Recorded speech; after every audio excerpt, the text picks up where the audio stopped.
Good morning, ladies and gentlemen. On behalf of EFSA, I would like to cordially welcome you to this meeting on the scientific requirements for substantiation of health claims on gut and immune function. I would also like to welcome the audience watching via the internet. In the room, we have around 220 people representing around 170 organizations. They are coming mostly from industry and associated associations, but I'm also happy to have experts from academia, member states representatives, and the European Commission is also here. I would like to inform you that we also have some people from the media as observers. My name is Juliane Kleiner. I'm the head of the unit on dietetic products, nutrition and allergies, and I will chair this meeting.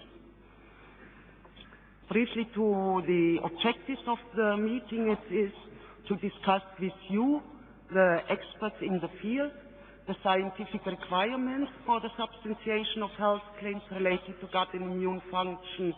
We will focus on which claimed effects are considered to be beneficial physiological effects, and also which studies and outcome measures are appropriate for the substantiation of function claims and disease risk reduction claims.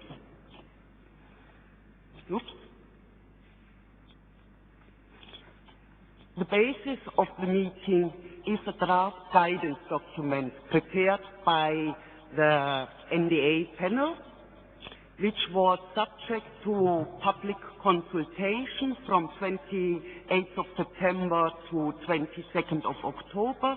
We have received valuable comments from 57 organizations, so there are much more organizations in the room than comments provided, but we will discuss now the guidance document together with the comments we have received at this meeting.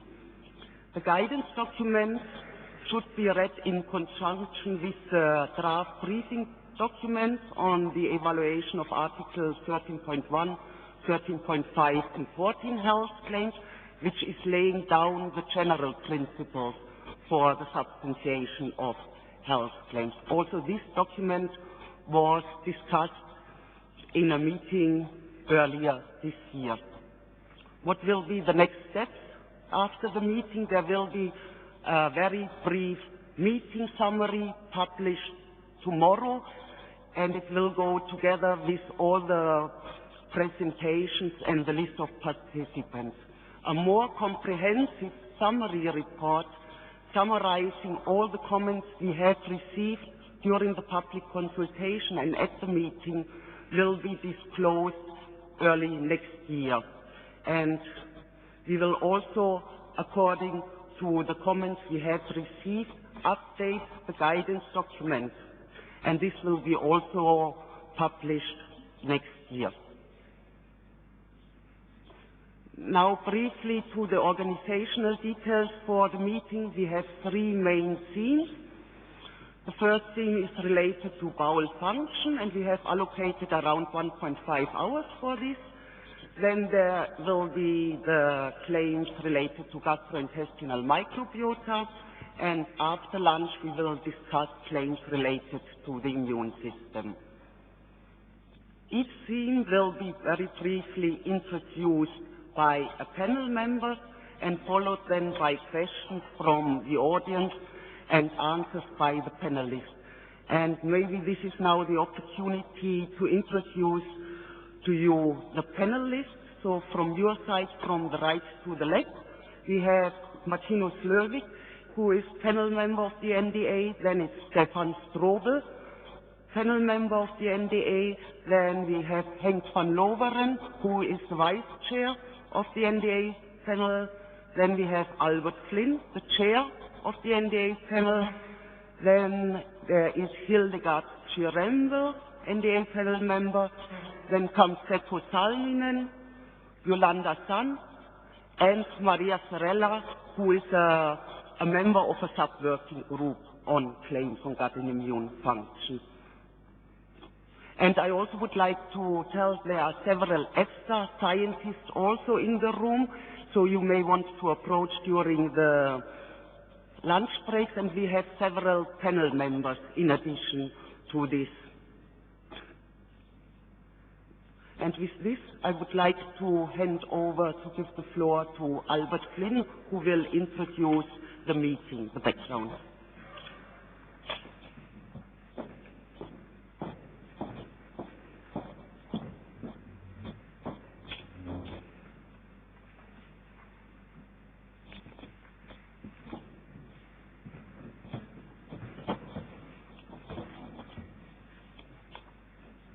Okay, thank you, Juliana, and again, welcome everybody to this important discussion on health claims. My presentation this morning will be in two parts. The first part will deal with the general background to our discussion today, that is, looking at the general scientific requirements for substantiation of health claims. And then, sorry, I need to go to the other presentation, doesn't it?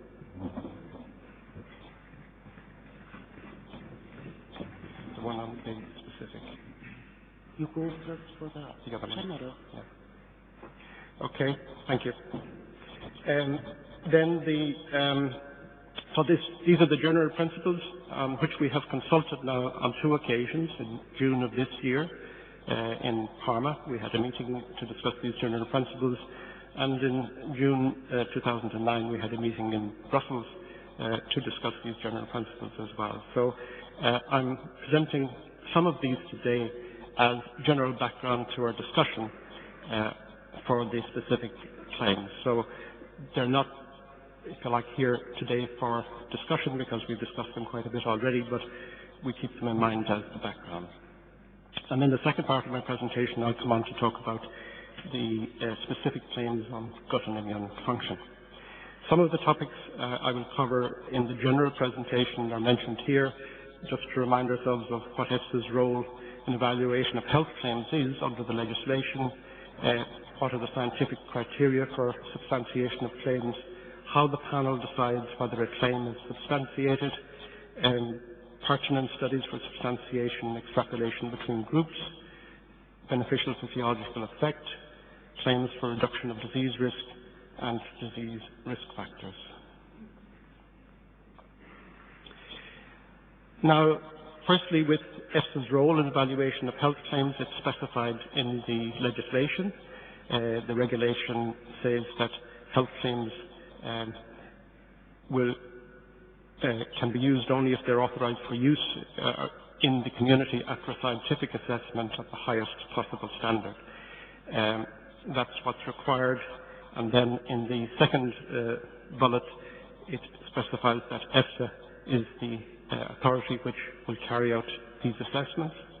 And within EFSA, it's the panel on dietetic products, nutrition and allergies which has this role, and it's that panel which takes the decisions, and these decisions are published in the adopted scientific opinions. And just to remind ourselves that the resources that are available to do this are significant but limited.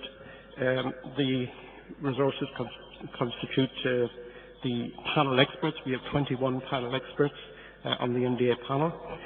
We do engage additional independent experts as they are needed for particular types of evaluations.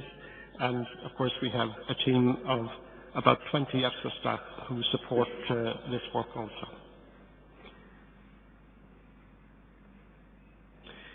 The scientific criteria as specified in the legislation for substantiation of the health claims, there's one general criterion specified that health claims shall be substantiated by generally accepted scientific evidence, and this must take into account the totality of the available scientific data and must weigh the evidence.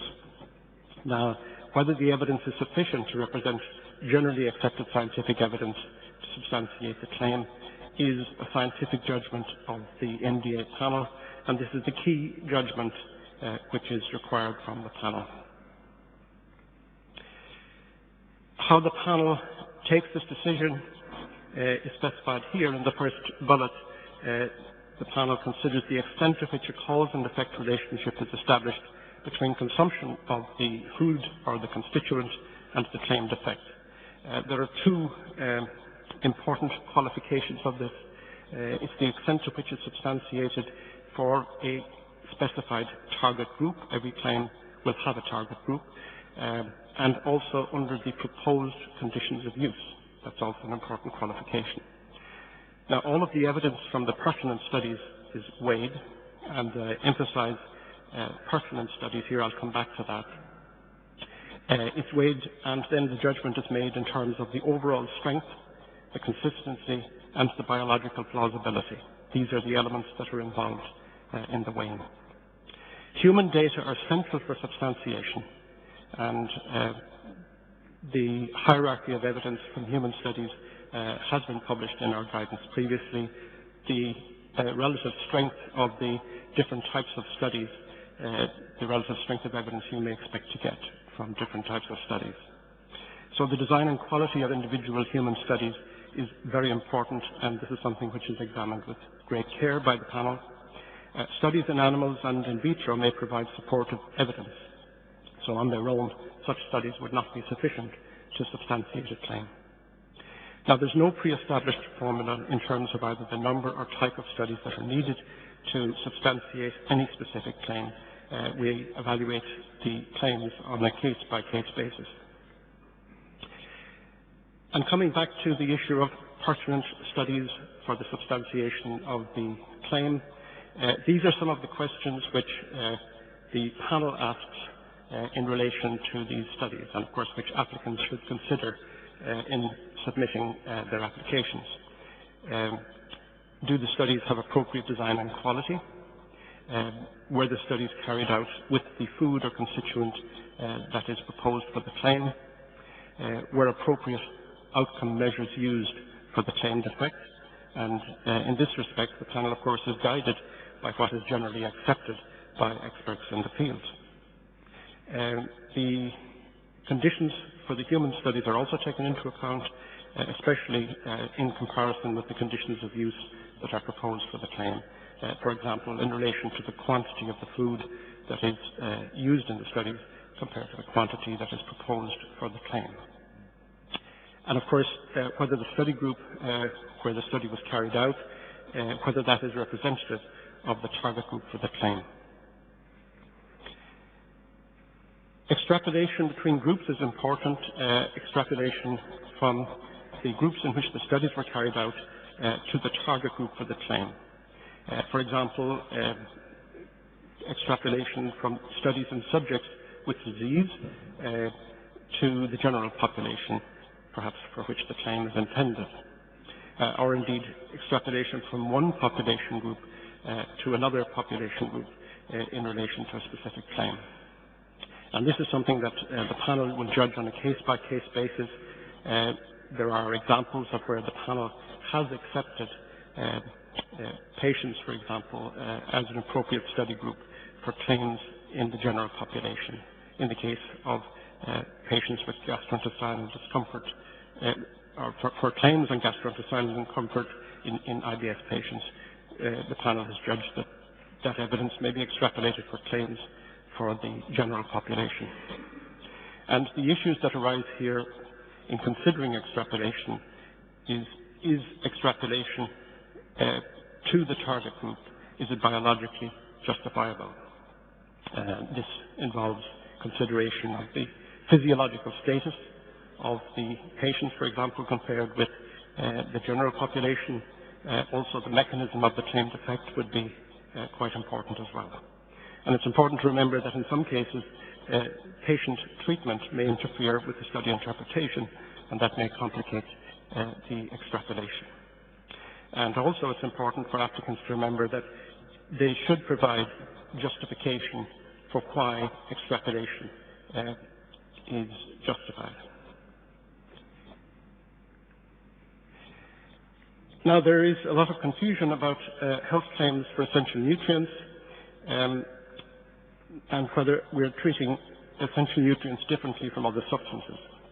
Well, we're not treating them differently, but there are aspects of the evidence base for some claims on essential nutrients, the function claims, that make them different from many other substances.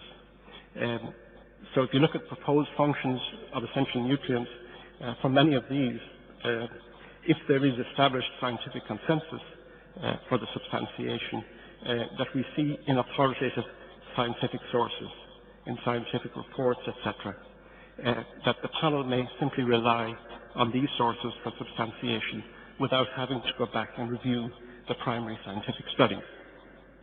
On the other hand, if there's no established consensus, then the panel will review the primary studies. So if there's a new function proposed for an essential nutrient, then the panel will review that in terms of looking at the primary studies. For other substances, if there are proposed functions, then the panel will review the primary studies. The beneficial physiological effect, again, is a very important issue. The claim has to be a beneficial physiological effect. This is a specific requirement of the regulation. And whether or not it is beneficial is a case-by-case judgment by the panel. And in this regard, it must also comply with many criteria that are in the regulation. The answer may depend on the context of the claim. For example, for one target group, it may be beneficial. For another, it may not be. And it may also require that other conditions are fulfilled in order for it to be beneficial. So this is, as I said, very much a case-by-case judgment. And for claims on reduction of disease risk, these claims refer to reduction of a risk factor in the development of a disease. And in this case, the beneficial physiological effect is reduction of a risk factor. It's not reduction of the risk of the disease, and there has been some misunderstanding of this in the past. To give an example here of a claim that has been authorized and is on the register of nutrition and health claims, plant sterols and plant phenol esters have been shown to lower blood cholesterol, and high cholesterol is a risk factor in the development of coronary heart disease. So that indicates the construction of a claim on reduction of disease risk. And on the risk factors, the panel considers risk factors to be physiological factors associated with the risk of a disease that may serve as a predictor of development of that disease. And the relationship of the risk factor to the development of the disease should be biologically plausible. And we have some well-established risk factors, for example, elevated LDL cholesterol and risk of coronary heart disease. But otherwise, it's a case-by-case judgment by the NDA panel. And there is also the issue of medicinal claims that we know from the 2000 directive that claims on the prevention, treatment, or cure of a human disease should not be allowed for foodstuffs, as these constitute medicinal claims. So we have to keep this in mind as background for the health claims legislation. Okay, so that's my general comments in relation to the general principles on the health claims. So as I said, those principles, we're not going to come back to discuss these today because we're going to devote the time to the more specific questions on the claims on gut and immune function. So I will proceed now to this specific aspect of the presentation. And I'm going to talk about the health claims on bowel function, gastrointestinal discomfort, and on digestion and absorption of nutrients. So this is the overview. Firstly, I'll make some comments on the general response to the comments received on gut and immune function. and then I will go on to talk about a number of topics on the substantiation of claims on bowel function, gastrointestinal discomfort, etc. Now, firstly, to explain how the panel establishes the scientific requirements for substantiation of specific claims.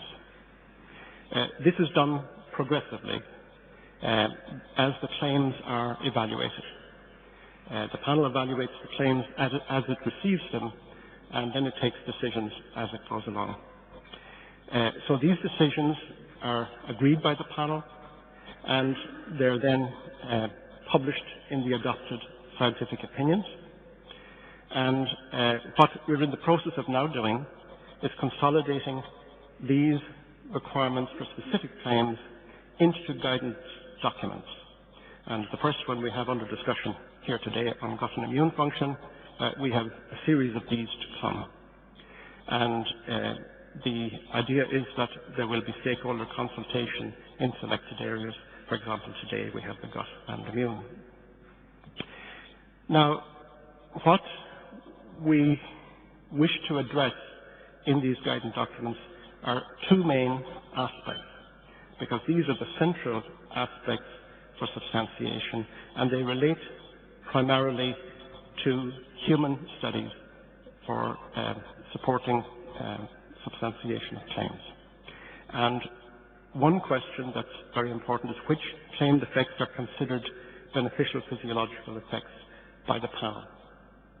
So we'll discuss those today, and also which studies or which outcome measures are accepted for substantiation of different types of claims. So these are the key issues we will address, and as I said, it's in the context of human studies primarily, and it's important to remember that this guidance has limits. It can only go into a certain depth and into certain detail. It cannot be too detailed. So remember, it is just guidance. And also to remind ourselves that, again, the responsibility of the applicant, it's important that the applicant provide the justification in relation to why claimed effects are beneficial or why particular studies should be accepted. So that's important within the application. Some general comments on the response that we got to the consultation. The consultation was published in September, and the comments were accepted up until late October. We did indeed receive many helpful comments, and we have had the opportunity to give at least preliminary consideration to all of these. I would say that many of the comments showed that there was good agreement in some of the areas that we have in the guidance document. In other areas, there was less agreement, and we hope we will have the opportunity today to discuss those areas. And indeed, there were also many requests for clarification of what we had written in the guidance document, and again, we'll have the opportunity, we hope, to provide those clarifications. Now, the panel, all of the comments that we consider relevant to this consultation will be considered.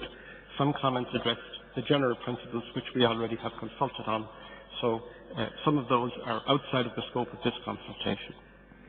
The panel will address as many as possible of the comments received within the consultation, keeping in mind, of course, also that we need to balance the use of resources between evaluation of claims, which is ongoing, and providing guidance, which is also ongoing.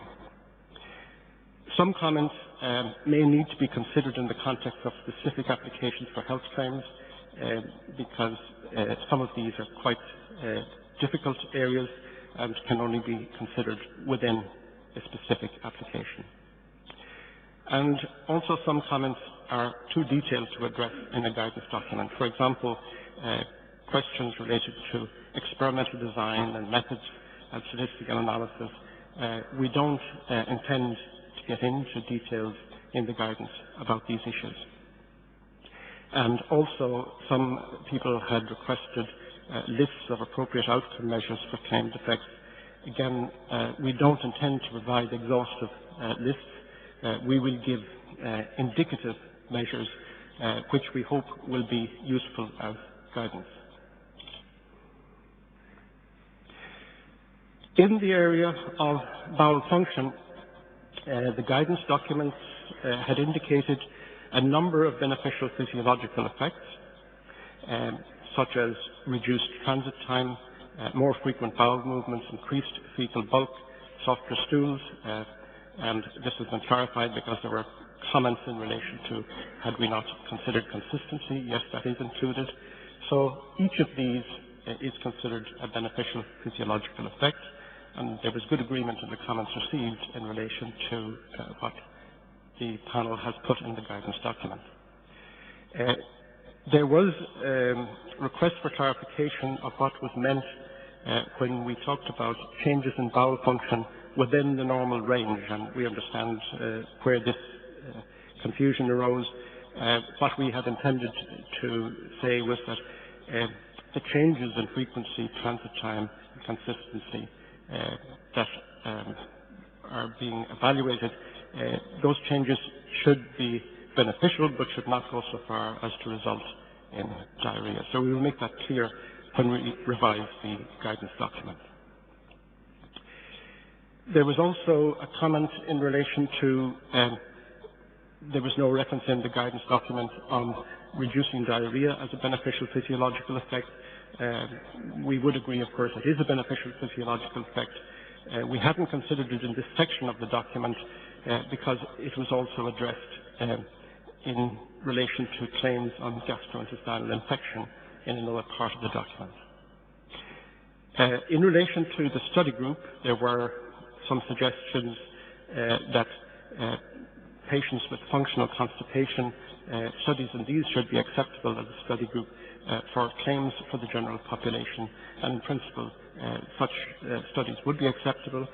And in considering this, of course, we go back to the issue of the physiological status of the patients compared to the physiological status of the general population, and also we take into account the mechanism for the proposed claim, the mechanism of the effect. So we keep these in mind. And also keeping in mind, as I mentioned earlier, that patient treatment may interfere with the study interpretation in some cases. On claims on gastrointestinal discomfort, the beneficial physiological effect reducing gastrointestinal comfort in adults, we had indicated that as a beneficial effect in our document, and this was welcomed. Again, that this was accepted as a beneficial effect. The question arose, would it also be considered a beneficial physiological effect in young children? And in principle we say yes.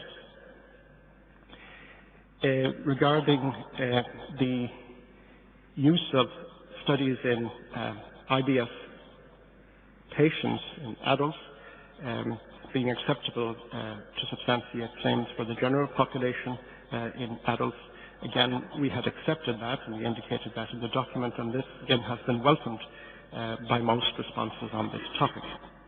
The question arose on IBS in children. Would that be unacceptable as a study group for claims on children without IBS? And we say in principle yes.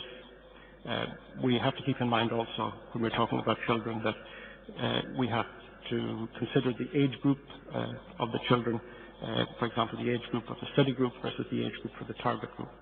So in extrapolating between groups, we have to keep the age in mind.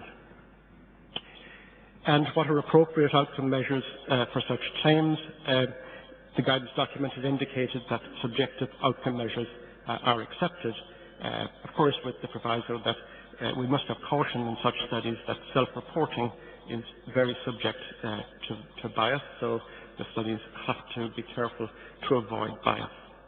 And examples had been indicated of the type of measure that might be used to substantiate a claim: validated subjective global symptom severity questionnaires, also frequency would be the typical type of evidence or outcome measure that would be used. And the symptoms referred to here relate to distension or bloating, abdominal pain or cramp, rumbling, pain. These are some of the ones that were referred to. And it's also important to keep in mind that with the different types of questionnaires that are used, there can be issues about the appropriate selection of questions and whether indeed the particular selection is valid for a specific application. So there are issues there that have to be kept in mind in terms of whether in fact these are appropriate outcome measures. For digestion and absorption of nutrients, the guidance had indicated that this could relate to a beneficial physiological effect, for example, improved digestion, and we'd given the example of lactose. The target group, people with lactose maldigestion, and we're aware of the adverse consequences of maldigestion, which are well defined. For other nutrients, there were questions on which other nutrients might be considered in relation to this. Well, we're not going to go through them one by one because we haven't received claims in this area. I think lactose is probably the only one we've considered up to now. But the kind of issues that we will be looking at is what is the target group, and of course, importantly, what are the consequences of lower digestion. It may or may not be considered beneficial depending on what the consequences are. And for the absorption of nutrients, we had indicated that improved absorption could be considered a beneficial physiological effect. The example we had given was iron. What about other nutrients? Again, we're not going to go through these one by one, but the issues to be considered are, for example, where absorption is a limiting factor for the maintenance of adequate status of a nutrient, and thinking about the consequences of the lower or reduced absorption. Does improvement in absorption lead to increased retention is an important question, and of course also keeping in mind what the target group is for the claim. There was also a suggestion that we should consider reducing absorption of some food components as a beneficial physiological effect, for example, for cholesterol or for glucose. And again, we have to keep in mind what the consequences of reduced or delayed absorption might be. That's the way we would consider it. And these might be beneficial, or they may be beneficial, in the context of claims relating to lowering blood glucose levels or blood cholesterol. So the claim is generally focused on the blood levels, for example, of these rather than on the absorption. We also received suggestions that there should be a claim on infants or young children related to promoting normal development of digestion, intestinal barrier function, and immune function. And this was one that wasn't totally clear to us. It's one that we have not considered up to now. But again, we come back to the issue of what is the beneficial physiological effect that's referred to in each case. We have to consider the age of the target group for the claim, remembering that the health claims are not allowed on foods for children up to the age of 6 months. And we then have to consider what is normal development, and the proposal suggested that the healthy breastfed infant should be used as a reference for these claims. So this is an example that we haven't dealt with in any kind of detail before, and certainly we welcome some additional clarification on this, because it's not quite clear what the target group is to us for these claims, and it's quite a difficult area which we need to give careful consideration to. Okay, I'll conclude my comments there, and we'll then go to discussion. Thank you very much. Thank you very much for introducing the first theme. Before opening up the answering question session, I would like to remind you, so when taking the floor, ensure that you have a microphone in hand. So I will point out who will getting the floor, and then please stand up and identify yourself with your name and the organization. Also, I would like to ask you, taking into account the limited time available, to try to be as concise as possible with your comments. In order to better structure the discussion now, maybe we could go sequentially through the presentation from Albert. So if we could start with comments on the bowel function, on the regularity, but as Albert already indicated, so it seems that the level of agreement is quite high between the panel and the audience and the experts. Then we could devote some time to the gastrointestinal discomfort, then taking a few questions on the digestion, absorption of nutrients, and in the end we would like to devote quite some time on this important question on the promoting the gastrointestinal development. With this, I would like to ask you some questions so now on the regularity, please. And we will capture some of the comments and then we will answer it together. So it's not one by one, but we will. Okay, please. If you get in the microphone. My name is Van Rijkers. I'm from the University of Utrecht. I have a very general question on the first part of the talk, and that is that EFSA does the assessment by the highest possible standards. And I don't know what that is. And you do not explain what it is, the highest possible standards. In my view, it is research published in quality nutrition journals. For instance, the top 25% of nutrition journals. Is that what you mean by highest possible standards? Or are there other standards that we don't know? So please explain, as a guidance, what you accept as quality research. Could I just respond to that one directly, because this relates to general topics which we don't wish to spend much time on here today. We want to devote our time to the specific issues. Just a brief response to the comment, because we won't be spending time, as I said, on these general questions. That the evaluation by EFSA evaluates what's submitted by the applicant, sometimes published papers, sometimes study reports, so it varies in the amount of detail. EFSA will evaluate all of the studies in detail, whether they're published or not. In many cases, they're not published. But in many cases, you criticize published studies. Yes, we do criticize lots of studies. We do evaluate all studies in terms of what we want from the studies. So, but they are already peer-reviewed, so what's your extra criteria?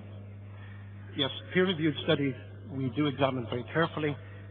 The question, did the peer reviewers address the same questions that the panel wishes to address? Sometimes they don't.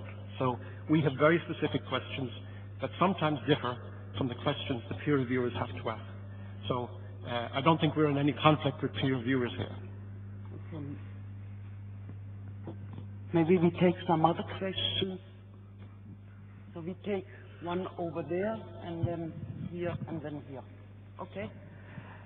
My name is Gunhild Kotzenowski from Lineo. I would like to go on with respect not really closely related to highest possible standard, but in relation to what other panels have discussed and published.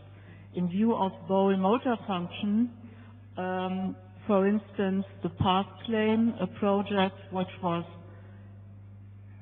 mainly, if not at all, funded by the EU Commission, was not taken into account.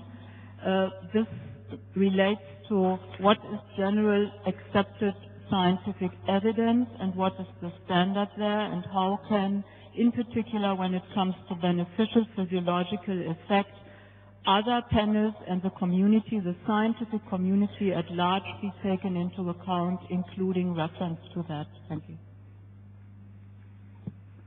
Could I just respond again to that? This is a general question, and I said we don't want to get back into this. We've consulted on this twice already. and it's going to take up a lot of our discussion time today if we keep going back to these general questions. We have taken into account the background papers. We've taken into account, for example, the past claim. There were many good papers there. We've taken into account many background papers. So we don't disregard these. We do take them all into account. Okay, now it was, yeah. Thank you. My name is Eleanor McCartney, and I am from Pertinent Consulting, which is a regulatory affairs consultancy based in Barcelona. I have two questions or points of clarification. We're very fortunate to have Professor Sant in the International Probiotic Conference in Causality, and one of the questions I asked there, and I think there was a fairly clear answer from Yolanda, but I'm aware that panels do change. There's a 30% renovation every 3 years, so I'd just like clarification. In relation to bowel function, does the panel accept extrapolation from non-EU populations, adults, to EU adults? I'm thinking in particular of where substantial work has been done, for example, in Asian populations. That's the first point. Oh yes, and the second point is, perhaps it's a stupid question, but sometimes these are the easiest, the best to ask. I'm assuming, I noticed that in the regulation you have to have one dossier per health claim, but I just want to clarify that you can have multiple endpoints. So for example, if your claim is in relation to gut physiology and function, the multiple endpoints can be related to bowel movement, fecal bulk, and perhaps also some data on reduction of potential intrapathogens. Thank you. Frédéric Durmont, Institut Rosel l'Allemand. For the first time, I just come to hear that reducing diarrhea is beneficial. You never said before, and I have two questions. Among other diarrheas, you have antibiotic-associated diarrhea, and you have traveler's diarrhea. From one hand, you say that we can prevent risk factor and never risk disease. Is it clear now that antibiotic-associated diarrhea is not considered by EFSA by a disease, and that traveler's diarrhea is not considered as a disease? And if we want to document this kind of indications, do we have to provide you with clinical outcomes, or do we have to prove that we decrease the number of pathogens which could provoke this diarrhea? Okay, thank you. We will take one here and then one here, and then we will answer the question. Thank you. Michelle Sadler, MJSR Associates. Albert, in your presentation, you said beneficial physiological effects for the bowel function, more frequent bowel movements and softer stools, consistency. I'd just like to ask, in terms of outcome measures for these, is subjective, subject-reported evidence acceptable, or should it always be objective, i.e., do you always have to have a fecal collection, or could it just be on questionnaires that the subjects complete?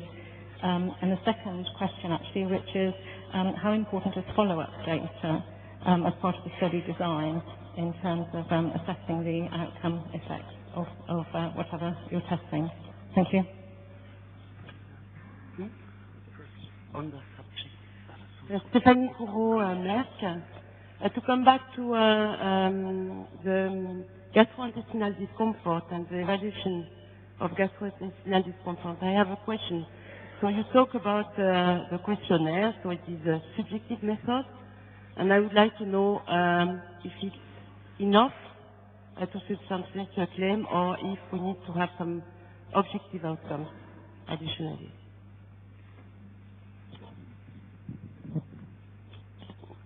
Okay, one last question, and then we are going to answer it. I'm Herbert Lux from the Medical University of Innsbruck. I have two questions. First, I would like to join the first two speakers. I think it's of utmost importance that you somehow make clear what is highest scientific evidence in the opinion of the panel. And secondly, how should we measure stool consistency? You give that as a parameter, do we have to measure the stool water or weight, or is it enough if a patient has a self-assessment? Do you want to give out a list of possibilities how to measure stool consistency?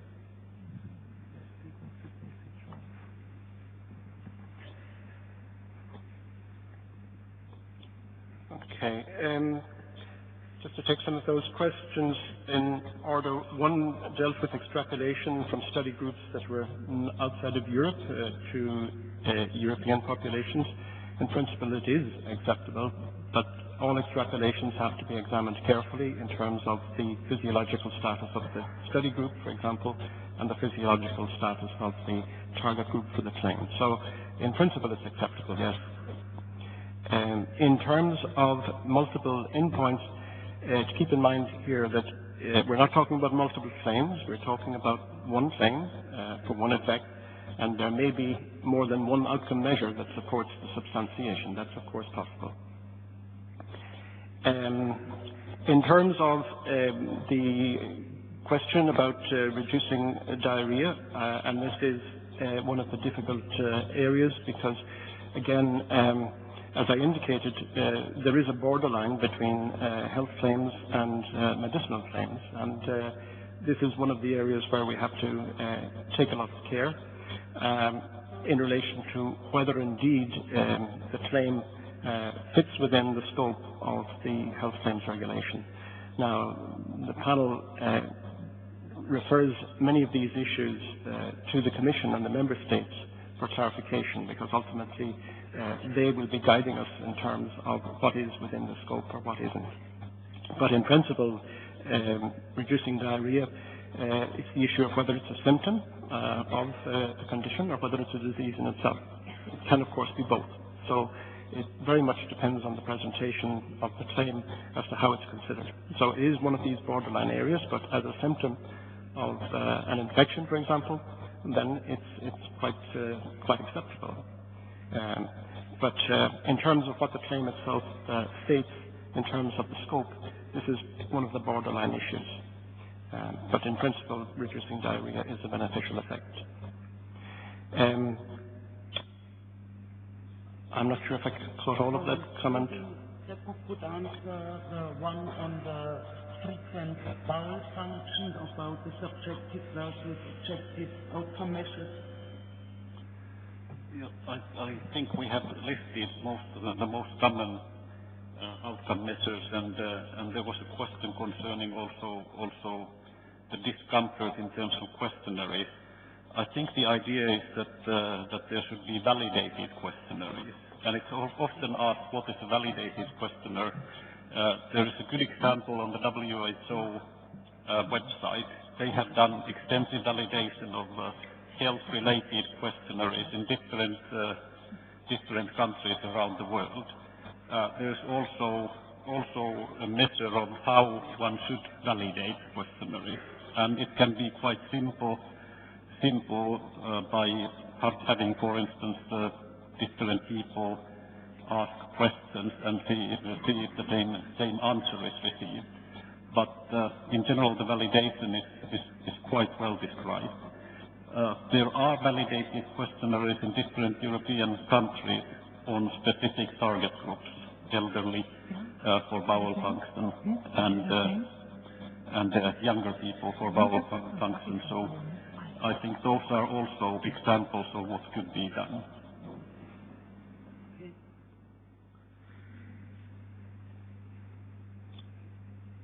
Before going now to the next block, maybe on the gastrointestinal discomfort, maybe you would like to say something more on the stool consistency? Oh yes, I think there was a question of how should you measure stool consistency. Well, we shouldn't have to tell you that. I mean, this is a matter we expect that you are also the experts in this area, and what is generally accepted by experts in this area. I think there are well-accepted methods for stool consistency that would be accepted by experts in the field. I don't know that we need to go through that. Some people measure water content, for example. Other people measure it by subjective methods. But, I mean, these are methods that have a certain level of acceptance by experts in the field, and we expect that you have the expertise to judge this just as well as we have. So I don't think we need to get into talking about specific methodologies in an area where I think it's fairly well established. Are there more questions on the regularity bowel function? Okay, then we take one here and one over here. I'm sorry to come back to the problem of the diarrhea, but my questions were very, very clear, and I'm sorry your answers are very vague. I asked two cases, antibiotic-associated diarrhea, traveler's diarrhea, and then the way to document from a clinical standpoint, and you didn't answer me. So maybe I should rephrase. For example, concerning traveler's diarrhea, do I have to provide you with clinical outcomes, or, for example, should I prove that my product decreases the number of colonies of E. coli in the intestine? So there are one way or the second way, or do you need the two clinical studies to get a claim, if possible, prevent from traveler's diarrhea? And I would like as well to have an answer about antibiotic-associated diarrhea. I don't think that there are 15 types of diarrhea. Can we have a clear answer now? Yeah, I'll just respond to that because I'm sorry, I missed that particular point in the original question.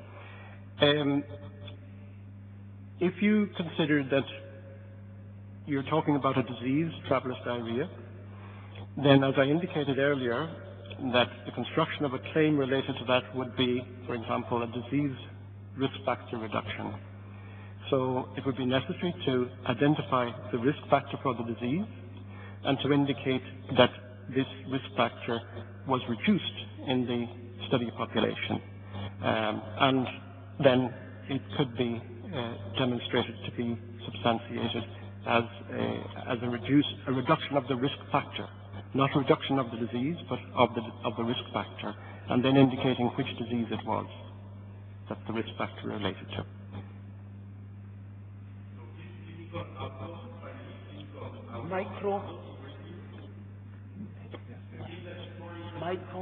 Can you give me the micro? So you think that it's more convincing to prove that your product diminishes the number of colonies of E. coli rather than to prove you that we can get the clinical outcomes, positive ones? Yes, could I just say that we work within the framework of the legislation. The legislation specifies that claims must relate to reduction of the risk factor, not risk of disease. That's very explicit. Now, that's what the legislators decided, not what we decided. So we must work within that framework. So all the time, when we talk about such a claim, we need demonstration of reduction of a risk factor. So it might not always make scientific sense, but that's what is in the legislation, and that's what we must follow. So you consider that traveler's diarrhea is a disease? Yes, it could be a disease. It's a gastrointestinal infection. That's the way we would understand it. Yes. Okay, we take. Peter Cartwright, Probiotics International. I want to ask about subpopulations within a healthy population.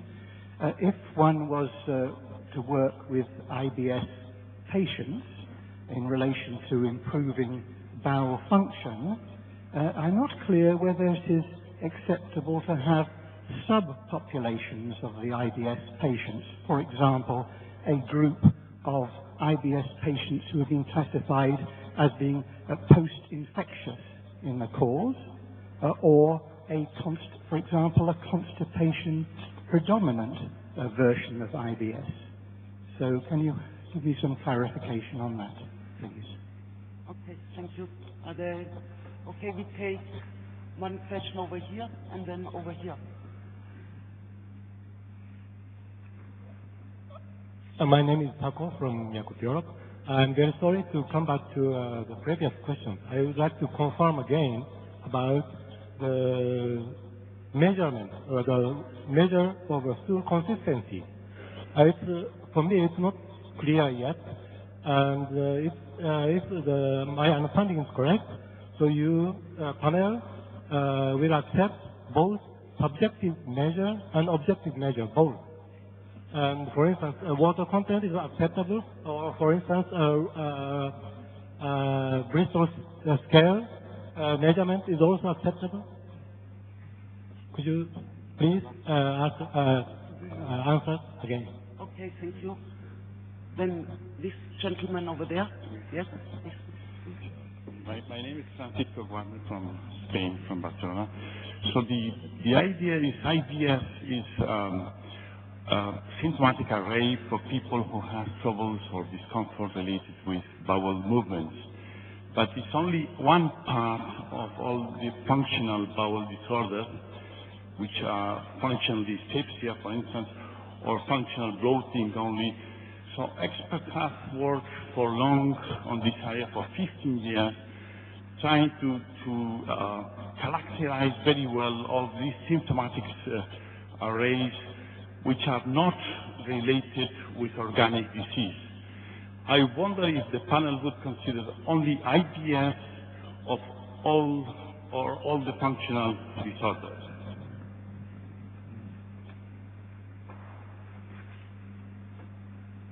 Okay, we take this lady over there. My name is Danielle Wolfers, Unilever. Coming back to the point on diarrhea, suppose that you would use the clinical outcome on diarrhea to support claims on bowel function rather than a disease risk reduction claim. Would that be an acceptable parameter, and would that then could it then go without a risk factor such as reduction of pathogens?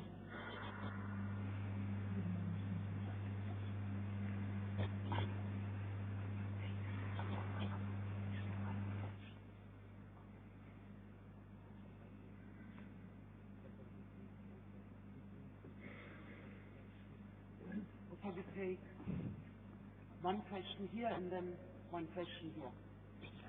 And then... Peter Agate, Lancaster University. I've got a couple of points. One was the issue of using questionnaire and what actually was a validated questionnaire.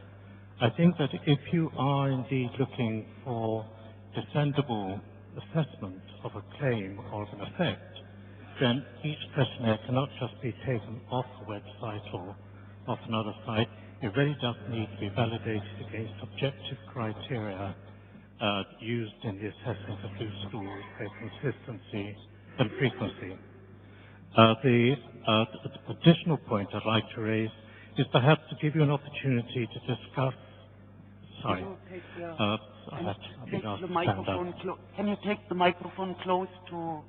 Okay. Yes, That better? Yes. Right. The first point was about the questionnaire. Did you hear that? Yeah. In terms of needing to be validated objectively for the purpose in mind. The second point is I'd like to give you the opportunity to discuss the use of IBS, which is a very complicated condition with many confounders and many other modifying effects that can arise from other dietary constituents and other external environmental issues, emotional effects, etc. Just how reliable and dependable, how consistent a group of or cohort of patients could you generate based on IBS. I refer there to adults. When one comes to think about IBS in children and the specific issue there, I think again issues arise about how reliable the cohort could be as an identifiable basis for extrapolation of claims to a broader population. Okay, maybe we are going to... I know we take one more question and then we are trying to answer all the questions. My name is Margaret Kunz. I'm speaking for ELC, an association compiling more than 200 member companies in Europe for specialty food ingredients. And I think it's a very valuable and very important comment what Professor Flynn gave in the last minute, because we fear that the outcome of this panel is misunderstood in the public. Therefore, we'd like to ask you to communicate in a clear way that conclusions need to be seen in a very specific and narrow way of the specific claim assessed in the context of the regulation. Why do I ask you to address this? Because there's a high risk that the outcome of this event is perceived as the only and the common understanding of state-of-the-art science. And as you have seen here from the comments today and what comments you have got, that is a specific, under the regulation of the European Commission, outcome, and not the general scientific outcome. Thank you. Okay, thank you. And just to take that last comment first, indeed, that is correct. That just to re-emphasize that the scientific assessments carried out by the panel are done within the strict legal confines of the regulation, and they have to be seen in that light. Also, in relation to another general point in terms of what we have presented in the guidance document is based largely on the experience we have had up to now in the evaluation of claims, which is still limited, and we can see from the comments in the consultation that potentially there's a wider area or a wider number of claims that are of interest to the industry and which we have not yet got round to evaluating because we haven't received applications in these areas. So this is an evolving story, and you should be willing to bear with us as we try to develop these specific principles as we gain experience in different types of evaluations.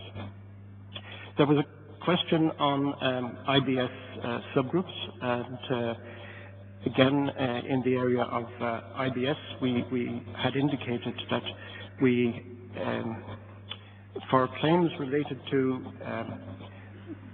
gastrointestinal discomfort, because that's the context in which we have commented on IBS, that they have been accepted by the panel, studies on these, as a suitable study group that relate to claims on gastrointestinal discomfort or related to discomfort in the general population. Indeed, you will see from some of the opinions published that we have accepted studies in such IBS patients, and we know that within the IBS there are subgroups of patients with particular forms of IBS and with different symptoms. So in principle, these groups are acceptable as study groups where we're talking here about claims related to discomfort.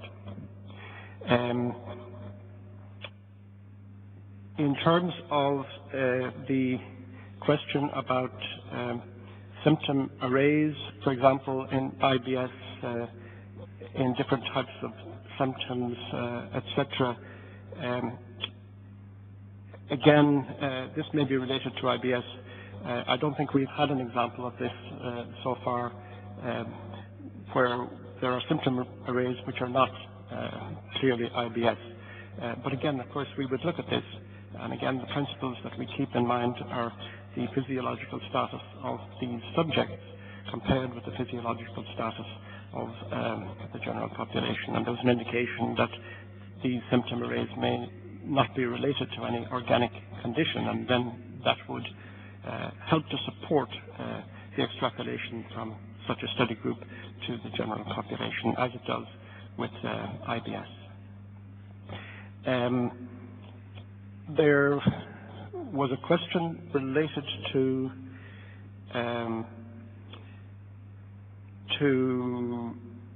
consistency, stool consistency, and methodologies. And again, without going into the different methodologies, different types of methodologies, subjective assessment or whatever, these will be accepted if they're validated methods of measuring stool consistency.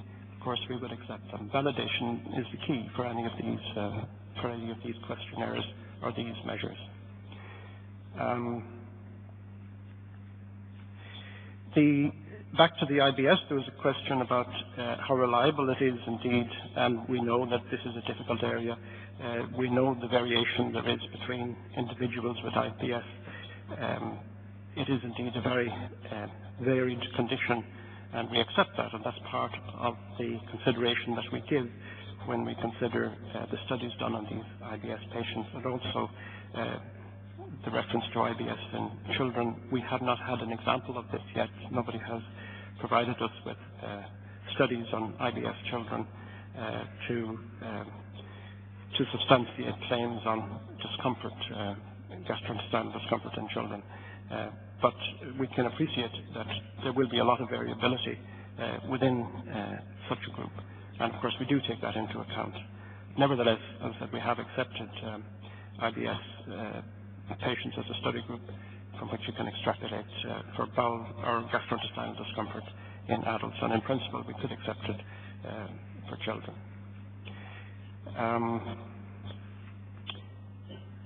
There was a question on diarrhea as bowel function parameter.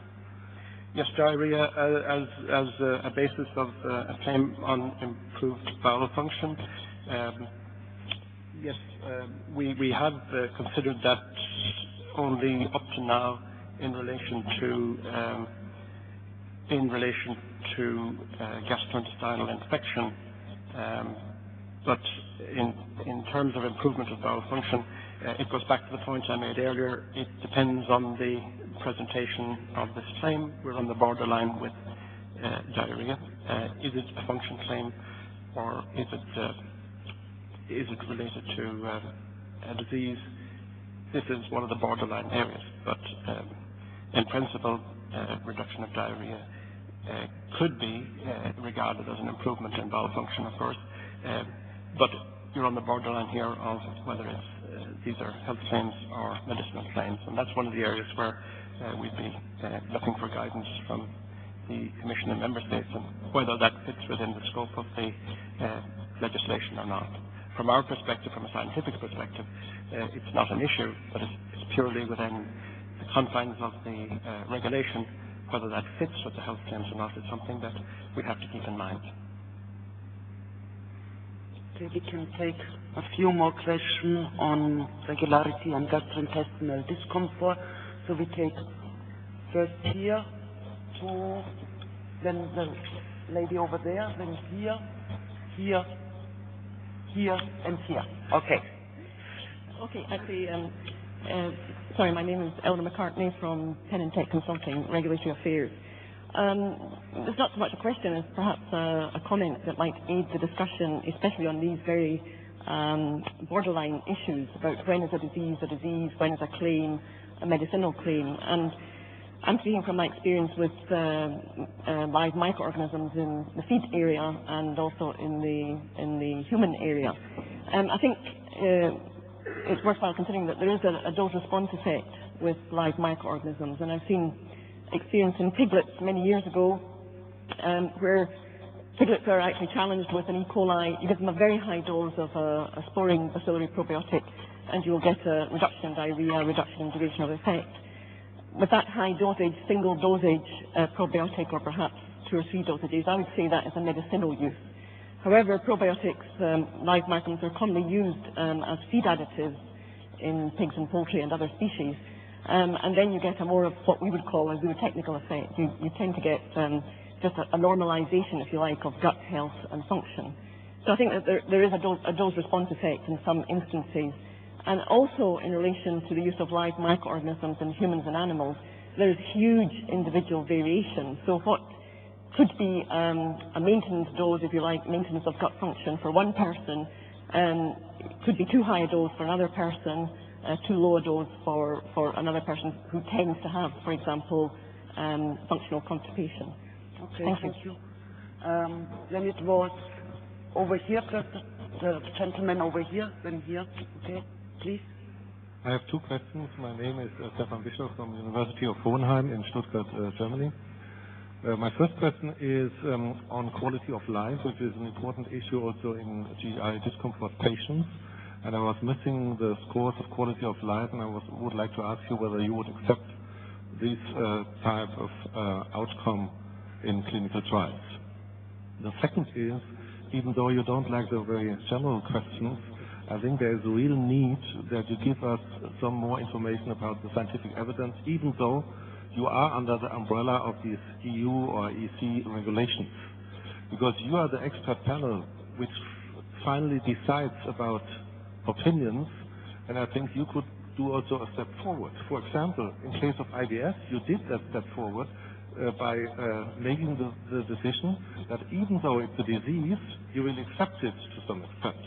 Why don't you go further and also consider other conditions which are similar to what IBS is, something at the borderline between disease and discomfort? And I think we need your indications what else apart from IBS you would accept, such as already discussed, the issue of antibiotic-associated diarrhea. I don't know whether this is a disease or a symptom, and I really have problems to distinguish between these two terms. One, what is the definition of a disease? It's really difficult, and therefore you have also, to my opinion, some liberty to define by yourself and to explain to the EU regulations what a disease is and what is borderline and what is still acceptable for making health claims. And my last point is, I was really surprised when I saw one of your comments about scientific opinions. And I had sometimes the impression that you only accept the so-called Class 1 studies, Class 1 based on the terms of evidence-based medicine. Even in medicine, we accept much more. And many indications for medical treatment are based on Class 2, Class 3 trials, and we shouldn't be more strict than we are in the medical field. And I would like to have your opinion on that. Thank you very much. Okay, thank you. Then it is, yes. Trish DeRusso from the U.S. I noticed a comment here in the draft proposal that reducing GI discomfort is considered a beneficial physiologic effect. And I know that some of the ingredients or products that are developed can sometimes cause discomfort. So I'm curious as to whether or not the panel would consider perhaps a patient-reported outcome instrument that would demonstrate no increase in GI distress, but perhaps a stool softening effect. So benefit from the stool softening consistency, but also demonstrating no increase in discomfort. Thank you.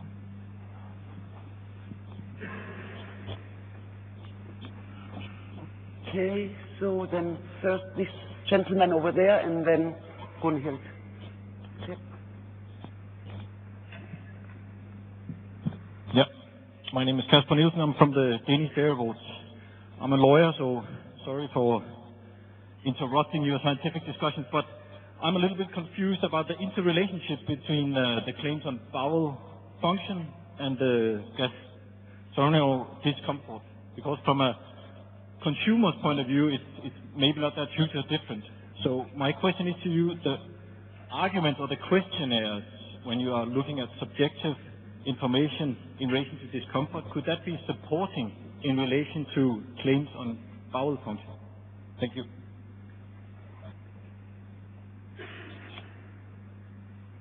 My name is Gun. I would like to ask. No, first. Yeah. My name is Gunhild Kostanowski from BENEO. First of all, I would like to fully endorse what my colleague from Germany, Professor Bishop, said before, and I hope this will be extensively answered. My comment relates to validation, because validation is difficult. First of all, I looked into currently no positive assessment has been made with respect to the questionnaire. So there is no guidance coming from previous opinion what would be acceptable to the panel. Secondly, we have to define or to make a differentiation between validated questionnaires in discomfort, abdominal pain, etc. Secondly, health-related questionnaires. Most of the validation questionnaires available are coming from the health-related area, questionnaires of life quality, and the other ones are also very often there only to make distinction between and characterization of diseases and disorders. So this is one general remark, and if the panel really insists on fulfilling validation, there is no panel who says what is an appropriate validation.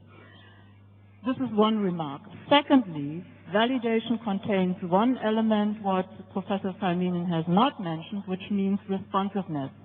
You must have a positive control. And all what is available in the public comes from the drug arena, which means the standard for nutrition going to improve gastrointestinal comfort is set somehow by drugs and medicines, and we will end up with medicinal claims. Therefore, I think the panel should come back there to nutrition and should go to say we need scientifically appropriate questionnaire, and then it has a case-by-case decision by the panel whether the science is appropriate for the question and the claim of the particular dossier. Okay, over here and then here. Okay. Regarding functional claim, you say that transit time, to improve transit time, is beneficial for patients. To improve transit time of how many %? Can you give us a range of normal transit time, and can you give us a range of improvement that will be acceptable to the panel of experts? And I think that for the volume of fecal bulk, you could do the same exercise to tell us if an improvement of 5%, 10%, 15% is acceptable to you. And regarding IBS, I'm surprised that to improve diarrhea in IBS patients is beneficial, but to improve diarrhea in traveler diarrhea would be considered as a disease. For me, diarrhea is diarrhea. It's bad, and whatever would be the cause, to improve it is beneficial for patients. So I hardly understand how you can classify traveler diarrhea as a disease and as well antibiotic-associated diarrhea.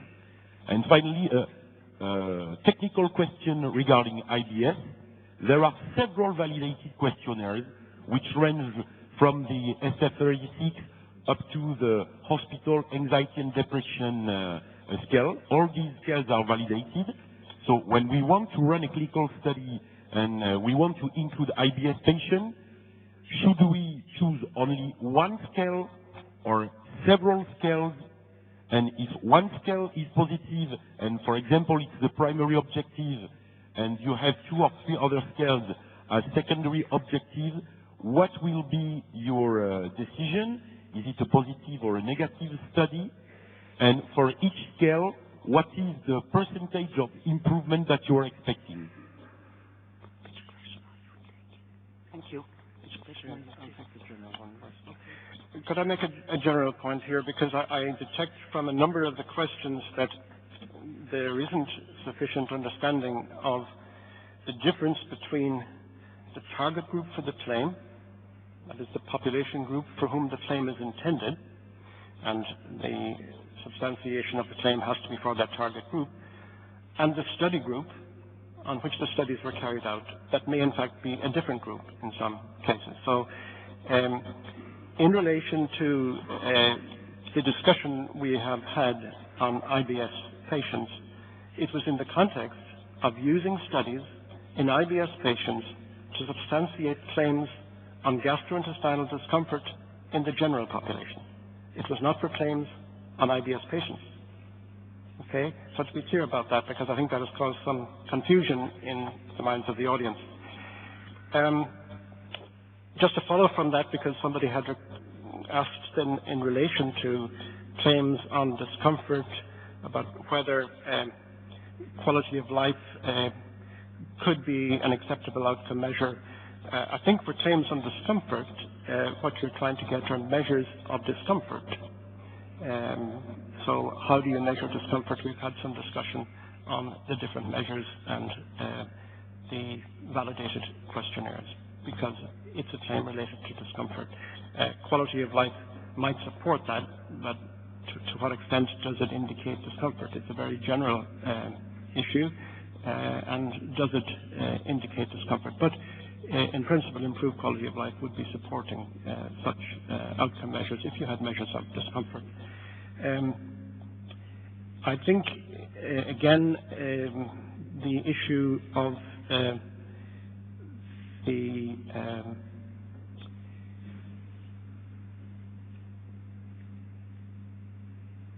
there was a question about stool consistency in relation to gastrointestinal discomfort. But again, just to remind you, what is the claim? We keep that in mind. If the claim is for discomfort, then it's not about consistency. That's a different claim. But of course, improvements in stool consistency might indeed support evidence that you had, if you had direct evidence in relation to discomfort. So in that sense, it could support a discomfort claim. And the difference, somebody said the consumer doesn't see the difference. We understand that, but here we're trying to define different types of claims under the regulation, and we know that the consumer sees things from a very different perspective. We understand that.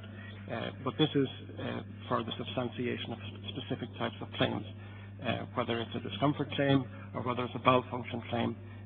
That's up to the applicant to specify which type of claim they're proposing.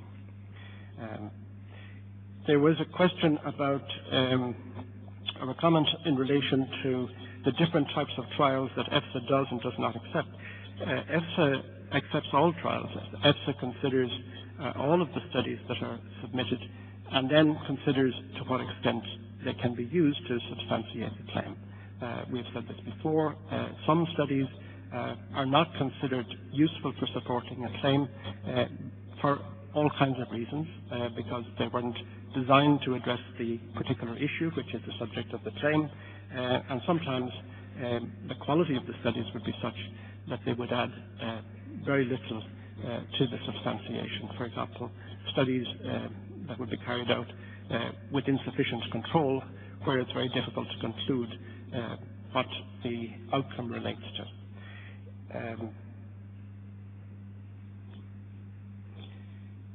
Other comments? Maybe on the transit time, maybe Hildegard, you want to answer the question on the transit time, so on the range, so what is the significance of the effect? I can take that together with the question that EFSA should give guidance for future questions.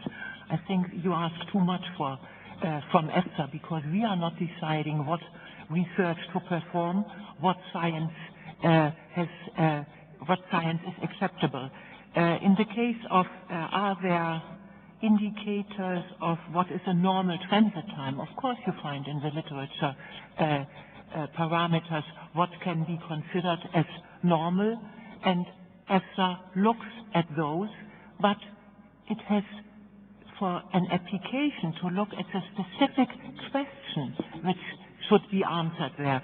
So we look at what generally are considered as normal ranges, the same for consistency and how to measure it, and the same for frequency of bowel movements. Of course, there are normal ranges in the literature which are accepted by scientists and by clinicians, but still EFSA has to answer questions within the context of this regulation. So if we get a claim, we look how big is the range in this claim and what is the change. And of course, the change should be statistically significant.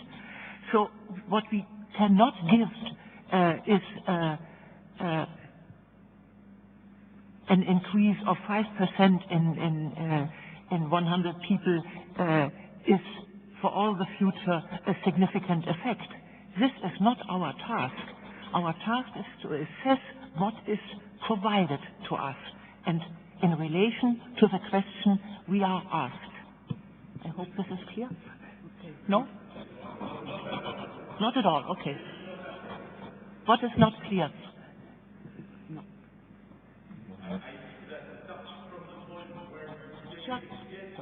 Sorry. Hi. I'm sorry, but starting from the point you are the ones who decide if it's beneficial or not, you should tell us. We think you did it with the number of pathogens. You have been able to tell us a decrease of 1 log the load of pathogens in the stools is considered as a positive. So you gave us some data. So why can't you do it with transit time, for example? It's too vague to tell us. It's not up to us to say yes, no, yes. It's up to you to do it. What I wanted to say, you know, the wide variation in normal transit time. So for individual groups of the population, we have to consider these variations. And we can only make our judgment if we can clearly see that the effect which is claimed is really an effect which is of clinical importance for the group in which it has been assessed. And so we cannot give guidance for the future, what you have to show us. Okay. The issue of guidance, and this is the danger in trying to provide guidance, that you want very precise answers formulated, but unfortunately we cannot formulate precise answers. You have to justify why it is beneficial, and that's the way the regulation is framed. We will assess that and we will make a judgment, and when we have made judgments, we communicate those judgments and we'll say, well, this is what we have considered up to now to be beneficial. So we have to make those judgments on a case-by-case basis. Over time, you can see a pattern emerges in regard to what is beneficial. But it's very hard to say in advance exactly, for any particular claim, exactly what will be beneficial. And we will come to the discussion later, for example, in relation to the reduction in number of pathogens. We will see that later. These are very difficult judgments to make, and it's very hard to say in advance exactly what the degree of change required would be.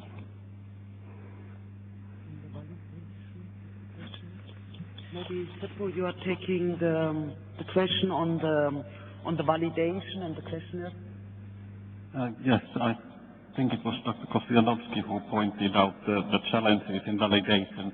I quite agree with the challenges, but I also think that there are ways of looking at different procedures. You mentioned the characterization of disease. I mean, we have the questionnaires like the Rome criteria for IBS. We do have questionnaires. I know, for example, in the Nordic countries, we have nutritional assessment questionnaires that are validated for the Nordic conditions and for different quality of life parameters, also including physiological parameters, and generally available for all to use. The validation procedure is, I think, as I said earlier, quite well described in the WHO quality of life questionnaire. So that could be used as a model. And I don't think you have to necessarily use a criterion or a questionnaire that has been prepared by somebody. You can also validate using for instance, the WHO guidelines, or there are textbooks on validation of questionnaires. You can validate your own questionnaire for a particular purpose, because again, the questions in the claim application may be so specific that you don't find an existing questionnaire which is validated. Okay, I would say we have still half an hour left, so maybe we could now start with, very briefly, if there is any question on the digestion and absorption of nutrients, and then take the gastrointestinal development, because I think this is important thing which we would like to have some input. So let me see how to start. Who was not there? So we start with over there, then this gentleman over there, then here, then the lady in the back, and then the gentleman in the back. Okay? So we start here. Good morning. Thank you. My name is Luc Belt from Nestle in very snowy Switzerland. I have the mic from the previous session. A very short question on the gastrointestinal comfort. Do you allow me, Mr. Chair, Mrs. Chairperson? The question is on the gastrointestinal discomfort, where you mentioned that specific discomfort is relevant for health, distension, bloating, abdominal pain, etc. Now, there's also something like adequate relief It's a question to subjects, have you experienced adequate relief for your gut? It's very common in pharma, it's widely accepted. Would you think, in principle also, would you concur that this is acceptable as an outcome in measuring gut comfort? Thank you very much. Thank you. Then it was here, yes.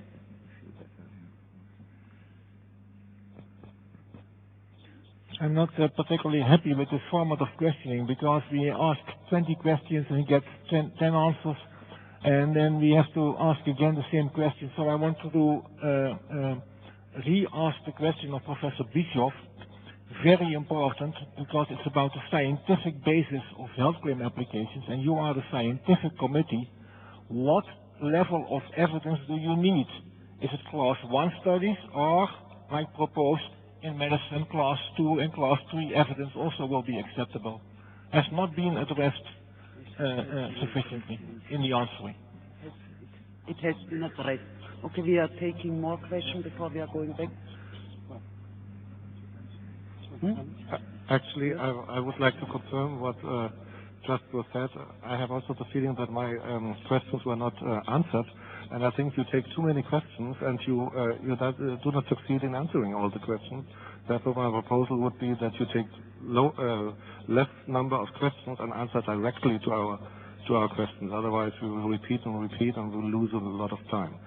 The second thing is, I think it doesn't work if you say as a panel, we can give you precise answers on precise questions, because you must make the judgment at the end of the day. You must say, if somebody comes up with a reduction of, let's say, transit time or whatever, you must say at the end of the day, this is acceptable for us, yes or no. And now you say, we cannot answer that. We cannot be precise. But what is then the basis of your answer, of your judgment? I can't understand that, because if you have the review process and we define criteria, then you must also give us the ranges and the data and the numbers on what your judgments are based. Otherwise, you will be no more understandable in what you are doing. And I could imagine that you can't feel comfortable with that situation. Therefore, I would like to repeat my question. I would like to ask you for precise answers. Thank you. Okay, thank you very much. Okay, it was in the end. Yes. Yes, okay. Ulla Svensson from Arla Foods. I have a general question. Do you hear it? Yes. Yeah. But I think it's important concerning gastrointestinal function and gastrointestinal discomfort.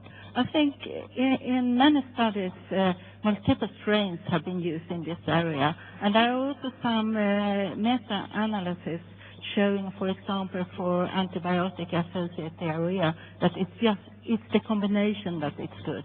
In the instructions we have got, we say that there should be a rationale for the use of multiple strain. I think this is a hard issue to show that those different strains have different roles in this area. Can you comment a little about that and what we need to confirm concerning the use of different strains? Thank you. Microbiota. Maybe this can be taken up in the next session on the microbiota, but we will keep the question, definitely. It was first the gentleman over there, and then, yeah. Sample afternoon from Dalinskog. I have a question relating to absorption, but not really for the absorption of nutrients. I'd like to ask the opinion of the panel on reduction of harmful dietary compounds in the gastrointestinal tract and the bioavailability of these compounds. As an example, perhaps carcinogenic compounds or enzymes responsible for generation of carcinogenic compounds. Does the panel see these kind of markers as risk factors for disease and therefore a basis for a claim? Morelli from the Catholic University of Italy. Just a comment about this problem of how the panel could really validate or not a health beneficial relationship or not. Because I think that in Europe we are building up something new for all over the world. The panel often refers to the FAO-WHO document on probiotics and prebiotics. I am one of the authors of this document. And I remember that when we wrote this document, we had the problem, which are the health benefits in healthy or unhealthy situations. But we have to keep in mind that the regulation is not only intended to protect the consumer, but also to support the European industry and innovation.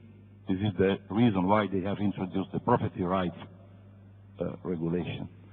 I feel that this is more a comment, but I would like to have a comment also from the panel, that the panel will be more comfortable with the assessment procedure if the industry could apply in a kind of pre-application way under confidentiality, in a confidentiality agreement, at least for the health relationship, because we are building up something new, and we cannot ask to the industry, especially to the SME, to put a lot of money to provide a full application, and then this application is rejected simply because the panel has decided not to take in consideration, for instance, the colonization resistance that is very well known and has a certain scientific consensus, and the panel will focus on the reduction of pathogens.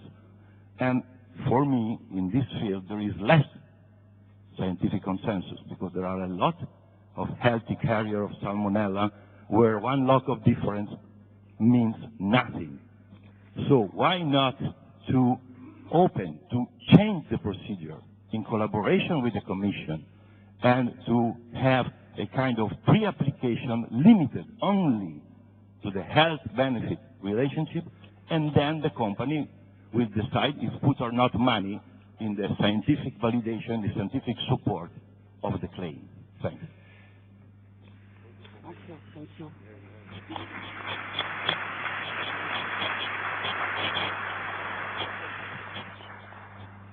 Okay, the lady over there, and then the gentleman in the back.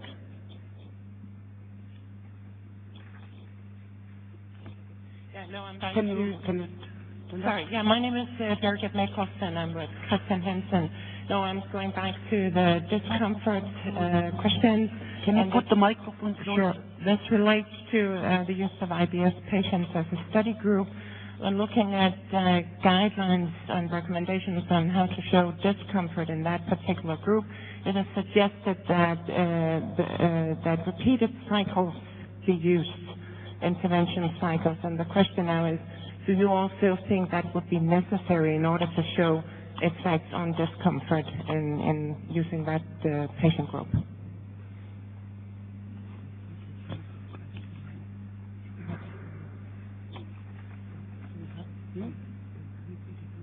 Yeah.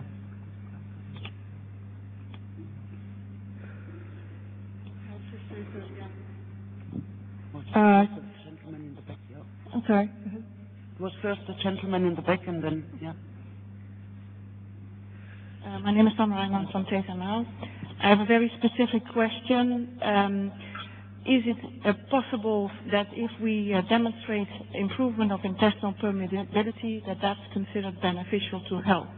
Because a leaky gut occurs in many different types of diseases, and if you improve it, is that considered beneficial to health? And then a general comment. Is it a possibility that there is a possibility to pre-assess with a panel like yourself for industry to have an indication when we design clinical trials to support a claim that we have a pre-assessment whether this design is adequate or not, because that would really help us further develop the research and the science to support claims.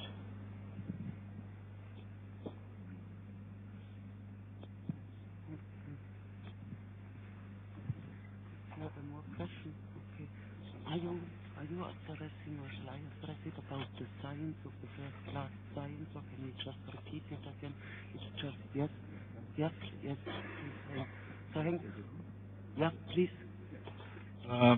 Regarding your question, Ger, on the weight of the evidence, on the No, it's not true that only type 1, as you call it, studies are accepted. There's accepted more, but of course there is a balance. You understand how it works. You are a scientist too. If you know, it all needs to be convincing. So some studies are more convincing than others, and the less convincing studies you need more of. That's yeah. And also on the percentages.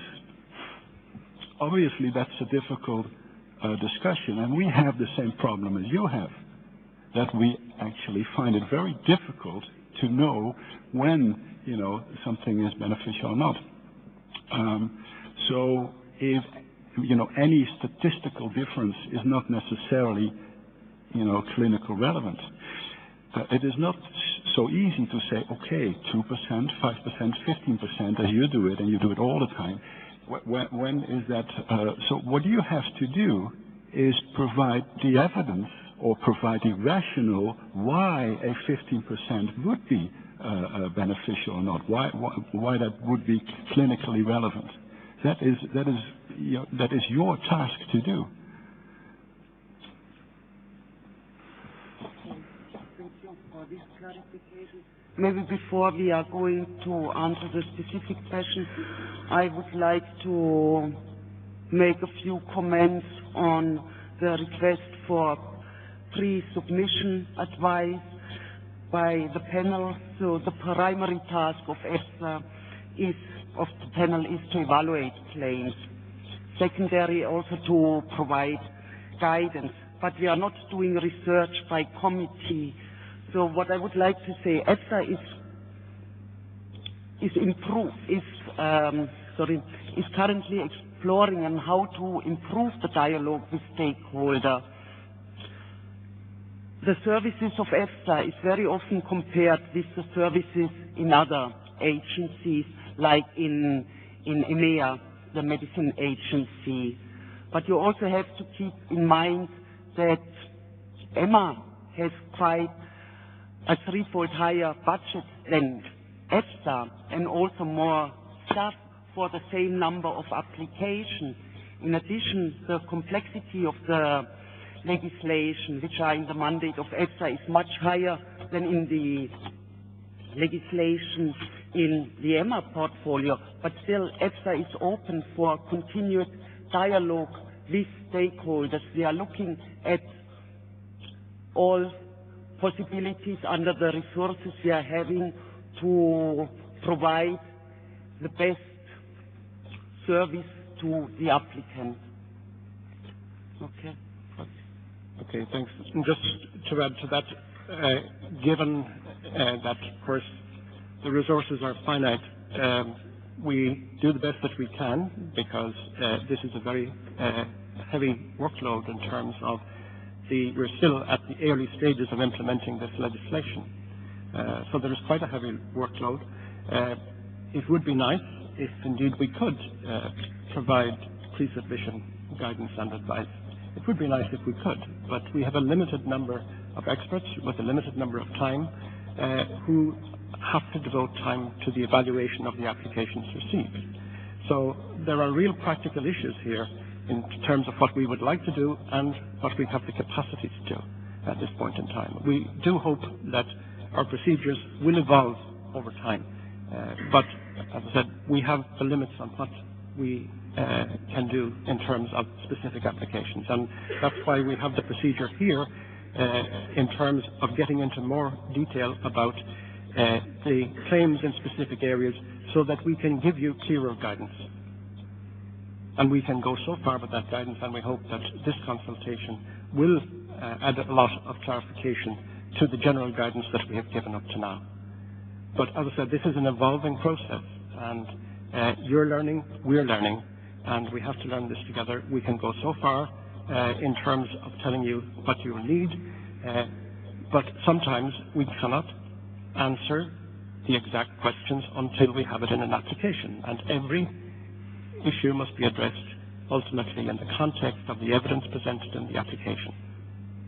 So we can give you guidance, and we will be as specific as we can be and as helpful as we can be, but you must understand there are limits to how far we can go, because ultimately we have to make the judgments for the specific application.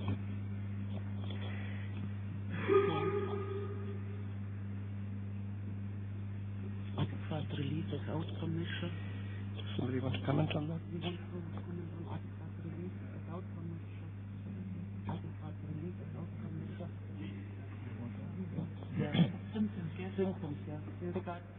Somebody said, would adequate relief of outcome of discomfort be acceptable as an outcome measure, or that we used this wording in one of our opinions, and how we defined it. I think this is a stepwise evaluation. What is the discomfort? Can I measure it? How can I measure it? How big was the change that I have measured reliably? And and then there comes a judgment of EFSA if this was adequate. I think we cannot go further than that. But of course, relief of discomfort per se is an acceptable endpoint.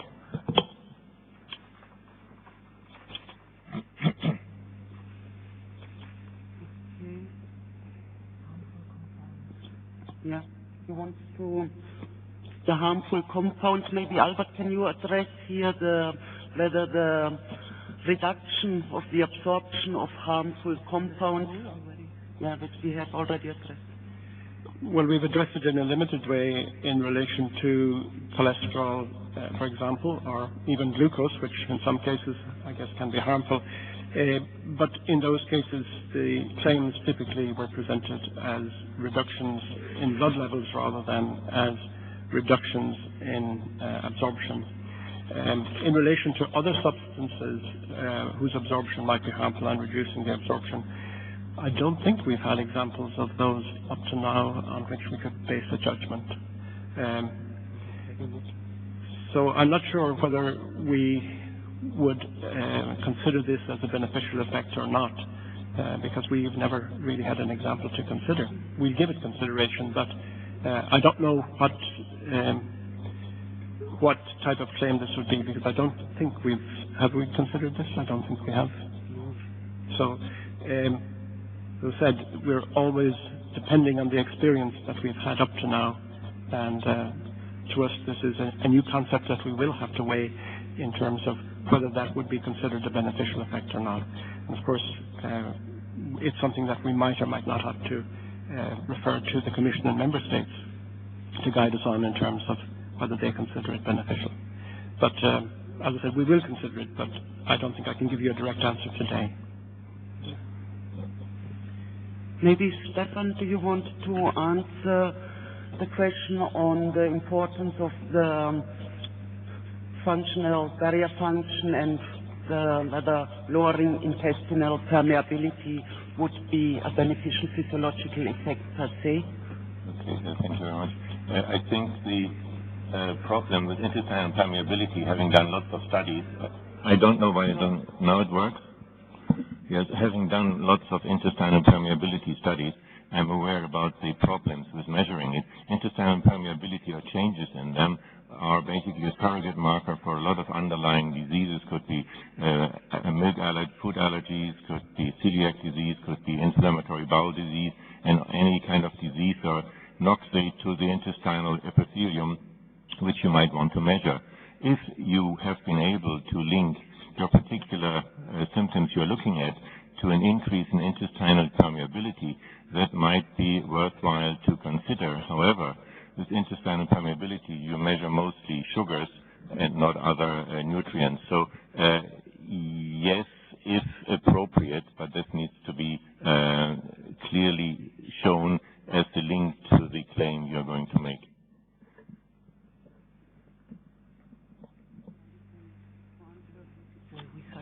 On the restricted use of questionnaires, whether it is necessary. Yeah, I think we came back to the question on discomfort and whether questionnaires are necessary on discomfort. I would say again that it really relates to the target of the claim that you have in mind. But if you think about discomfort as the main criteria in the claim, you would probably end up the questionnaire.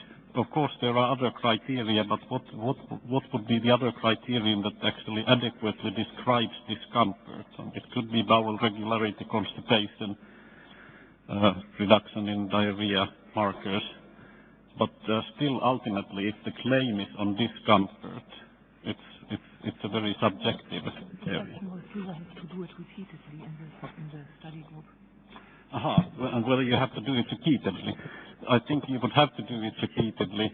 But again, it depends on what the claim is like.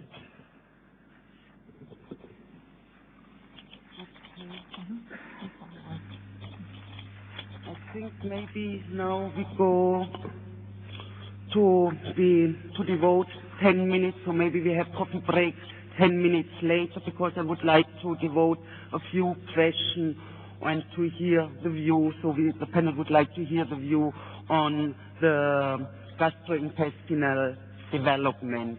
So what is the beneficial physiological effect? What is the target group for the claim? And what is normal development and how to define it? So we take a question over there. My name is Bernd Stahl from Milupa Danone. I have a question to the last chart on the developmental aspects on the target group infants and children.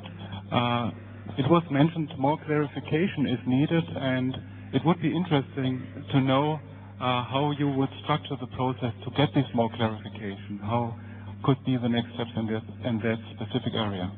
Thank you.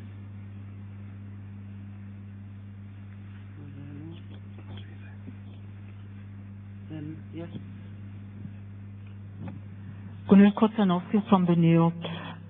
I would like to come back because I thought we left the previous issue, not the discomfort discussion, not yet, on the absorption of nutrients. There's one example mentioned, which means lowering of glucose and lowering of cholesterol, which I had not considered, to be honest, in this context of the current document. However, when it comes to lowering glucose and reduction of glucose, this implies, first of all, an active principle. But there are more nutrients where a replacement is possible, which brings us back that one can also argue to, for instance, replace lactose, not only by degradation, but one can also argue to replace a high glycemic sugar or a high glycemic starch by a low glycemic starch and a low glycemic sugar. And so the root, meaning the high postprandial blood glucose response, can be reduced by replacing a very readily digestible carbohydrate by a slower digestible carbohydrate. And this issue can also be discussed in relation to digestion and absorption to nutrients, and should or maybe put up not already in this document or in the later one. The gentleman in the back, yes. Pertinent from IDC. It's very positive that the GI development is now considered by the panel, that all these comments are now open for discussion. My specific question is, the infant and the small child is not the small adult. Are you considering now what you have indicated, the breastfed infant, exclusively breastfed until 4 to 6 months, and then the partially breastfed infants until 2 to 3 years as the reference for studies?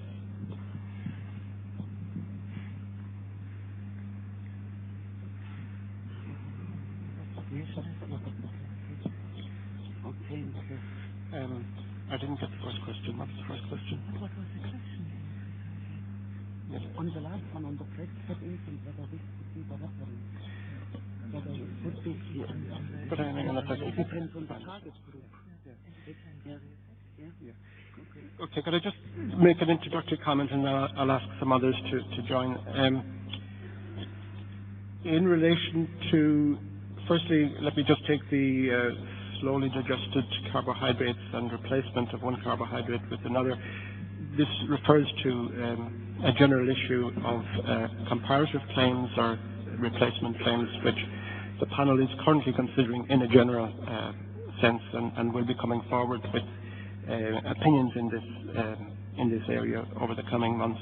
So it's a broader issue, but in principle, a lower digested carbohydrate, of course, could have the effect of resulting in a lower postprandial blood glucose, for example. And in terms of an outcome as a beneficial physiological effect, the panel has already accepted, and it's in published opinions, reduction of postprandial blood glucose as an acceptable effect, beneficial physiological effect. And the question of how you achieve that, whether it's by substituting one substance for another, this is a matter of how you can deal with comparative claims within the regulation. And the panel is looking at that at the present time, and indeed the Commission and Member States will be looking at this issue as how to deal with these types of comparative claims. But certainly it is an issue, and it will be coming forward, we expect, in future guidance as well. On the issue of the breastfed infant as the reference, one of the issues that arises here is what is the target group for the claim? As we had indicated, the legislation doesn't allow claims for the younger infants. So it's not quite clear. We're assuming then that we're dealing with claims in infants that are older rather than younger, and whether the breastfed infant in early life, like the exclusive breastfed infant, how this relates to claims that would be made for infants that are older, that is an issue that has to be considered. But anyway, part of this is what I'm saying. We need to define who the target group for the claim are. That's going to be important in this consideration. I can pass on to some others if they'd like to comment on the breastfed infant. Yeah, did I understand the question right, that you said would the panel require a breastfed infant control group or a partially breastfed infant control group?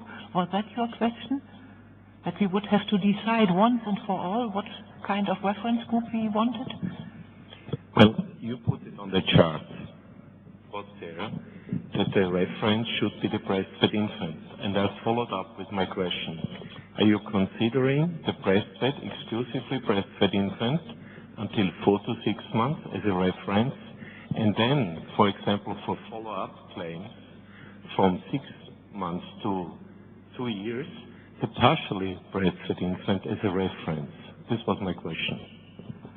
Oh, you mean I consider a partially breastfed infant one who gets both breast milk and formula, and so you mean an older infant who gets either formula or breast milk plus complementary food? Well, we can further define. Sorry, we can further define it. Let's say the exclusively breastfed infant until 4 to 6 months, and then as follow-up, the infant continues to receive breast milk and has weaning food, so the fully breastfed infant as a reference, then it's clear. Yes, of course, because in most cases we will not have another reference group. There will not be a reference group fully breastfed at the age of 9 months, or it will be very small. So, but I think there is no general answer on that. You know, of course, for the development of infant formula, we have said that the fully breastfed infant is a reference group. For in the question of evaluation of claims, of course you might have another reference group. You will have to justify the choice of your reference group for your application, and this can be either breastfed or partially breastfed or getting whatever. But you will have to justify it. So this is the justified reference group.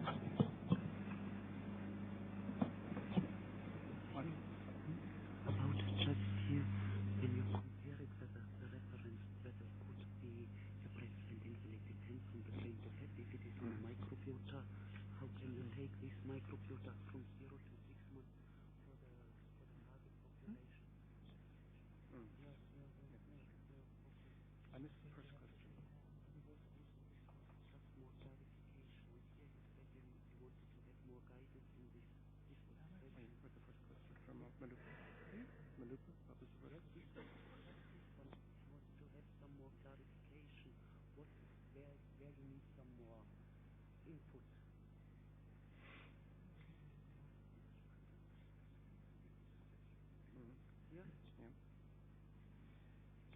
Okay. For the question from Milupa, we were not very clear. What was your question? You wanted to have more guidance on? That more clarification is needed, especially with the developmental phase of young infants. And I would take up this position of the EFSA panel that more clarification is needed. Is more clarification needed on basis of individual applications, or is more clarification needed on the general topic of young infant with a developing gastrointestinal system, with the gut microbiota and all the absorption and digestion physiology behind that?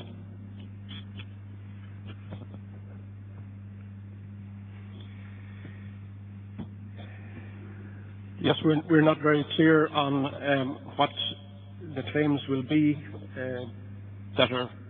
We don't know which claims to anticipate. It could be on, you mentioned gut microbiota. That's a very specific issue. Again, we will be discussing gut microbiota later in a general context, and we possibly could come back to this in terms of the beneficial effect, because that's one of the aspects, changing gut microbiota. When is that a beneficial effect, or is it a beneficial effect? And that's part of the microbiota discussion we'll be coming to later on, so we can consider it under that context. But there could be other types of claims, and again, any consideration of reference groups, etc., will depend on the specific claimed effect that we're talking about in terms of gastrointestinal development. So we have to take that into account. I don't think we have much experience up to now with developmental claims, other than with the role of essential nutrients, for example, in development, where it's much more straightforward, I think, than if you go for other substances, where it's quite difficult, I think, to do the assessments.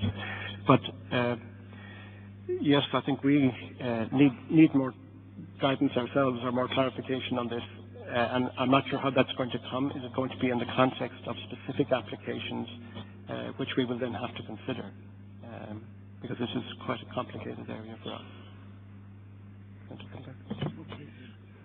Shall we have coffee break now? I think. So can maybe, John, one comment or question to that. If this is also an opportunity for a dialogue, that I think that would be really great, because if clarification is needed on specific application or on general topics, I think this scientific dialogue is very highly welcomed. Yeah, well, then, as I said, what we've received so far has been fairly general suggestions, but we find it hard to put it in the exact context of specific claims. And if you have proposals, please help us with that. It's difficult for us to anticipate what those claims will be without having experience of those specific claims. What are we doing now? Coffee break.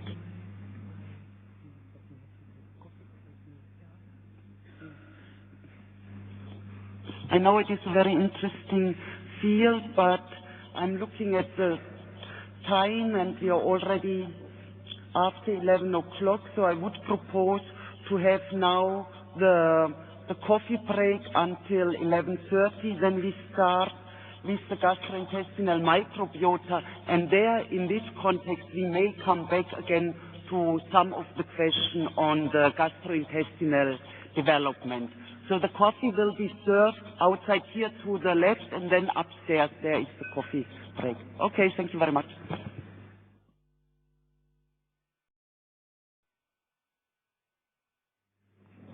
Okay. We would like to continue now the session, and we are going to discuss now the claims related to gastrointestinal microbiota. The topic will be introduced by Yolanda Sanz, who is an NDA panel member. Yolanda, the floor is yours.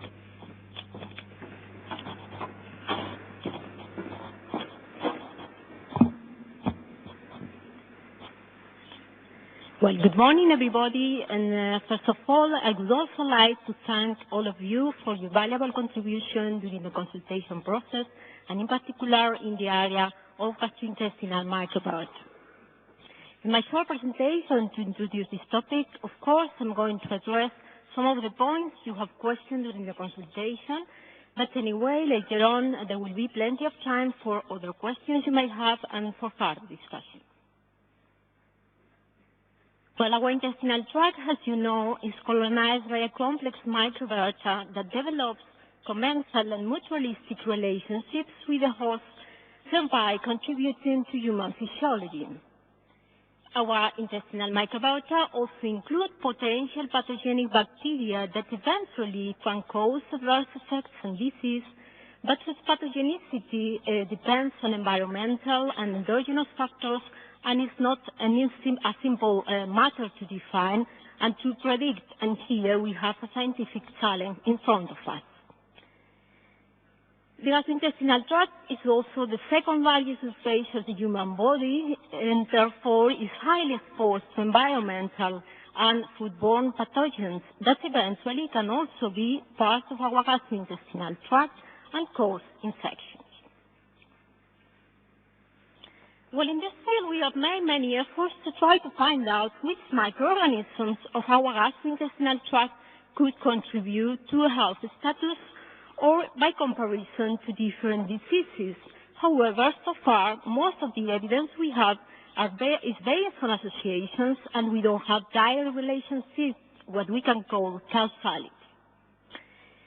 In this field, we have also worked many times with generalizations about the beneficial role of some commensal bacteria, such as bifidobacteria or lactobacilli, but in the context of the regulation, we cannot work with generalizations, we cannot work with assumptions, but we should work with real facts.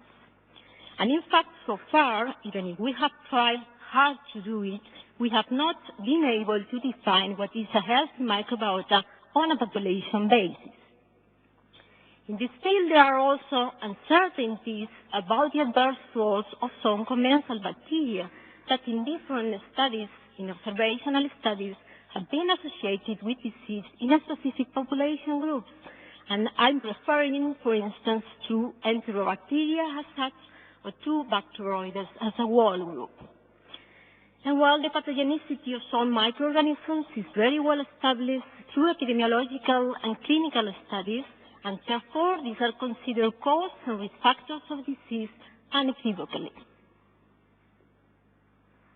Well, focusing already on specific aspects of the regulation, and in particular on the stage of definition of the health claims, I would like to recall the EFSA guidelines and the regulation according to which the health claims should be sufficiently defined, should be measurable, and reference to general benefits should only be made if accompanied by a specific health claim. And well, this is the reason why the following statements, when you have presented in an application, have been considered as non-defined claims.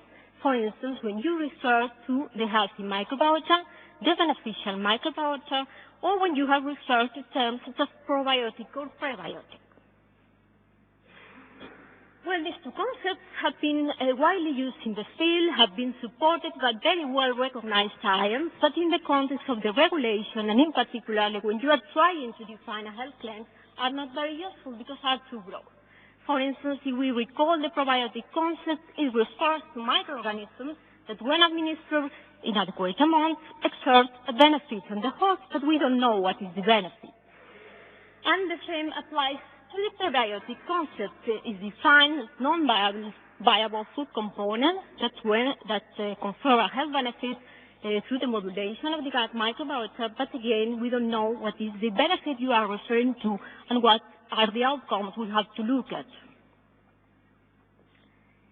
In contrast, these have been considered as defined health claims according to the evaluations we have conducted so far. For instance, if you refer to the role of your food constituent or your microorganisms in reducing the presence of pathogenic microorganisms, so the toxins, or if you state that your food constituent or your microorganism contributes to the defense against pathogens that is equivalent to the previous one, or when you state that it contributes to reducing the risk factors of infections. Well, another conflicting point in the applications, probably for you, has been to know if the claim effect was going to be considered as a physiological beneficial effect by the NDA panel.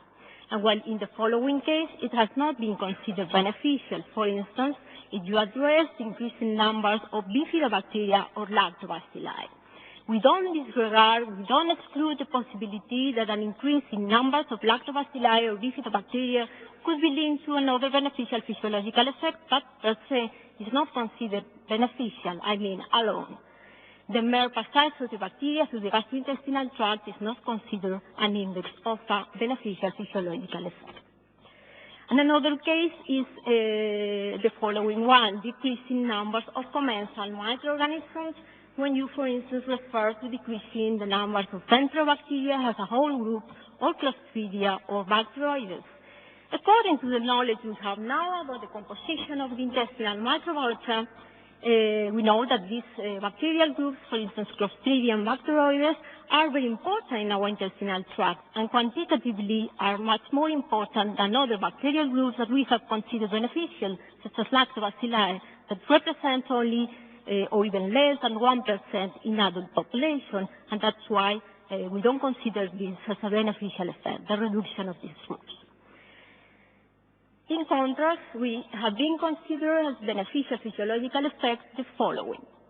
For instance, reducing numbers of pathogenic microorganisms or the toxins, or reducing the risk factors of gastrointestinal infections.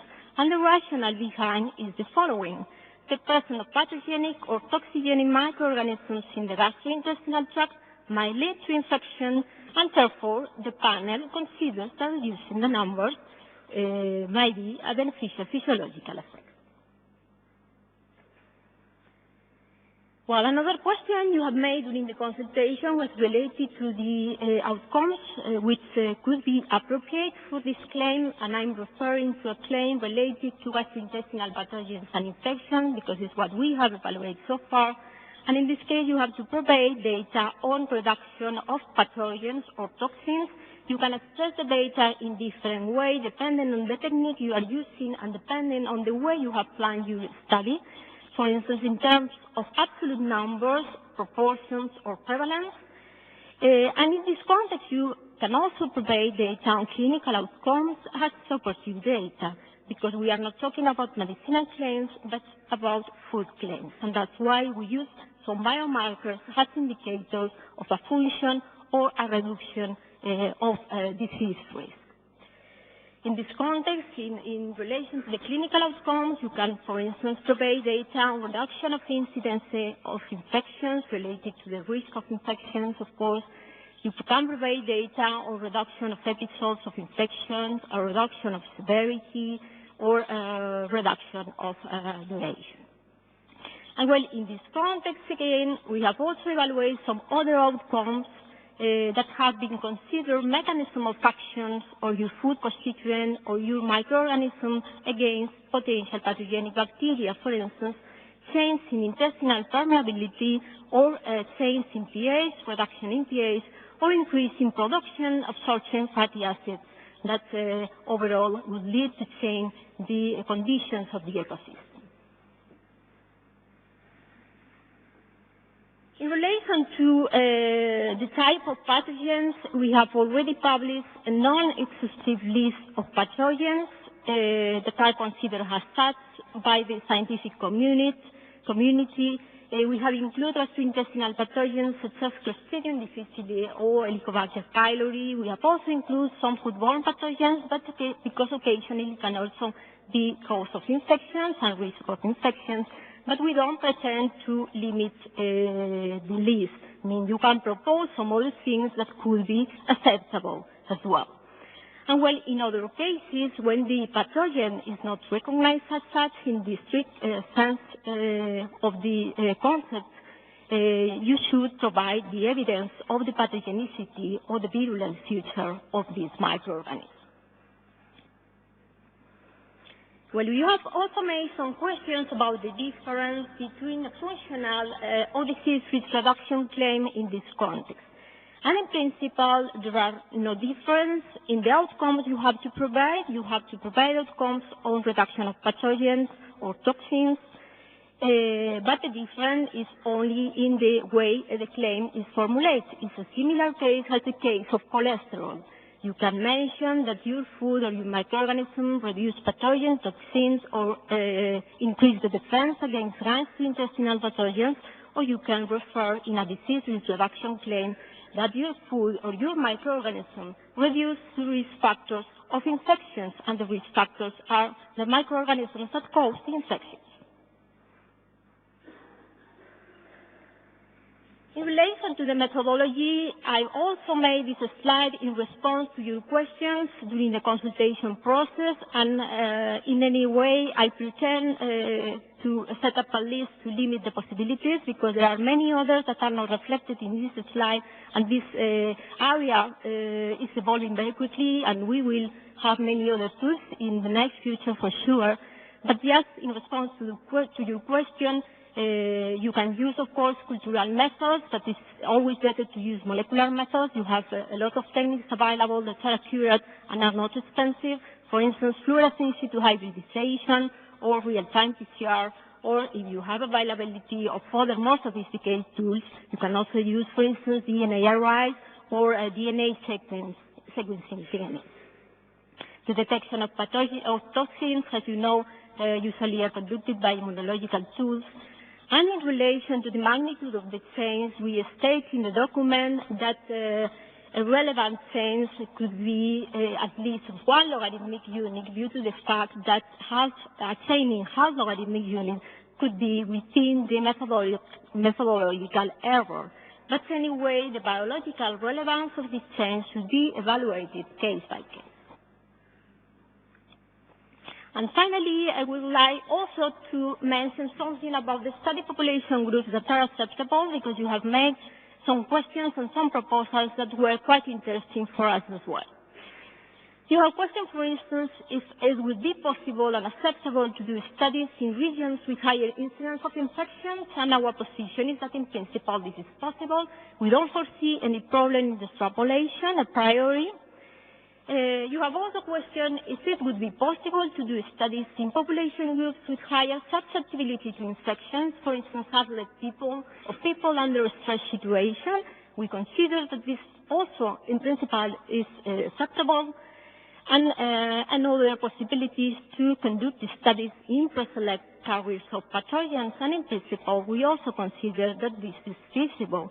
We are aware that the number of carriers of pathogens in healthy population is really low. You can talk about 3%, for instance, in the case of Clostridium difficile, even less if you refer to Salmonella or other food-related pathogens, and in this way you can reduce the sample size of your study. And well, the last thing you have mentioned in the consultation was the possible extrapolation of data from children to adults in this context. And in principle, we would say that this is not possible because, as you know, the microbiota in children is under development. So we foresee difficulties in this extrapolation. But anyway, it's always the responsibility of the applicant to provide justification and rationale for this extrapolation, if you think of proposing something like that, and we will evaluate it case by case. And well, that's all what I wanted to tell you. Thank you very much for your attention, and now we can continue the discussion.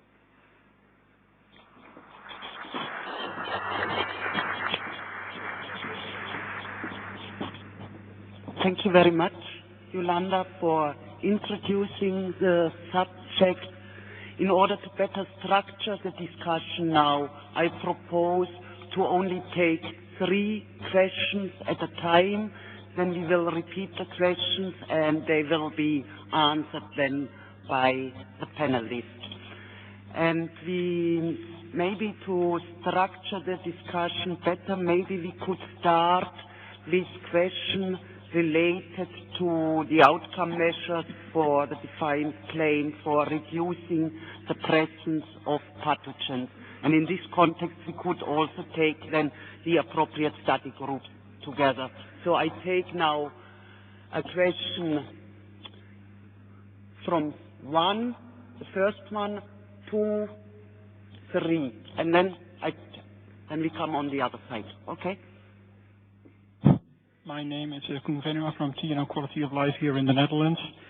My question pertains to the fact that in an earlier opinion on glutamine, the panel took the decision that intestinal barrier function and normal intestinal permeability was a health effect. Now here in this opinion, it is only described as supportive evidence, and I'd like to have the panel comment upon that. Another question that I have is that apparently people on antibiotics are not the proper study population for C. diff reduction. Does that mean that the panel allows healthy individuals to deliberately get antibiotics and then to study what C. diff does in these healthy individuals? In other words, that would represent a stress to these individuals. On a more general note on that same subject, I think we and others are working on the concept of homeostasis and resilience to that.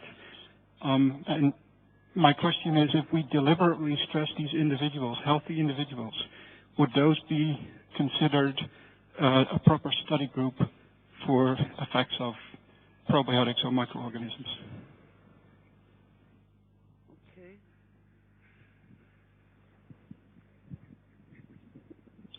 Herbert Lux from Innsbruck. Very nice. Thank you very much. I have a couple of questions just for understanding. What would you define as contributes to defenses against gastrointestinal pathogens? Is there any parameter one could measure, or would you say, okay, if the disease comes less often, then this is acceptable? The second thing is contributes to reducing the risk factors of gastrointestinal infections. Does that mean if food constituent shows that a certain risk group gets less often Clostridium difficile infections, that you have to show the Clostridium difficile and the disease by itself is only supportive, or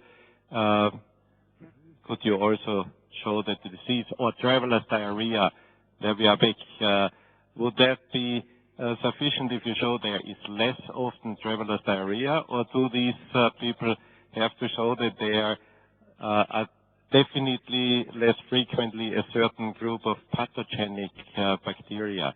I think this is important because we are again on this border of disease and surrogate parameters. I would like just to continue on this question and ask you, what do you mean exactly by risk factors of GI infection? I had the feeling that you focus very much on the number of pathogens. If I consider, for example, and this is stated in your document, that if you have EHEC infection or number of EHEC pathogens in the body, this is a disease for me.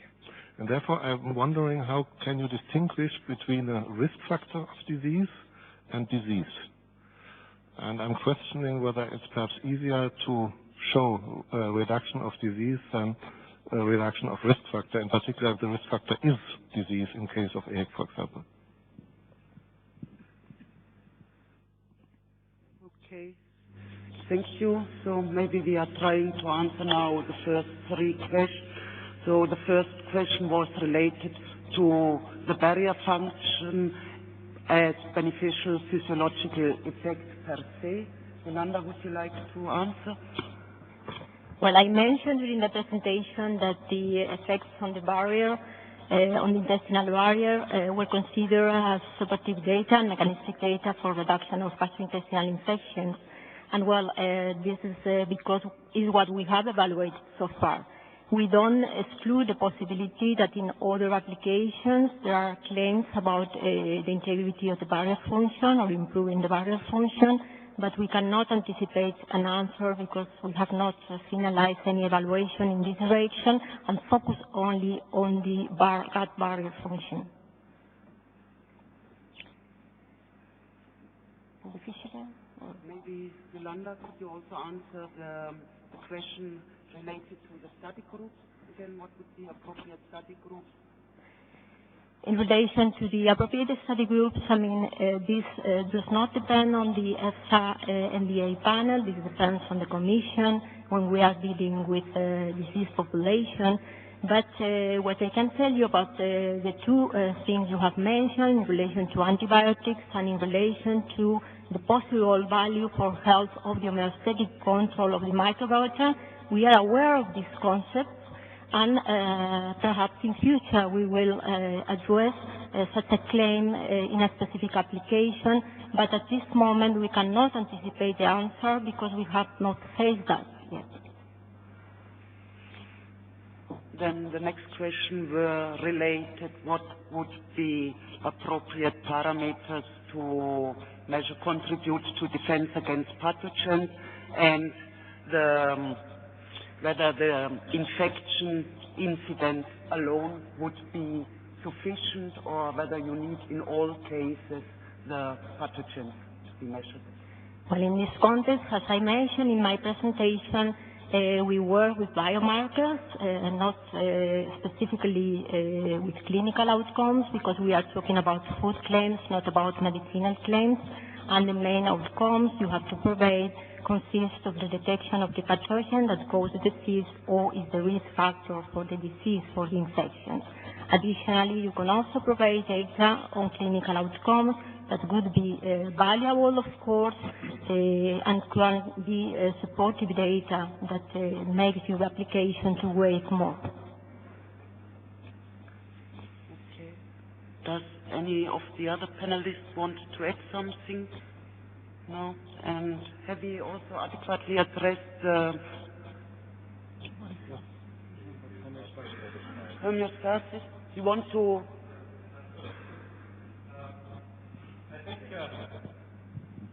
I think, I mean, to make the question even clearer. So if you use a probiotic to prevent traveler's diarrhea, I mean, this is the purpose the healthy person is taking it. Does that mean that this person in India has to take stool culture, or is it enough if you say we checked 100 people, placebo controlled, and the 50 who took the probiotic got definitely shorter and less diarrhea, or with elderly with Clostridium difficile? I mean, I think this is an important question because the purpose is that people take that to have less symptoms. What is the claim? What would be your claim? Would it be a disease prevention of traveler's diarrhea? This medicinal, yes. So it's not possible under the health claims regulation. Well, but I mean, this is a real problem because. Yes. If the claim would be improvement of immune defense, but it was shown by the fact that you could induce a reduction of traveler diarrhea, would you accept that? That's the question. On the immune defense, it's coming later. So if you're infection, it doesn't matter. Just give an example. You can also say reduces the risk of infection or induces GI discomfort. It doesn't matter. It's just my question whether it would be acceptable that such kind of studies performed on a clinical outcome would be acceptable for you for making this claim? It's not a claim on the disease, but it's a claim, it's the disease used to make the claim. Again, I guess as far as the studies go, they could be acceptable as evidence, but then again, it all relates to what your claim is. And if the claim is not even in the scope, then there's a problem, but that is not our problem. But as studies, they could be supportive of, well, depending on what type of claim you have, yes. So you would say, let's say, quality of life traveling in India, including diarrhea, would be a good claim, even if we know we want to prevent traveler's diarrhea, or number of stools in nursing home inhabitants would be a good claim, even if we think it's Clostridium difficile. Would that be the way? I mean, I think this is important. Yeah. You want to say? I think just as a general comment, it's very easy to get confused with these discussions. We have to be more precise in defining what exactly is the claim that is being proposed. And then you look for the evidence that would support that specific claim. And what Henk has said, that in principle many different types of studies can be used to support different claims. But in this area, it's very important to be precise as to where the starting point is. That's what we try to do. Okay, but that's your task, is define the claim, and then we can try to answer the questions. But we can't just answer what the outcome measure should be if we haven't agreed on what the claim is to start with. I think that's the starting point, and it's just important that we all understand what our starting point is.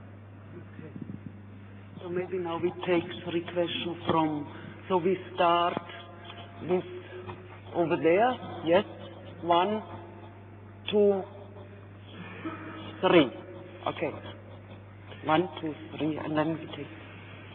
Okay, Regerings, Bolivar. You say that you accept studies in persons that are carrier of a certain pathogen. Can you speak a little bit louder? Yes, of course, sorry. You say that you accept studies in persons that are carrier of a certain pathogen, and that immediately leads to a problem when you design the trial. In many cases, in most cases, these persons suffering from an infection immediately are put on an antibiotic treatment. So my question is, do you accept a clinical trial where you compare, instead of a placebo group, an antibiotic group versus the experimental group? It's difficult to understand. What is the claim? What would you like to? What is the claim? Can you just? No, it's just a general question. Not, let's say a claim where we demonstrate a reduction of infections, gastrointestinal infections, for instance. Where we, in a clinical trial, we cannot compare in a control placebo given group to an experimental group, but only an antibiotic given group. Are you referring to the possibility that we consider as a study group a group that is being treated for a disease? Yeah? Well, in principle, if a group is treated with drugs for certain diseases, it cannot be considered for the full claim, in principle. That's why the problem is, ethically, in a person who suffers from an infection, we cannot give a placebo. Many ethical committees will not allow us to give a placebo to a person that's suffering from an infection. I think there is a misunderstanding. We were talking about carriers or pathogens that can be asymptomatic, not about people suffering from the infection already. You can look at the people suffering from the infections if you are studying the reduction of risk of infection. If you are studying the reduction of pathogens in the context of a functional claim, you can look at carriers of pathogens when they are asymptomatic, and you have some of them. Albert, you would like to say something on the treatment of diseases? Okay, it's partly, again, just to emphasize that understanding what our starting point is for the discussion is that we must have an understanding of what the specific claim is. If it's a claim for reducing risk of infection, of a gastrointestinal infection, that's a reduction of disease risk claim. Or if it's perhaps a function claim where we're talking about reducing or improving defense against pathogens, which is a different way of presenting the claim. For instance, a salmonella infection. But it's not reducing salmonella infection, it's not the claim. I'm saying that's not quite the claim. It's a question of how it's presented as a function claim or a disease risk reduction claim. I was thinking more on Article 14, so reduced disease infection claim.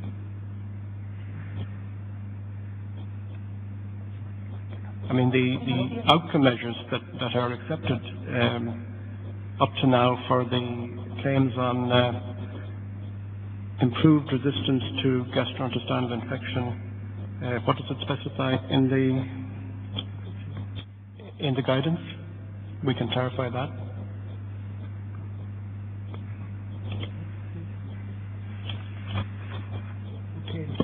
Well, you need evidence of the infection, which could be reduced pathogens, for example. If you can demonstrate reduced pathogens.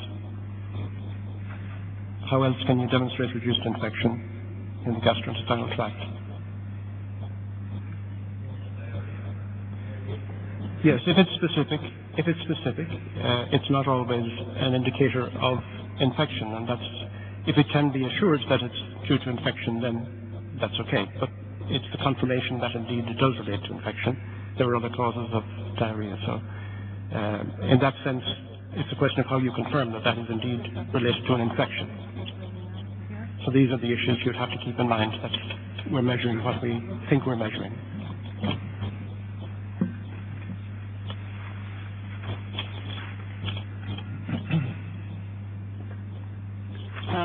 Yes.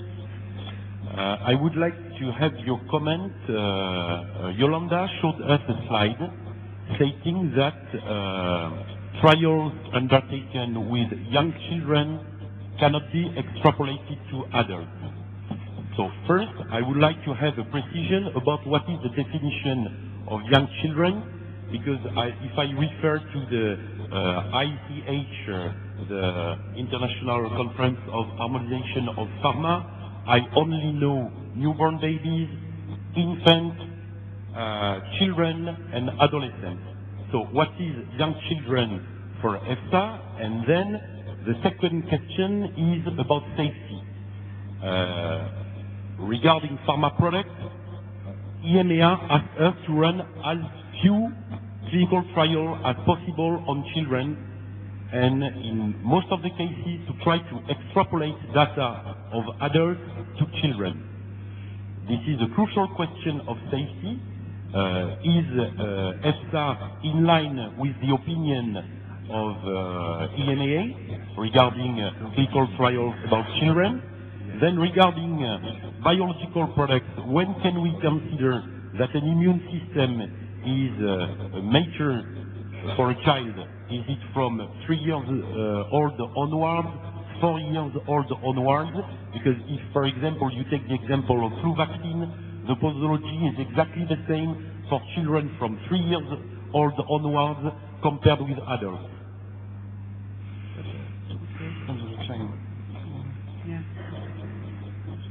Okay, no, the lady next. Yes, this lady. And then we are trying to answer. No, here. Okay. But then here. Okay. Hi, Tammy from Pfizer Consumer in the U.S. Can you address or comment on what type of diet assessment is acceptable, or what you agree with, given that it was stated prior in a previous presentation that in principle it is acceptable to extrapolate a population from Europeans to Asians and so on?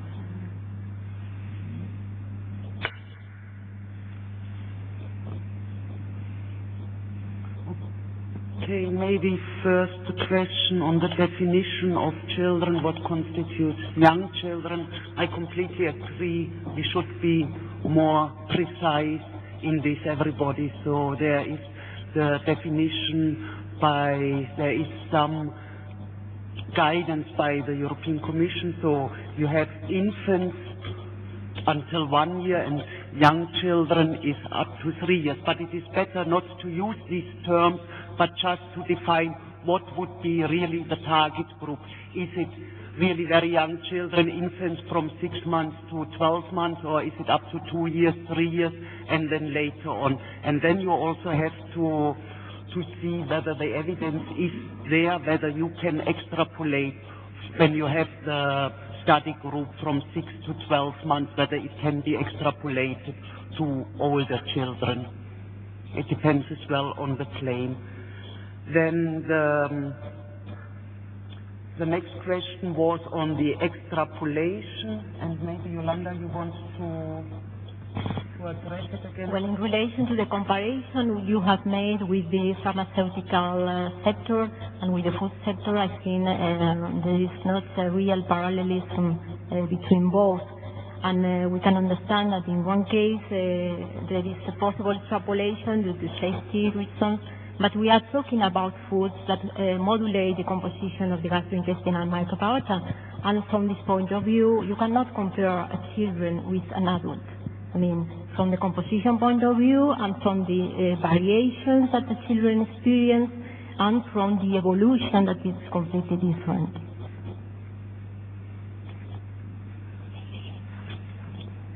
Could I just add to that? Again, all the time we come back to the specific claim. What is the claimed effect is going to be important consideration, and also the age of the children, whether we're dealing with very young children, infants, less than 6 months, less than 1 year, etc. So again, you're comparing the physiological status of different population groups, and you have to judge for any particular claimed effect. If you think the physiological status of the study group is equivalent to the physiological status of the general population in another population group. So this again is just general scientific assessment. This is the kind of scientific judgment you have to make.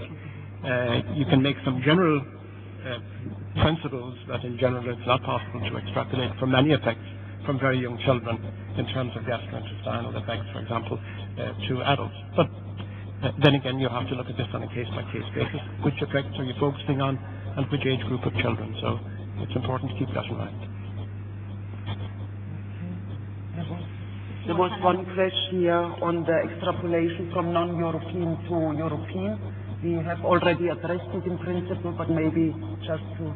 Well, we have already addressed this question. In principle, we will accept all the studies, even these are not, this has not been conducted in European countries. There is no reason to reject any study unless we suspect for a specific reason that there are some variables that can influence the results. But this would be a very rare case.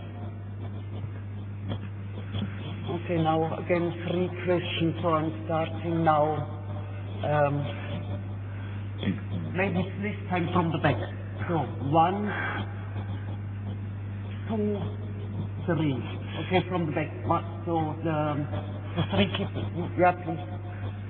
Thank you. Sample afternoon from Danisko. Firstly, I would like to thank the panel for taking the patent tense as, or approving patent tense as reduction of risk factor outcome. Because quite frankly, we don't have too many accepted outcomes, so we are thankful for the ones that we have.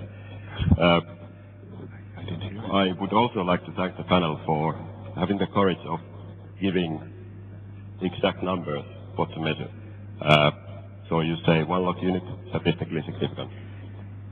All we know, this is a compromise, this is a generalization, but these kind of guidelines can never be made without generalization. So I think we just have to live with that. That's all good, but then I see the slide 13 where it says whether the change is biologically relevant, case-by-case approach. I'm wondering if this case-by-case approach applies to all risk factors like cholesterol or blood pressure.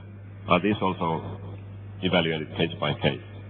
I think if the panel considers a certain outcome as a risk factor, then the panel should stick with this assessment. If it's a risk factor, it's a risk factor. No questions asked. That's my opinion. Okay, thank you. Then, yes. 2, 3, from the back, yes. Can you give? Yeah. And then the next. Sunil Kustanowski from the NEO. I also realized that the pathogens, or the pathogen section, is one of the few examples, if not the only one, where the panel comes up with suggestions for markers which were not already dealt with in opinions, as mentioned by Professor Flynn before. I struggle that, in particular for this critical aspect of pathogens, first of all, they come from medicine, not from nutrition. Secondly, to my mind, they need to be backed up by references and by more extensive discussion, as we see there is not a general agreement in the scientific community here. Then, when I come from the food manufacturer's perspective and being in charge of designing studies and being constructive, I wonder whether an expectation of a 1 log reduction as a minimum for Salmonella, for Campylobacter, or all the other foodborne pathogens can really be expected from a food product, or whether, because I'm not entitled to disturb the homeostasis of the organism, I need something which is as potent, and then also, of course, more unethical, with the potency of an antibiotic and the selectivity. So therefore, I question whether this is really, for drug components, a good proposal and constructive proposal that we could go for.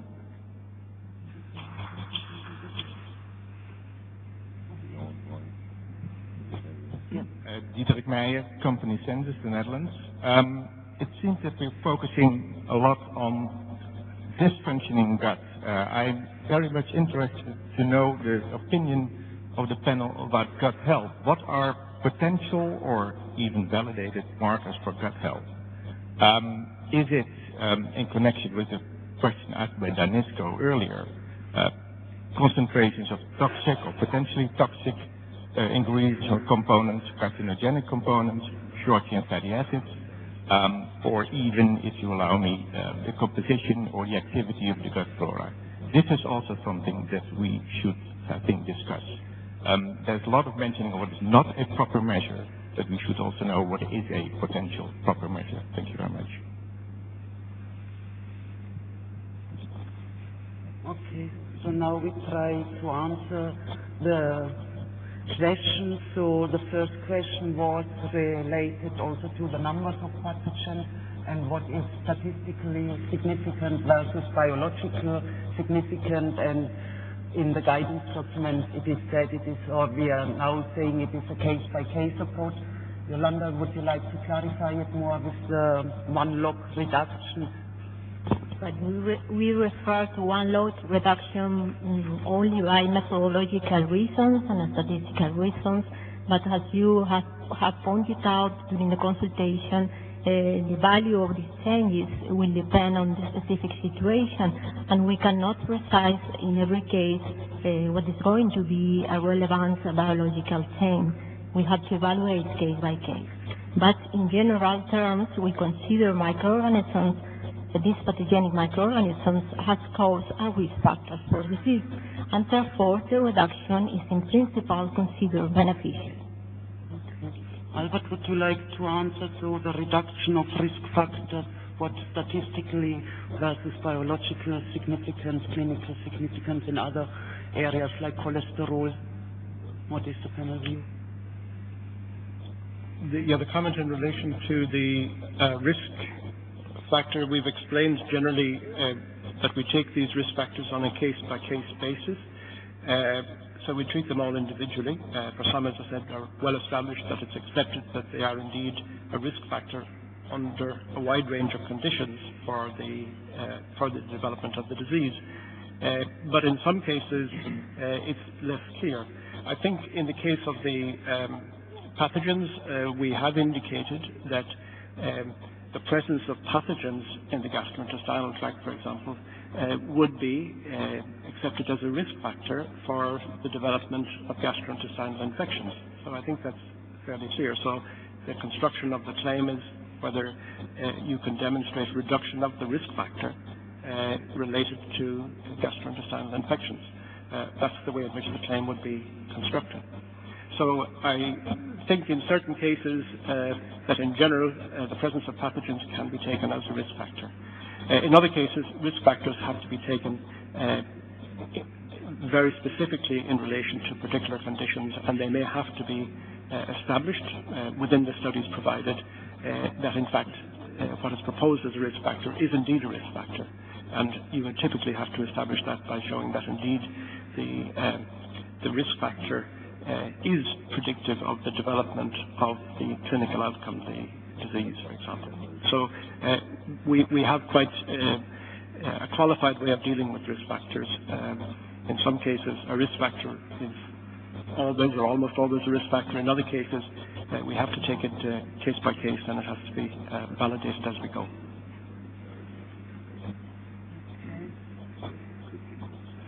Then what can be expected from a food product? The reduction, maybe also we could take this together with a claim on the parameters for gut health, that the panel is just concentrating all the time on the reduction of pathogens, and why we are not taking into account other parameters of gut health, like the short-chain fatty acids. Well, in principle, the NDA panel is not responsible for proposing other benefits or health claims. I mean, it's the applicants, the ones who have to do it. And we cannot enter into the debate of if the reduction of pathogens is or not lying within the functional food area or in the drug area, probably in both.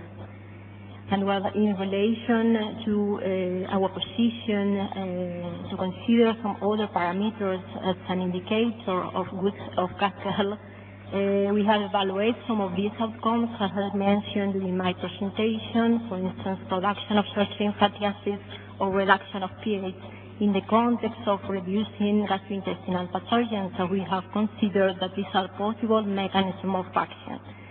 Anyway, we are aware that many others, many of you are also interested in showing benefits on the basis of these parameters alone. And in principle, for instance, a reduction in pH, even if this might be a beneficial physiological effect, in itself is not considered by the panel as sufficient evidence of a benefit, because it's a weak biomarker of a benefit. The same applies to the production of short-chain fatty acids and, for instance, to the production of butyric acid. You have mentioned in the consultation document that there are publications on the beneficial effects, but these are mainly based on in vitro study, animal studies, and in humans, what we have in most of the cases are only associations. As you know also, butyric acid is mainly absorbed in the proximal colon, and we don't have an exact idea of what the concentration you find in fecal samples means, and we would like to see these outcomes together with other outcomes to really conclude that this is a beneficial physiological effect. Okay, okay, thanks very much. So we take now again from this side, okay, I take Francisco, then you have, no, you were, okay, then this lady in the front, Francisco, this lady in the front, and then you, yes, okay. So. Minor point concerning the prebiotic definition. I don't think that FAO has got a definition of prebiotic. What happens is that there was an initial meeting organized by Maria Pinheiro with a few people trying to make a working group, and in fact FAO decided not to go ahead with the working group, and the definition of that published this initial group did not fit the concept started by Marcel Robespierre and Greg Gibson, because could be also used with antibiotics. Antibiotics also change the microbiota for a healthy effect. So I don't think that, to my view, that there is a foul definition. So in fact, ISAP, the International Scientific Association for Probiotics and Prebiotics, made the change of the last definitions by Marcel Robespierre and Greg Gibson, but trying to stress that prebiotics stimulate growth. That because if not, the foul definition could be accomplished by antibiotics.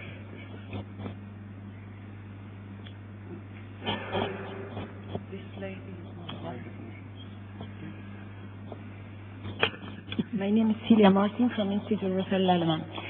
Going back to the traveler's diarrhea, if I recap, because you mentioned that it depends on the traveler's diarrhea has to be placed in the context of the specific health claim. So it is clear that prevention of traveler's diarrhea is a medicinal claim, so out of the scope of this regulation.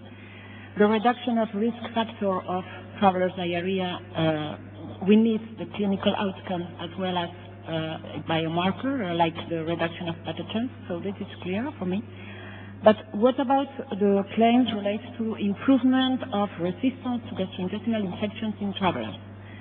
What would be appropriate outcome measures for this claim? Is a reduction of incidence in travelers' diarrhea acceptable, enough evidence, or do we need also another marker?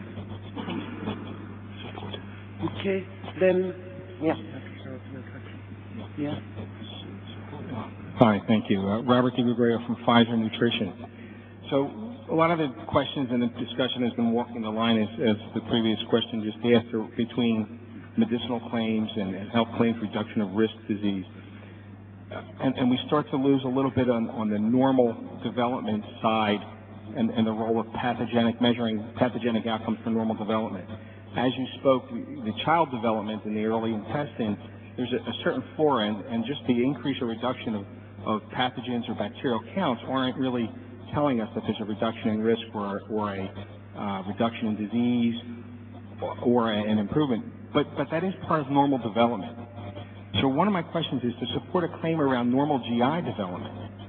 Does a measure of pathogenic and or physiologic or commensal bacteria that's closer to a human milk fed for the younger and to the mixed complementary feed diet in an older child, can that be supported by measurable outcomes of those pathogens and of those bacterial counts that are closer to human milk fed, as the benefit being normal development? Because we know that bacterial milieu needs to be within a certain range. It's not that it's significantly lower by a log or significantly higher by a log, but that it is actually closer to what nature and the normal diet would produce. And is that in itself a benefit for normal development of the GI tract in the infant, the younger children, and older children? Okay. Good. Maybe are we going to first hear the comment on the prebiotic definition? Stefano, you want to comment on it? I would comment it based on the fact that it is an FAO working group that has made the report. It's part of the Food Standards Organization and FAO together. So it's their current one. Whether they will get together another meeting, expert meeting, as was proposed at the end, it is still the published FAO report. Yeah. And no, but also the panel is not using these terms probiotics, prebiotics, so that's why we should not discuss now about the definition. I don't understand anything. Yeah, okay. So the next question about traveler's diarrhea, if you just have the evidence on the traveler diarrhea, you don't want to make a disease risk reduction claim, but you would like to use the evidence for a function claim, like here, defense against pathogens, resistance, would be the incidence of the traveler diarrhea be sufficient, or would you need here for a function claim, would you have to have the proof that it is also that it is an infection is involved, or that you need the pathogens? In this case, again, you will have to show an effect on microorganisms, pathogenic microorganisms, or those that are related to the development of traveler's diarrhea, because we need to work with these biomarkers, and the clinical outcome are subjective data. And the last question I didn't understand very much about the medicinal claim and the... Can you just... I think the claim related, or the question related to normal gastrointestinal development, and it related specifically to the development, I presume, of a normal microbiota. I will ask my colleagues to comment on this, but the question I ask is, what is a normal microbiota in a developing infant? This is a difficulty for us, is what is normal. My understanding that there's a very wide range of normal. Anybody want to answer that? What is normal? Well, again, I mean, if you look at the consensus on what is normal microbiota in infants, I think we can say that there's a certain consensus on breastfed infant microbiota. But there are a lot of differing opinions then when you start going forward from that, depending on the types of populations that have been studied. So it's very difficult to actually make a consensus. If you look at American infants and European infants, the reports are sometimes totally different. Then what is considered a healthy infant in the US and in Europe may also be slightly different. So therefore it's very difficult to find a common scientific agreement on what the healthy microbiota would be. But could I also add to that, with these types of changes, one must also ask, what are the consequences of this? I mean, what is normal and what you regard as required for healthy development? What functions are we talking about here in terms of what functions are affected by the developing microbiota? And that's all the time what we're looking for in terms of what is the real benefit of this. Can we define it? If we were to take a look at that normal development and have a supportive clinical outcome, whether it be a change of stool or a specifically different outcome that was supportive of that normal development, because we do see with formula-fed infants a change in stool pattern or a change in hardness or consistency of stooling, that those types of clinical outcomes could be supportive of the healthy, normal microbiota flora within the intestinal tract as part of what normal development would look like. And again, taking it away from medicinal claims, taking it away from even disease reduction claims, and even stooling claims, but going to normal development claims. We know that human milk-fed infants have a different outcome, even if you go to immunity, than infant formula-fed infants. And if we take that and use that in older adults, 6 to 12 months, or older infants, and in older children, even beyond that, to extrapolate or to even show clinical data that shows the consistency of the flora and the mix of the flora and consistency of some of the clinical outcomes, would those be supportive to say that, yes, normal development is seen, and we're not seeing some of the unwanted or unintended changes that are associated with infant formula-fed milk or supplemented formula-fed milk children? I think just in relation to the outcomes that you're talking about, like an improvement in stool consistency, I mean, we have no difficulty with outcomes like this. We say we accept improvements in stool consistency as an outcome. I mean, if you can attribute that to the microbiota, I mean, it's attributable to many things, but can you attribute that to microbiota? I don't know if that's possible, but I'm just saying we're focused on, first of all, what is the outcome that we regard as a beneficial effect, and the means by which that comes about, then we can consider whether that becomes part of the claim or not. But I don't know whether you can assume that or whether you can provide the evidence on what the basis for the change is. So again, I think it comes back to is normal development itself of the GI tract. Can a microbiota milieu be considered normal development? And I understand that the difficulties from population to population of defining what that normal milieu is. But if we don't see a drastic reduction or change in that, even if it's a bifidobacteria where we see a significant reduction in that in certain diets, If we don't see that change, can that be considered, if shown an appropriate justification and rationale why, that in itself would be a normal development benefit, which could be seen as a physiologic benefit? Well, I think where the panel is at the present time is that we don't accept that of itself is a beneficial physiological effect. We remain to be persuaded that, in fact, it is beneficial, and we're looking at the consequences. As I said, if you're relating it to a specific function, an improvement in a function, or an improvement in development of some function, we're always looking that step beyond because of this uncertainty about what it means when the flora change.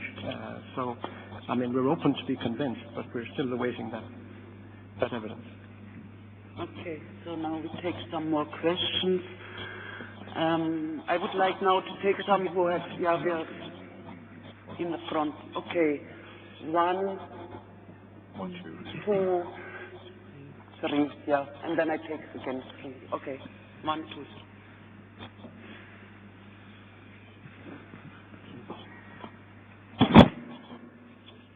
Frank Rombout, formerly with Wageningen University and food microbiologist. I have my serious doubts about the validity of pathogens in the gut as a risk factor for infection, for disease. It is a risk factor when you are a cook in a restaurant and the disease will be with your customers. But these bacteria in your own gut, I don't think make you sick. Salmonella, Campylobacter, also Shigella and so on. All these explosions are caused by germs that come from the exterior and not from your own germs. That's my question.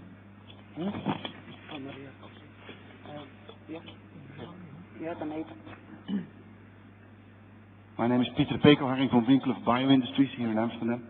Well, thank you for this meeting. I think we needed a lot to clarify many things. And if I follow the discussion, I can see that there are many attempts from both sides of the table to exactly understand from each other what kind of points are acceptable or not acceptable. But then in the presentation this morning from Professor Flynn, we heard that the obligation to clarify the pathways or the risk reduction factor is, and then he only mentions the applicant. And I think it would be a very good thing if it would be stated that it's also a responsibility from the panel that if something is not unclear or that things may be unclear, that there is more initiative from the side from the panel to the applicant to ask for clarification on points that are maybe misunderstood. That's my first question. And my other question is, we are talking about risk reduction factors, and we have to talk about risk reduction factors because the regulation is as it is. And now you are bound to this regulation, that's clear, we understand that, and maybe we all suffer a bit from a regulation which is a little bit too tight for the things that we want to do and achieve with probiotics. I think most people here know that a healthy gut flora is a good thing to have and that it supports your health. Now, I understand that a step which cannot be made by the panel, and that is to change the regulations. But my question to you is, would you welcome an initiative from the international scientific community to the regulator to explain that the regulation as it is now is too tight to look at the beauty of probiotics? And shouldn't we have a health promoting factor instead of a health reduction factor? We now get in discussions going towards kind of pharma-like discussions. What is the opinion of the panel about this? Thank you. Okay. Peter Cartwright, Probiotics International. I'd like to thank Professor Sands for making it clear that populations and subgroups at higher risk are acceptable. However, when I look at it a bit more closely, I'm still not quite clear, because if we are looking at, say, reducing the risk factors of gastrointestinal infections, I'm wondering whether a population is healthy or not if it is a population that has had recurrent infections, let's say gastritis from H. pylori or vaginal infections from Candida yeast. If they have been treated and a doctor has declared that they are cured, but a microbiologist declares that they still have an infection, and you can have H. pylori infection of the stomach, but having no symptoms, is that recurrent group, who the doctor declares is healthy, but others might declare is not, is it an acceptable population in a study? Okay. Maybe the question on the regulation. So we would like just to say that EFSA is not making any comment on the regulation, whether it is useful to refer to a risk factor or just to the disease. We are not making any comments. Then there was the questions on whether reduction of pathogens can be considered as such, always as a risk factor. Could you, maybe Maria, there was a comment that the selection of this list is not good because many of these are food pathogens. This is not, of course, this list contains many kinds of pathogens, and this is, I'm surprised that some people have an idea that these are not established pathogens. This is extremely conservative list, and this is based partly on EFSA previous other panels, what they have given opinions, and easy regulation. So this is extremely conservative. And this includes, of course, many pathogens which are difficult, like Salmonella. But there are many which are also much easier. For instance, Streptococcus mutans, which causes carriers. There are lots of people who carry this bacterium. So this would be a perfect example that you could study that. And also Clostridium difficile. Many people carry that. They get an infection only under certain circumstances. So there are possibilities. You don't have to go the hard way. So I think that these are examples of the more serious and less serious pathogens, and some of those are fairly prevalent in the population, like mutant streptococci are, and perhaps we should consider targeting those microbes which are more prevalent. So, for instance, with carriers causing bacteria, not everybody harboring mutant streptococci gets carriers. It depends on the host, and it depends on the diet. So there are lots of factors that should be considered here.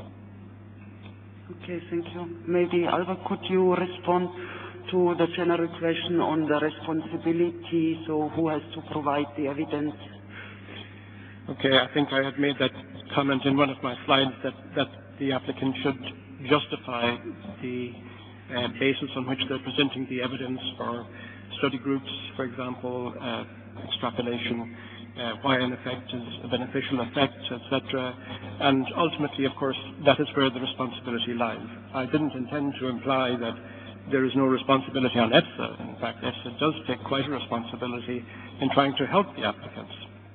That's what we're doing here today in terms of defining more clearly what we consider beneficial physiological effects and why, what study groups we have found up to now to be acceptable for us. So we help as much as we can. So this whole exercise of consultation is meant, as EFSA taking its responsibility, to try to help applicants or future applicants as well as possible. In addition, when we have the application under evaluation, we frequently go back to the applicant for clarification, and we're doing this more and more, and we do try to work with the applicant to try to make sure that the data that they have presented is being presented in the right way. So I do think we do take quite a responsibility to try to help the applicant as much as possible. Last question was related to asymptomatic carriers of pathogens. Could they be considered as an appropriate study group? Yes, of course, asymptomatic carriers of pathogens can be considered as a study group for a food claim.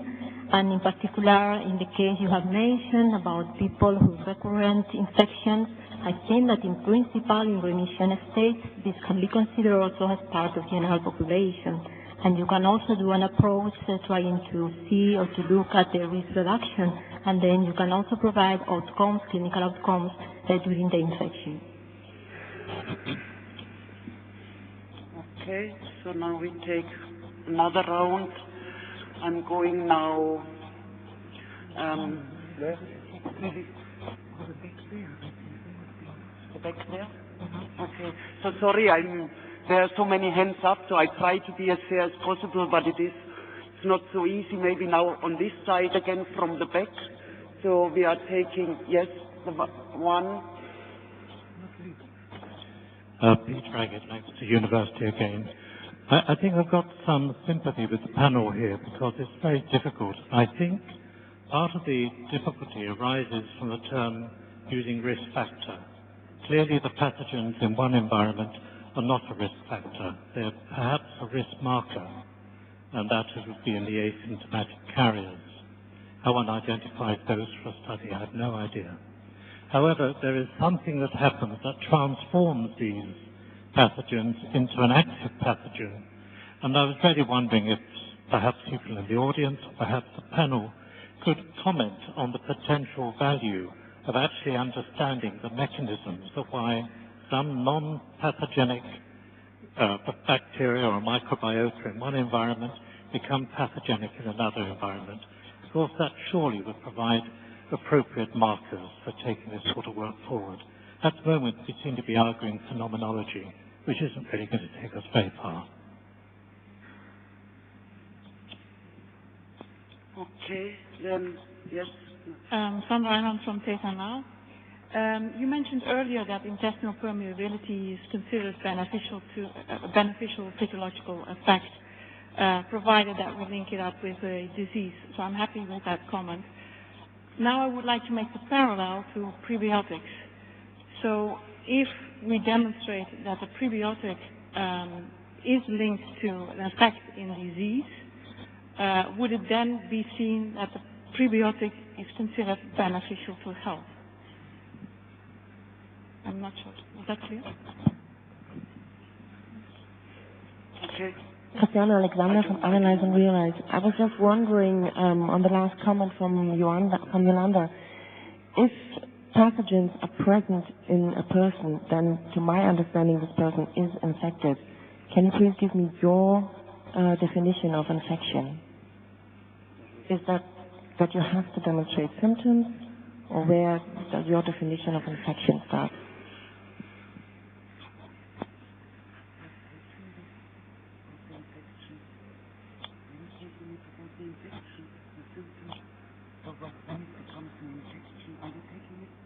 Yes, okay.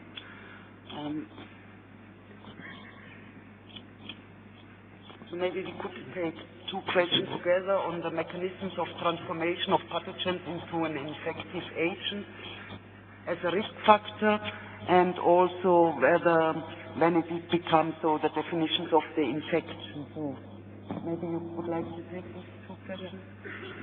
Well, in our opinions, we have always mentioned potential pathogenic bacteria because we are aware that some commensal bacteria under certain circumstances can become pathogens. But this is responsibility of the applicant to provide this evidence in case you are not talking about a real pathogen. And in relation to the second question, the definition of an infection, we consider that in principle infections, as other diseases, have to be diagnosed by physicians. In the case of infections by microorganisms, it's also important to identify the causal agent of the infection. And of course, you can also provide data through the description of symptoms of other non-specific parameters related to the infection. And this could be a complete way of defining an infection in the context of the regulation.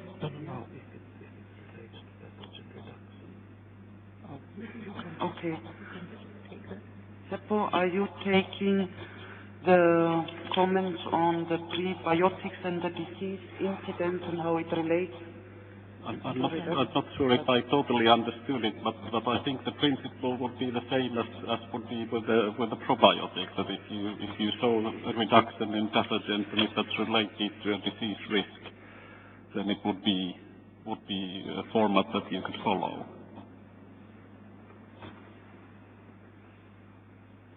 Was that maybe I'm taking now from the middle, from here, yes.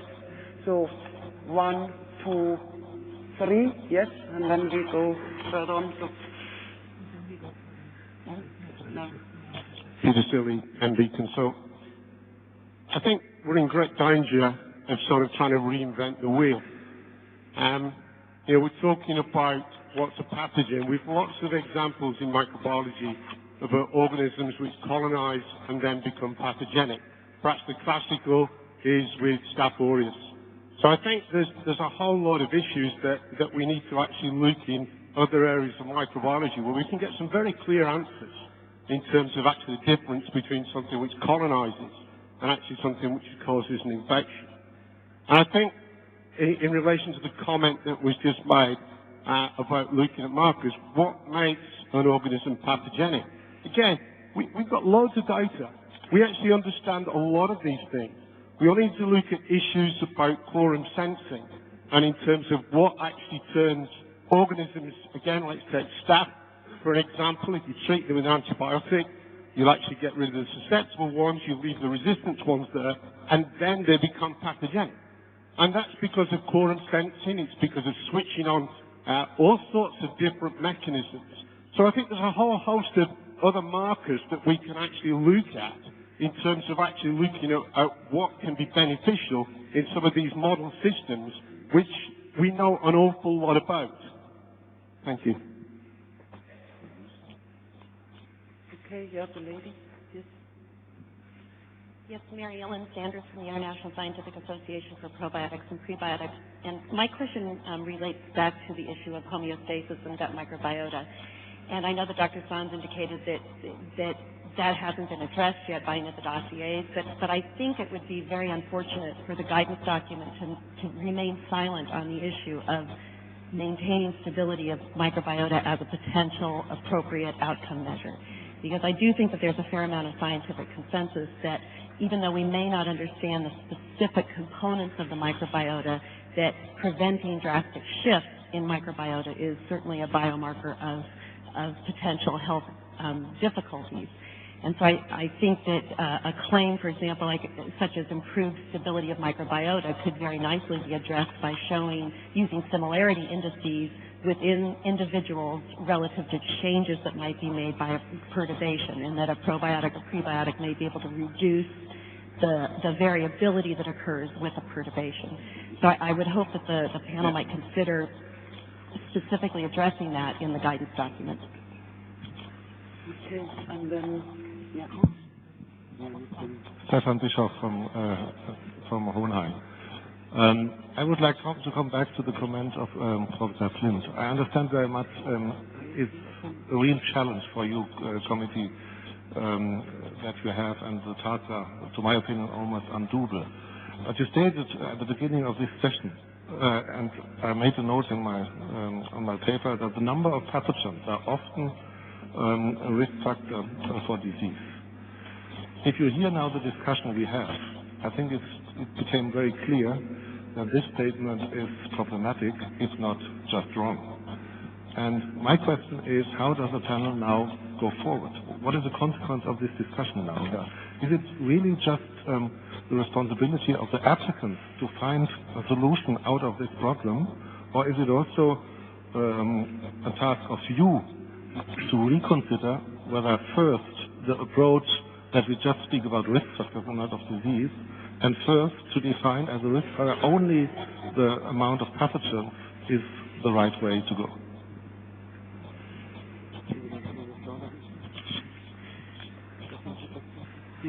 I'm Muriel Casadiel from Biofortis in France. I just want to come back to the clinical trials. Just two questions. Yes, two questions. I have the feeling that we can summarize that for a claim related to bowel function in general, we can have clinical outcomes as primary criterion for a clinical trial, as questionnaire, validated questionnaire, clinical observations. And is it true that for microbiota claim, it's just impossible to have clinical outcomes as primary criterion? because clinical observation must be only supportive, and that the objective primary criterion is the measurement of the level of pathogens. And I have a second question. If we want to have a claim related to the improvement of the defense against pathogens, okay? And if we conduct a trial on a population, which is all the population is treated by antibiotics for this infection, and that we prove that the antibiotic intake is statistically lower in the population, the food population, can it be considered that as convincing for such a health claim? In other words, does the panel accept clinical outcomes as primary outcomes for this kind of claim related to the improvement of the defense against pathogens? Okay, so maybe now we are trying to answer the question. So there was a question on the difference between colonization and infection. Maria, do you would like to answer? I think we are all fully aware that this approach that we have with pathogens is, of course, very simplistic. So we all know that it depends on the individual whether you get an infection or not, and what the number of these pathogens has to be to get the disease. But at least that's a starting point, because we have lots of methods how we can measure the levels of these pathogens. So that these are available. And if somebody is able to show a change in expression of virulence factors or something like that, that of course could be considered. This is just a very basic list, what could be acceptable, but it's not a limiting list. So of course changes in the properties of the pathogens or change in the expression of virulence factors is an issue. I think we could consider it.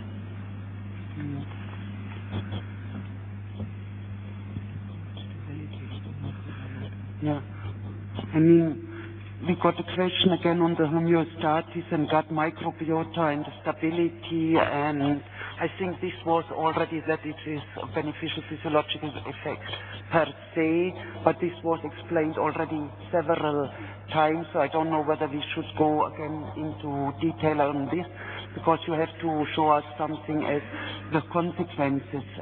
It could be used as a mechanism, but not as a outcome measure per se. Yeah, no? Okay, yeah. Okay, I leave it to the experts, Hank. Okay, well, of course you have to show the benefit, but I guess that, you know, it depends on your claim, and it depends on the evidence you have. But we don't know what a normal microbiota is, but I do think we know what, you know, a microbiota out of balance is. And if the time between getting back into balance is shorter, that is very difficult not to say that that is beneficial. But you know, it depends very much on the evidence you have. But I guess you may have a point, and that may be something that we need to address in our principles document. Yeah. So the difference here is that on a population level, because individuals vary so much with their gut microbiota, so on population level we can't say what's normal and what's not. But if we have a healthy individual, yes, and we have samples of this healthy individual, so we can then with fingerprinting techniques define what his or her normal is. But we can't extrapolate that to population. So within individuals, this is perhaps possible, but on population level, it won't be, because what is normal for one person is not perhaps normal for the other. So comparison within individual. Go ahead. What you can do experimentally is control that within you're looking within an individual and you show that similarity or perturbations aren't as greatly expressed, and you can do that across a study population, you're not making any comments about the composition of the microbiota, just that the microbiota has not changed as much. And that in itself is measurable, and that could then be used to support a claim such as improved microbiota stability.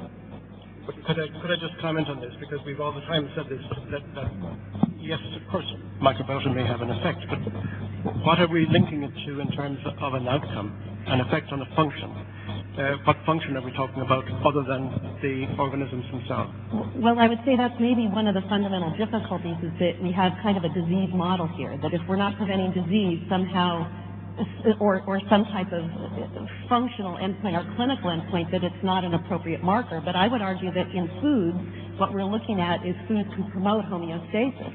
And in fact, the ability to maintain a stable microbiota, which can ultimately be correlated to some extent with a variety of different disorders, allergy and things like that. That in itself, that is a benefit. Yeah, but that's the whole point. I think when you talk about correlating it with disorders, of course, and that's what we're looking for, is how strong is that? Because really, this is the difficulty. How do you know it's beneficial if you change it? What is it linked to? What function or what health status or whatever it's linked to? And we're open to considering this, but all the time we're looking for the consequences of the disturbance in the microbiota or the consequences of maintaining.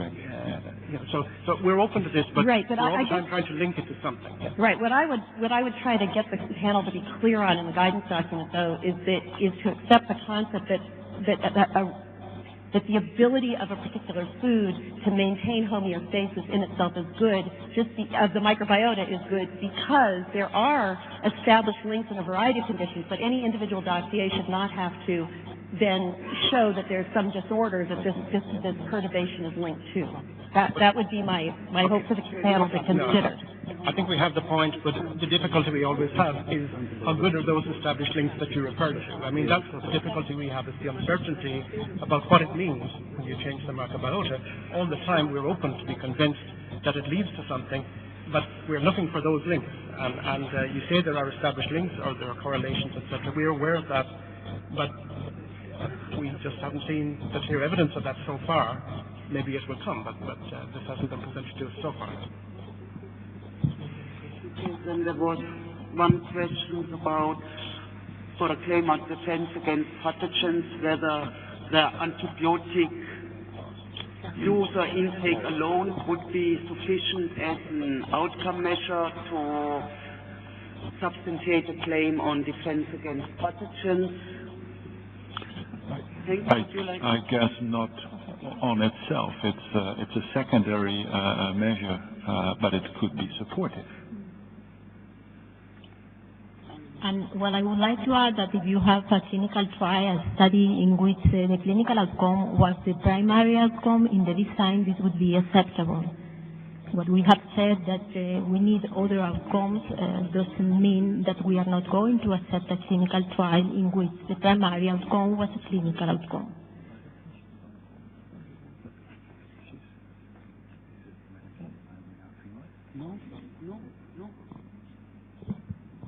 Maybe for us now you need to say again what you mean, because we are a little confused about your answer now. If they present as evidence a clinical trial in which the primary outcome in the design was a clinical outcome, this would be considered as evidence for the panel, as additional evidence. We are not going to reject this study. We are going to take this study into consideration anyway. That's what I mean. Can I just add something? I think the use of antibiotics is dependent on so many variables, and that it is almost or nigh impossible to actually have a simple study and just measuring the boxes of antibiotics you might be getting from your GP. So because there is local variability, there is patient preference of taking antibiotics and so on. So it needs to be a very extremely well-controlled study taking account of all of these variables. And these variables are actually present in the same city and in the same area. So potentially it could be supportive, but it is extremely difficult to show that a change in antibiotic usage is related to what you do before. So yes, I mean, just as an additional point.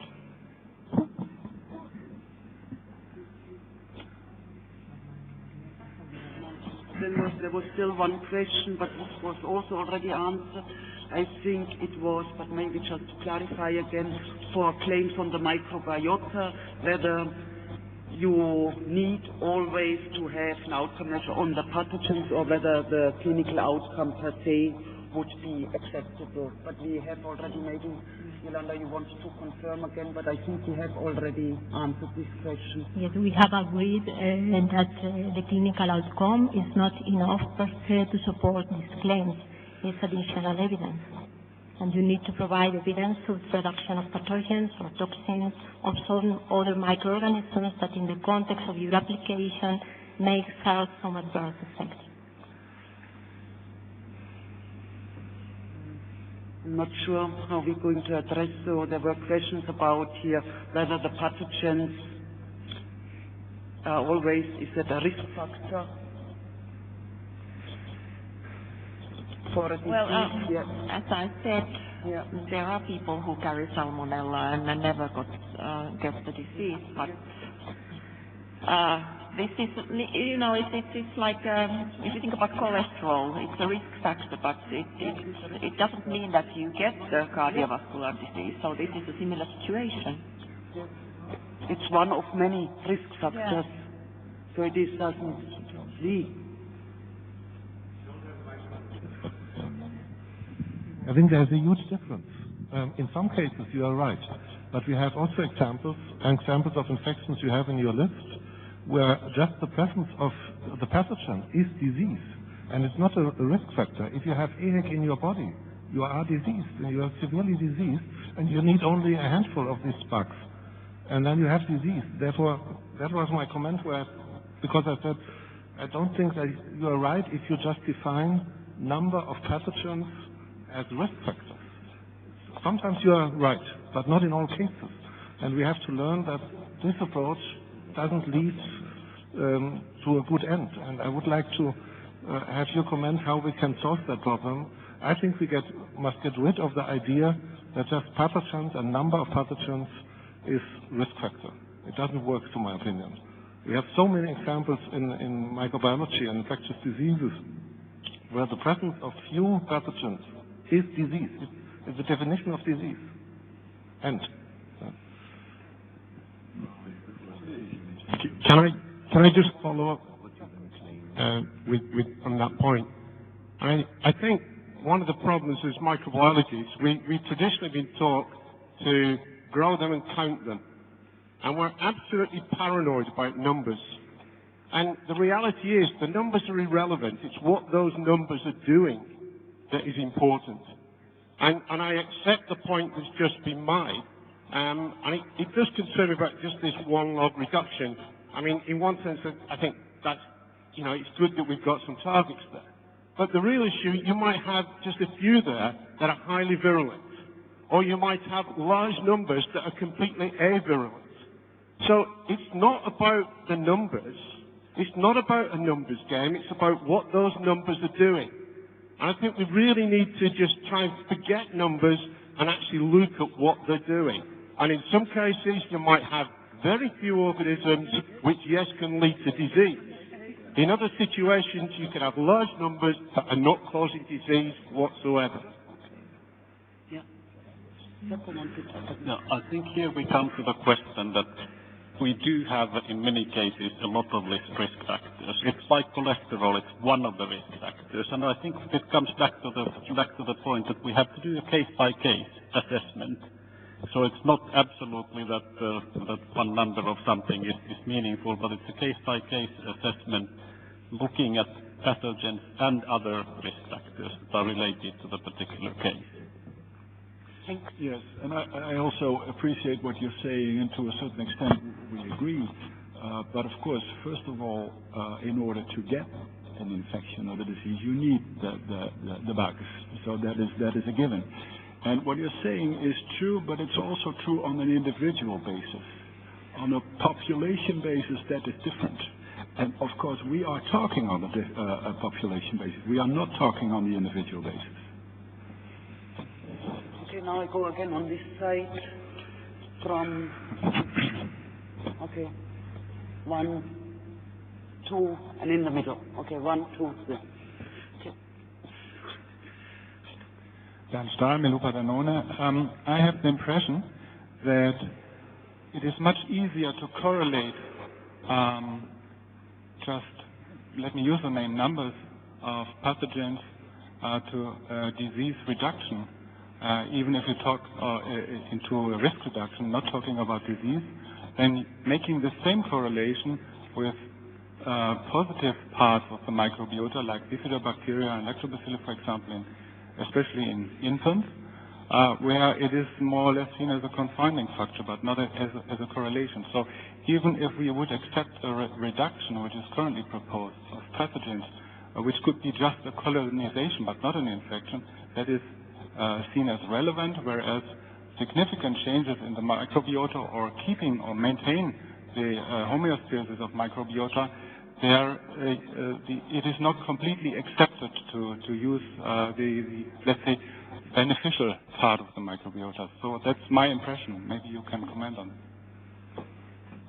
Were you referring only to infants or in general?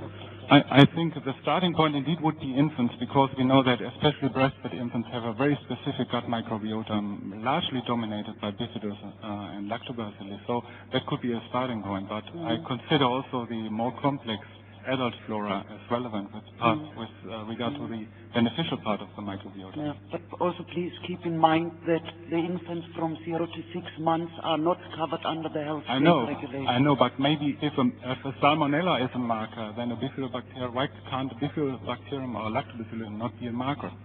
That's the question, because we are talking about health and not just about diseases or risks. Okay, then towards left and then in, yeah. Frédéric René from Frédéric René from Danone Research. I have a very simple question, but before I wanted to say something around this. We carefully listen to the debate. It's a good debate. Science is a dialogue process, and we see that we can discuss for hours on whether a bug presents or not is really the thing. In case we don't have precise guidelines, my question is, with whom can we discuss, like a pre-assessment or really relevant flow chart or whatever is needed to really convince? Because at the end, you mentioned many times, you have to convince the 21 NDA panel members. Nobody is doing this research absolutely alone. Many of these people are helping the other ones also to design clear statements. So it's really open. Can we discuss this as a pre-assessment at the early beginning to understand clearly what are the gaps or what is relevant or could be measured? This will simplify the debate, because we can have these meetings every 6 months, 220 people for hours, but it doesn't give really precise guidelines to this. So honestly, if we want to promote innovation, which is also in the outcome of EFSA, I think we need to partner, as you propose, much better. Thank you. Okay, thank you. Then the next question.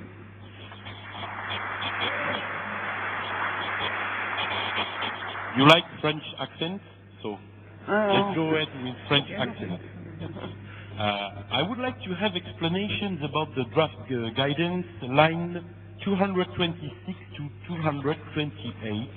Because I personally do not understand the rationale of what was written. For claims related to maintaining normal defense against pathogens, an appropriate outcome measure could include reduction of number of pathogenic microorganisms. So, my understanding is that from one side you have pathogens, attacks, and from the other side you have defense, which are two different entities. if I make a parallel with football, it doesn't mean that because one team has a weak attack, that the defense of the other team is strong or stronger. So I cannot understand why, if you prove that you reduce the number of pathogens, then you can claim that you maintain a normal defense.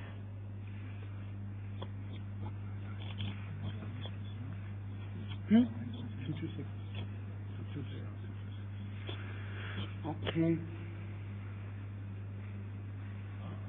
Yolanda, maybe the first question again on the bifidobacteria, so significant change for the positive bacteria. Well, as we have already Yeah. mentioned, only increases in bifidobacteria is not enough to show a positive effect, a beneficial physiological effect, and we would like to have this evidence together with another outcome. And when in relation to the defense and the relation with the reduction of pathogens, I agree with you that the defense of the organisms involves many things, many mechanisms, but this is one of the aspects that is related to the defense. I mean, if you reduce the pathogens, you can presume that you are increasing the defense of the organism. And perhaps we should explain it a little bit better in the new document. But this is part of the defense mechanism as well as the function of the immune system. Okay.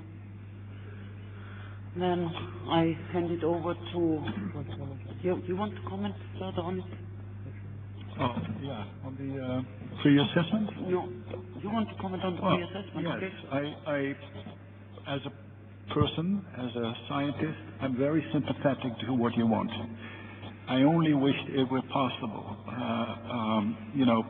This morning it was said that we have already an undoable task. You would really make the task even more undoable. So if the resources were there, I think we could do it, but they're simply not there. And that is unfortunate because I do understand what you want, and it would also be helpful to us to a certain extent. Just to precise, the question is that I can't imagine that we will learn by trial and error. This means investing time, effort, and so on to file a dossier and get not enough. We need to understand what's the gap and so on. Then, my other question is that would better stop to file dossier to EFSA till the time we fix decision.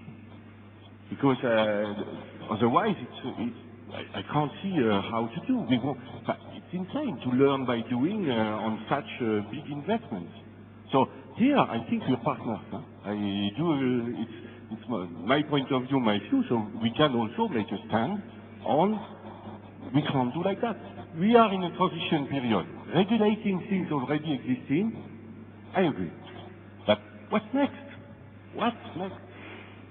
Who will invest or decide to invest in such heavy things? And we saw the difficulty. We spoke about infection with bugs. If you have in your family or neighbors infected by those bugs, it's unbelievably complicated. We can't imagine make a design, a perfect one, with all the things. It's in hospital with very tight conditions and so on. So it's really a big question we need to address. And I fully commit with all the moving forward on the scientific aspects and so on, and thanks Yolanda for this, because microbiota will be the future and so on, but we need also to address how to keep going and moving forward. There's at stake credibility and so on.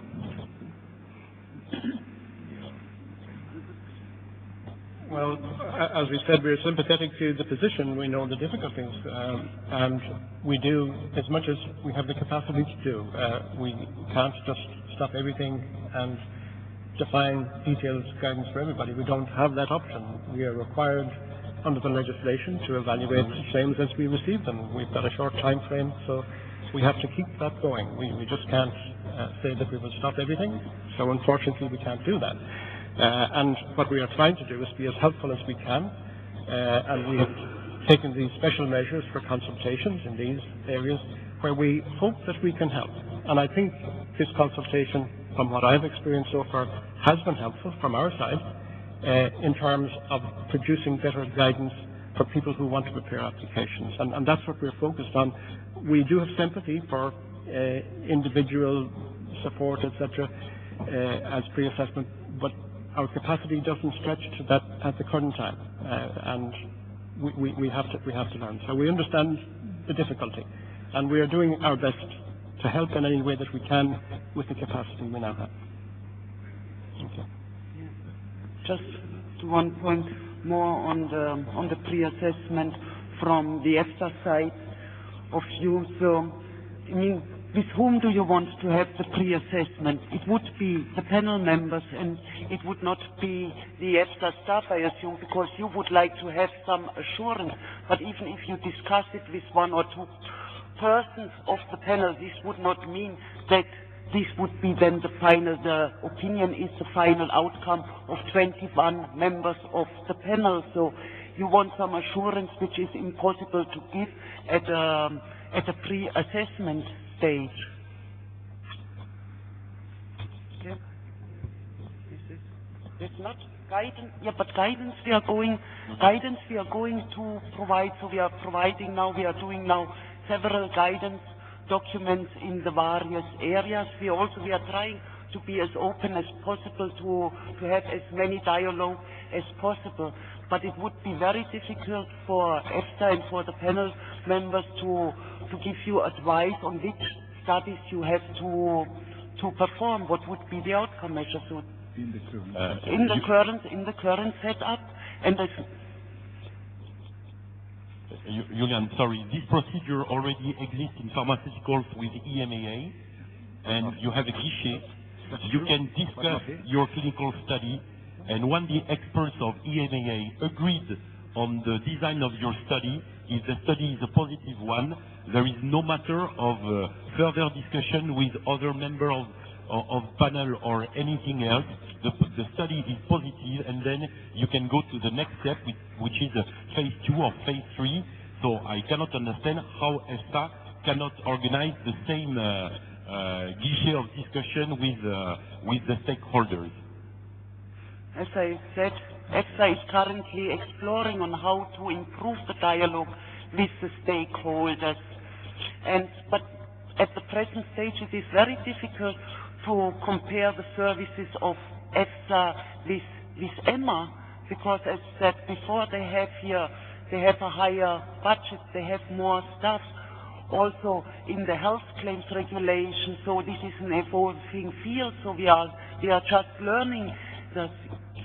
Albert? No, it is an evolving field. Yeah, I think you have to recognize that there is a history here, and the history of evaluation of medicinal claims and the history of regulation is much longer than the history of health claims in the EU. So there are well-established procedures, there are well-established processes. These have been done for a very long time. So I think health claims at the European level are very young. We're at the beginning of a process. We're all learning, and we're trying to find the best way forward. So we're doing the best we can in the circumstances, but there's no point in continuing this debate. It's not something we can control, okay? We have to deal with the legislation as it is, and we have a certain capacity to respond. So we will do the best that we can to be helpful, and today, especially, we're taking additional measures to try to be helpful and to come up with clearer guidance. But what you asked for, unfortunately, we don't have the capacity to deliver at this time.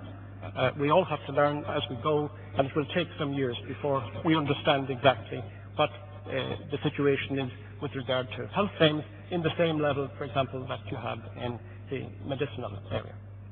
As far as I understood, it's a matter of resources.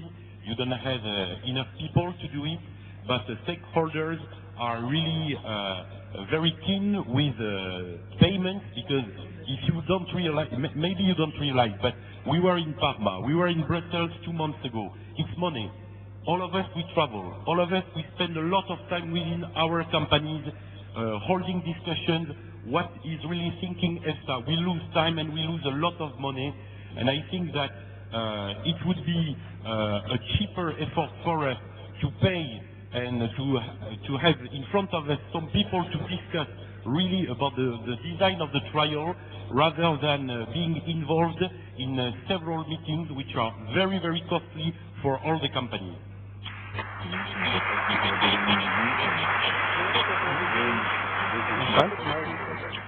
Okay, as I said, we have sympathy with your position, and we're doing the best that we can within our capacity to help you. That's all we can do.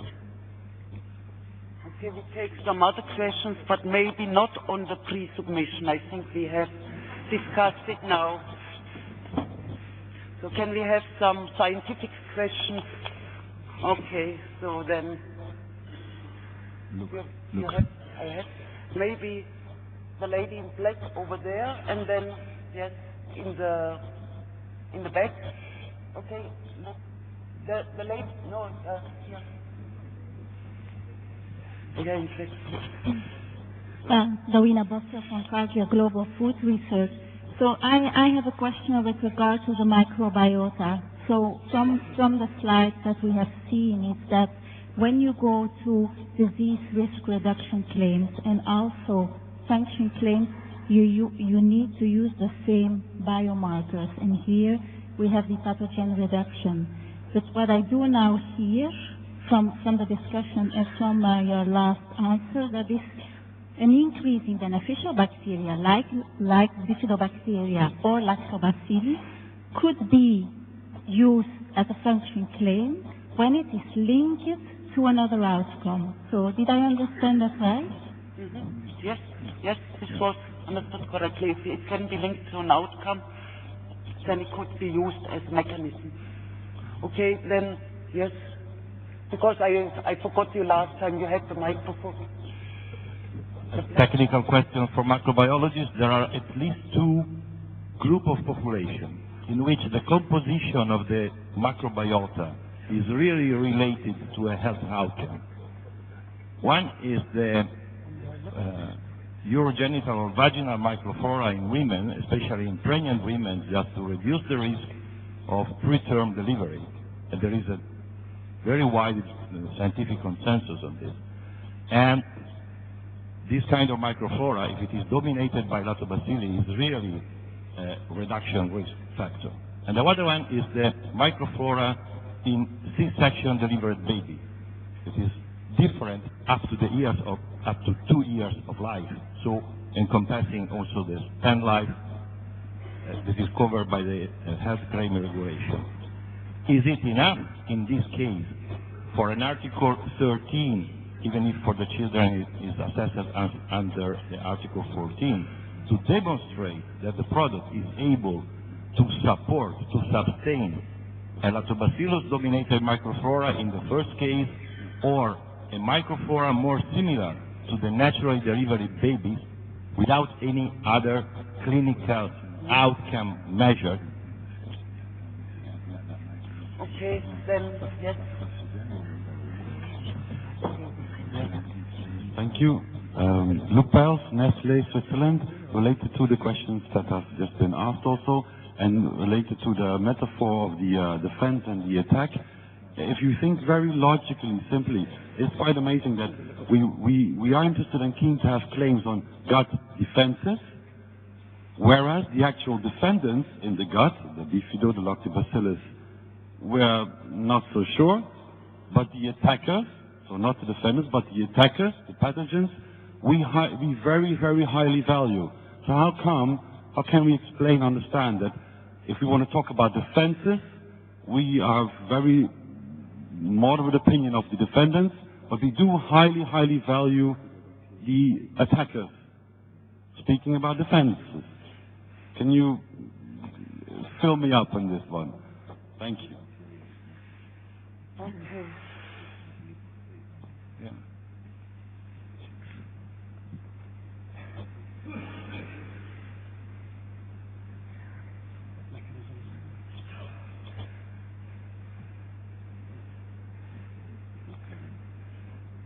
We had again a question on the microbiota in newborns with an increase in lactobacilli, and whether this would be sufficient without any other clinical outcome.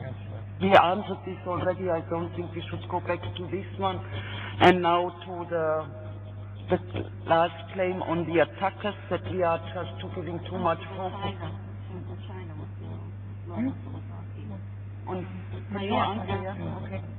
So about the China, so we know that different anatomical locations have different microbiotas. So what we say about gut, the situation is not the same in the mouth or in the vagina. And vagina is the only anatomical location in human which is dominated by lactobacilli, and we are aware of that. So that's a totally different issue. So I don't think it's what applies to gut is not the same for vagina. So if we get the claims for foods that they will somehow support the vaginal microbiota, that will be a totally different issue. And if we compare the levels of lactobacilli, so in vagina, typically it can reach up to 50% of the whole numbers of bacteria. So it's truly a dominant part of microbiota. Whereas in the gut, in the human gut, the levels of lactobacilli are at best up to 3%. So if we think about the positive effects of the saccharolytic bacteria in the gut when they are surrounded by far larger numbers of other saccharolytic bacteria, it's really difficult to say that what's the specific benefits of lactobacilli in the gut. But vagina is very different.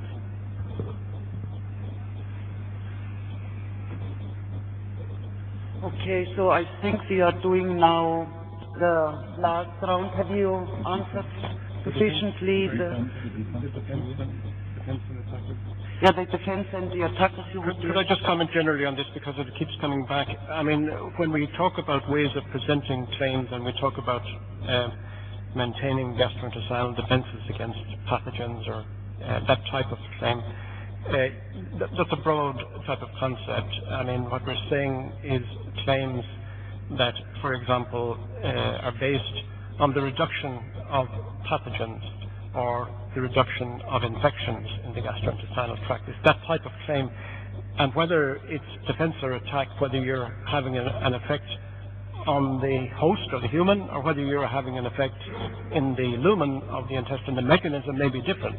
But we're looking at the overall effect regardless of the mechanism. So it's not very literally that you have to have an effect on the host. The mechanism may vary, but we're talking about what the outcome would be in terms of such a claim.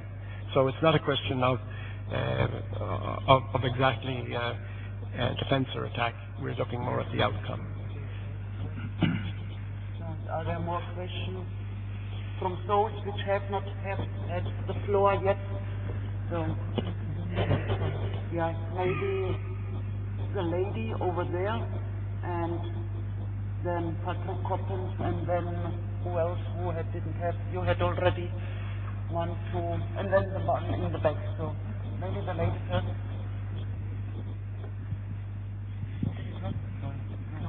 Ingeborg Bouvet, Initial Food Research. It was remarked by the panel that pathogen numbers is just one risk factor of gastrointestinal infections.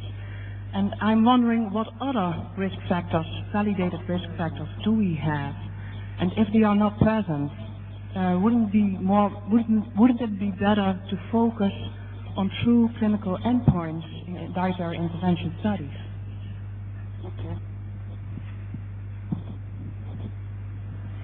As Patrick Coppens, the European Responsible Nutrition Alliance.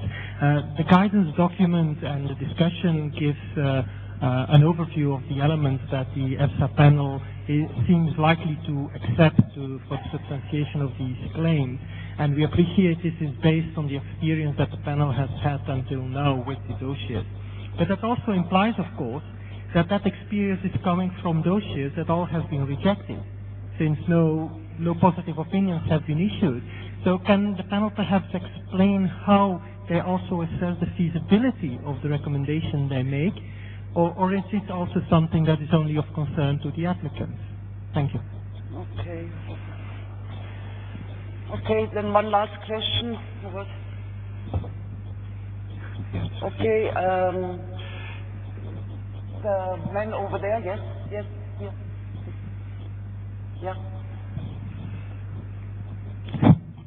Martin Fouet, Puratos, Belgium. I have a question concerning microbiota activity. if I get you well, EFSA will not accept claim related to improve state of gut health. Only EFSA accepts only claim related to disease risk reduction. But if I have a specific claim like support the intestinal health, and I use markers such as production of butyrate, short-chain fatty acids, reduction of protein fermentation, what is your position on this kind of marker? Okay.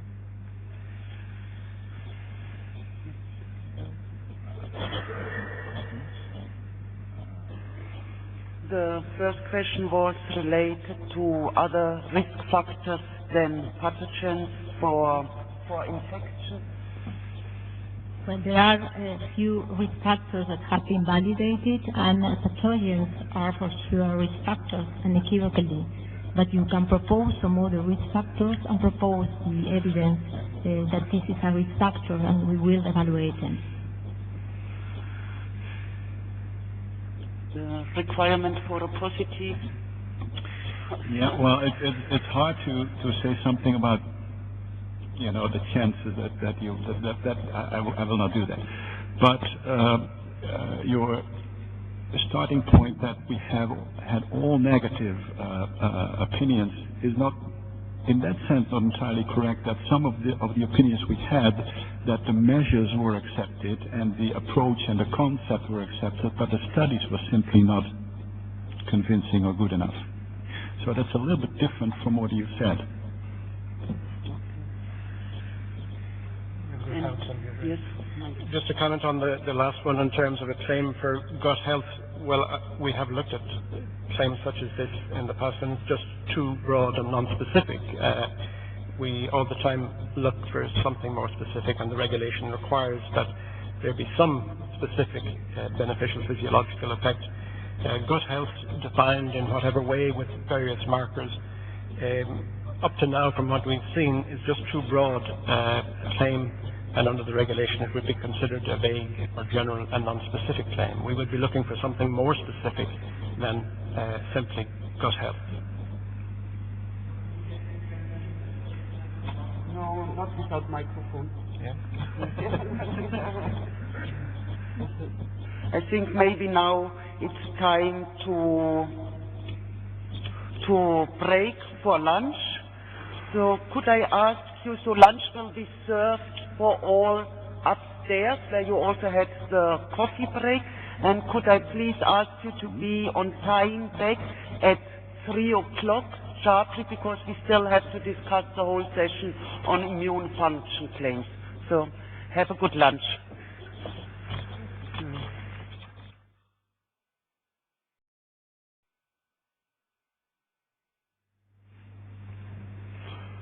Good afternoon to everybody. I hope you had a good lunch, and we are coming now to the very challenging theme on claims related to the immune system. The theme will be introduced by Henk van Loveren. Henk, the floor is yours.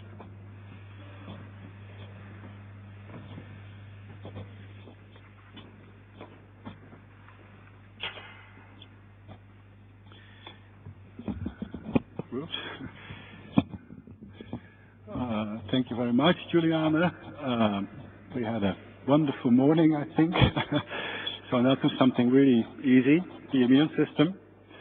This was a joke, so you could laugh if you want.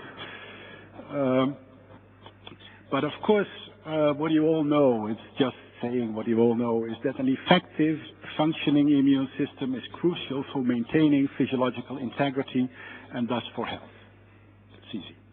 An immune system provides defense against tumors and infections caused by pathogenic microorganisms, or even to other tumors. And that I say that because this implies that defense to pathogens is a function. So in terms of function claims, this is where you are, but also in terms of disease reduction claims, this is where you are too. Oh, I go the wrong way. Yeah.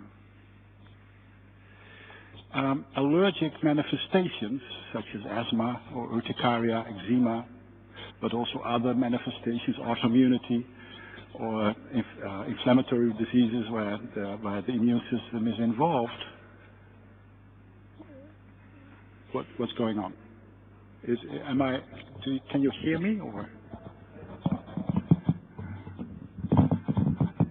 can you hear me better now? Okay. I'm not going to start it again. I just go on where I was. But this type of manifestations what you have here is definitely not a function of the immune system. It's a byproduct of, a not so well functioning immune system. So in this realm, you would think in terms of disease reduction claims. It would be very hard to have a function claim based on allergic markers. If you think in terms of immune system, is this type of parameters that you think of. This is how we probe the function of the immune system, or how you probe the immune system. It's very general. Could mention 100 more, but these are basically, very markers of the immune system. Now, can they be used to substantiate a claim? Well, that depends very much on the context of the claim and on the definition that you're having for your claim, because they all say something about the function of the immune system, but it's not necessarily so that, for instance, an increment in values of any of these markers is by definition beneficial. Actually, it may be detrimental, some of them. So it depends very much on the definition of the claim that you have. We have had certain claims like the immune system or immune health, natural defense, strengthening the immune system. We have all found that these were not sufficiently defined. That is not something that you could understand how to assess that, how to evaluate that. Much more defined would be maintaining the normal skin immune function after UV exposure. That's pretty specific, I would say. Or defense against pathogens by stimulating immune responses. That's more specific. Or reducing risk factors of, for instance, allergy or something else. So that's much more specific. And then these immune parameters come into play. Claims related to the immune defense against pathogens. That is then one type of claim that you would have. Obviously, the incidence or duration or severity of an infection, of an upper respiratory tract infection or gastrointestinal infection or another infection would be evidence, would be regarded as evidence. Or, and we had that before, reduction of numbers of pathogens would be evidence. However, if we're talking about an immune claim, the incidence of an infection or reduction of numbers of pathogens may not necessarily represent an effect on the immune system. So in that case, you do need to have immune parameters. You may have other reasons why infections agents may be altered. So you do need to have immune parameters associated with that. So it's either duration or severity or incidence of infections. If you have also immune parameters to point in that direction, then there is a little other explanation than to say, okay, this is through the immune system. Same is true for reduction of numbers of pathogens. And then the question has come up, and then you use this type of parameters for this evidence. That is what you need then. The question has come up whether you need to have those parameters in the same studies as where you have your evidence on the infections parameters. Well, preferentially, that would be helpful. That would be, the evidence would weigh heavier. But we think it's not absolutely necessary as long as the studies where you have the infectious parameters, for instance, and immune parameters are similar, identical, preferably, or at least similar with the same food, with the same, well, you understand what I'm saying. So it's not an absolute requirement. Are there incidences, are there occasions where immune parameters alone may be sufficient to substantiate a claim? This has been a long debate in our panel. Actually, there was a meeting Tuesday in ILSI where we had a little bit of this debate. It's not so easy, but perhaps it could be done under certain circumstances. We do not know what a normal immune system is so much, but we know when it's reduced, when it's suppressed. So if you are able somehow with your food to make sure that this suppression is restored or that it doesn't occur, that might be beneficial. For instance, with elderly people, we know that elderly people may be suppressed in some of their immune parameters. It's not so that all elderly people are suppressed.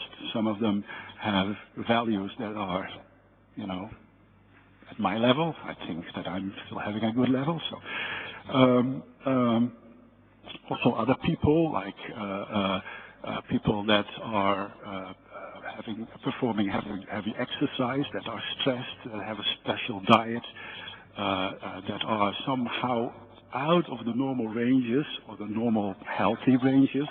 If you're able to restore that or make sure that they don't get back, and stay in balance, that may be a good effect. But then, of course, you need to be very careful.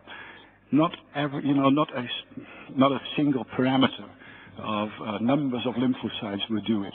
You have to look at the whole picture. I know, Frederick, that you will ask me, is 5% enough? Is 10% enough? Is 50% enough? Obviously, we cannot answer that question, but you know for sure, you know too, that 5% of one parameter will not be enough.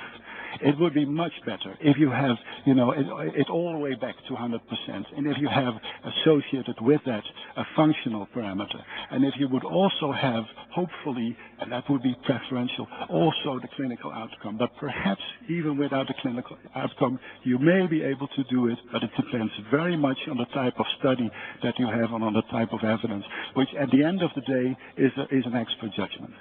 You understand that too. Maybe with UV, there is a case where you can get as close as you get. With UV, you can have a massive migration, depletion of Langerhans cells. These are very important for the skin immune system. Without Langerhans cells, you don't have a well-functioning skin immune system. If you're able to get these Langerhans cells back, or if you prevent these Langerhans cells to be depleted, hopefully completely, I guess that would be hard to say that is not beneficial. Although even there, we know that UV does more than only things to the Langerhans cells. There's also an effect on the few circulating lymphocytes you have there, or on the isomerization of urocanic acid into cis-urocanic acid, or effects on keratinocytes.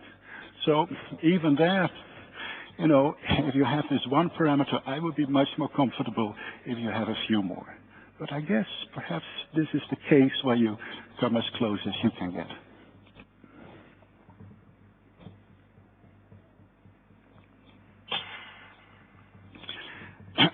And then there is another measure, outcome, where perhaps you don't need another type of information, and that is the case with vaccination. We vaccinate people and actually put adjuvants in the vaccine in order to have an even better protection, and stimulation of vaccination response would, in our terminology, be beneficial. So that will be measured then with protective antibody titers on numbers of protected people. Especially if you increase the number of protected people, that will be beneficial. If you would do that with food, that would be beneficial. And we think the question has come up, would that then only refer to the bug that you are vaccinating to? No. We think you could actually extrapolate that by saying that the vaccination response is then a model of the function of the immune system. We say the immune system functions better, and we have shown that because of this increased vaccination response. And so the impact would go beyond the purpose of the vaccination only. And a claimed effect would then be immune defense, or defense against pathogens, for instance, by stimulating immune responses.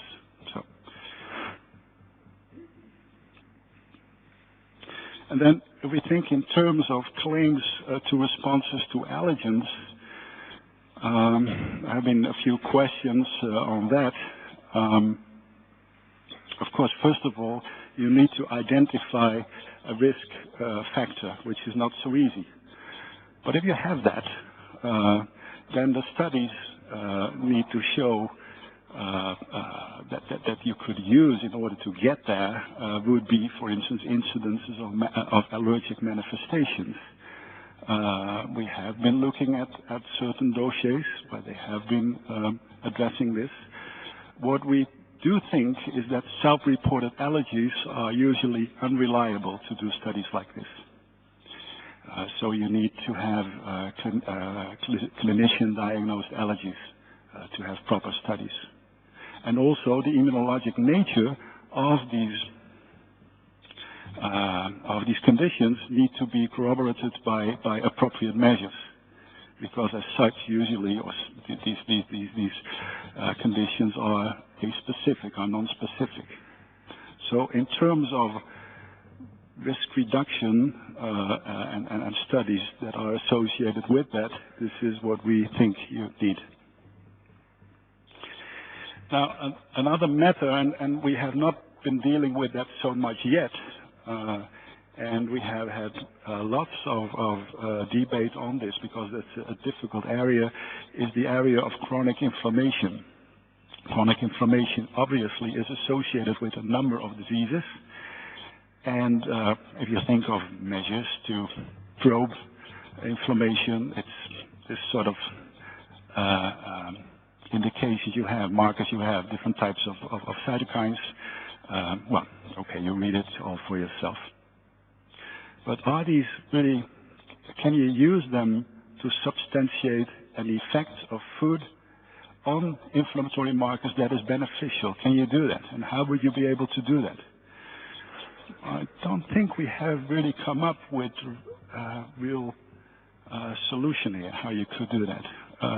None of them are really markers for benefits in terms of inflammation. We think that inflammation is a non-specific physiologic response to tissue damage that is mediated by the immune system. And adequate inflammatory responses are of primary importance for the defense against injury of any origin. So changes in markers of inflammation, such as various interleukins, for instance, and others, per se do not indicate a beneficial physiological effect. In fact, reduction of an inflammatory marker may even be a detrimental effect, may not be good. So it's very difficult how to use these types of markers. It has been suggested in the comments that we received that perhaps study populations with certain life events such as injury or high saturated fat, which can be associated with increased inflammatory markers, or in study populations where the response is out of the normal range, or elderly people, that they may be opportunities, may give opportunities to try and tackle this point. So if you have a food that, bringing that back into the normal range may be good. But we're not so sure that is the case, because you don't know what is the consequence or the cause here. Is how can you delineate that? If you reduce inflammatory markers, do you really reduce the cause of these inflammatory markers to occur? And if you do that, if you only suppress the outcome of the cause, is that beneficial then or not? So this is quite difficult to do. Obviously, we do think that we do hope, like you, that at the end it will be possible to define and validate markers of inflammation that are beneficial, but we have not come up with very good answers yet. So perhaps if you have some proposals, please do. I think that for the immune system, it may be possible to come up with claims. We have not had many, but we had a few. It is possible to come up with claims. I also understand that it's not easy. But that's fact of life. Just to answer Patrick Coppens, who said this morning, what is the chance to get a positive claim? Frankly, I think that it does depend on the way how we evaluate, and it does depend on the way how we define markers and how we define studies, and 5 and 10%. It does depend on that, but it obviously also depends on the real activity that your product has, and that is the prime thing. Okay, I stop here. Okay.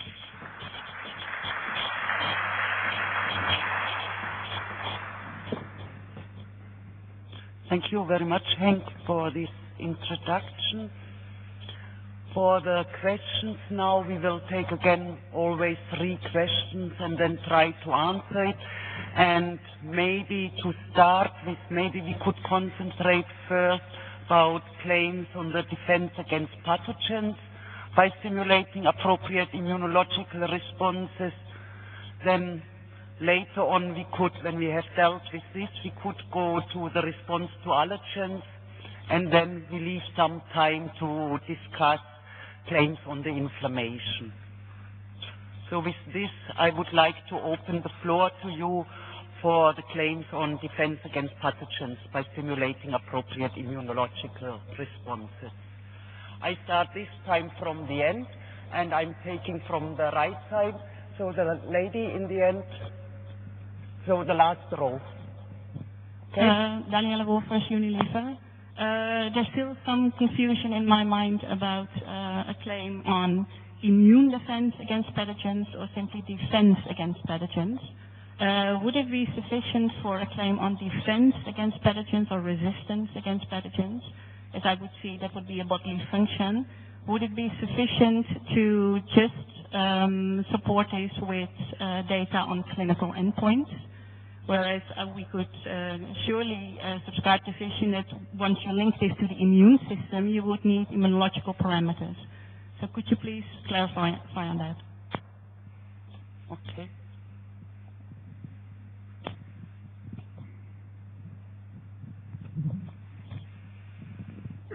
Stoffer Loban, Nutri Claim. I was very pleased to find in one of the opinions you issued on an immune claim that common cold infections, or in fact the frequency of occurrence of common cold episodes, may reflect the initiation of appropriate innate and adaptive immune responses. I thought, hooray, here we go. But now the tricky thing comes when it comes to quantifying or diagnosing sort of common cold, and you rely on symptoms like runny nose, sore throat, a fever, cough. They are considered non-specific. What I took from the comment of Professor Van Rooyen and Dr. van Tuyenbroek in relation to the claim submitted by Yakult, there is no definition of the common cold. In fact, the diagnosis is made clinically and empirically. In addition to that, there is no laboratory method to diagnose the common cold. So we have a Dutch saying that goes, literally translated, have we been made happy with a dead bird? If the common cold is reflective of the frequency of occurrence of common cold episodes, can be interpreted as the immune response being active, what is the method of quantifying or proving that we are really dealing with an episode of common cold? Thank you. Sam Polahtinen from Danisco. I'd like to comment on the slide 5, which says that the stimulation of immune parameters is not necessarily beneficial. And maybe using, for example, NK cell activity as an example. I fully agree that in all situations, probably we cannot say that it's always beneficial. But I think this kind of uncertainty goes with every outcome that we measure.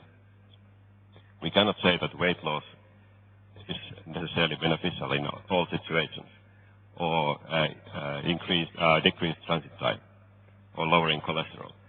So I wonder why immune claims are looked in more strict way, that the immune parameters would have to be similar for everyone, for all cases, because that's not going to be the case. There's always the nature of science is such that there's always variance, and in some cases we have to just generalize things. But in most cases it's beneficial. Therefore, we can say that weight loss is a good outcome.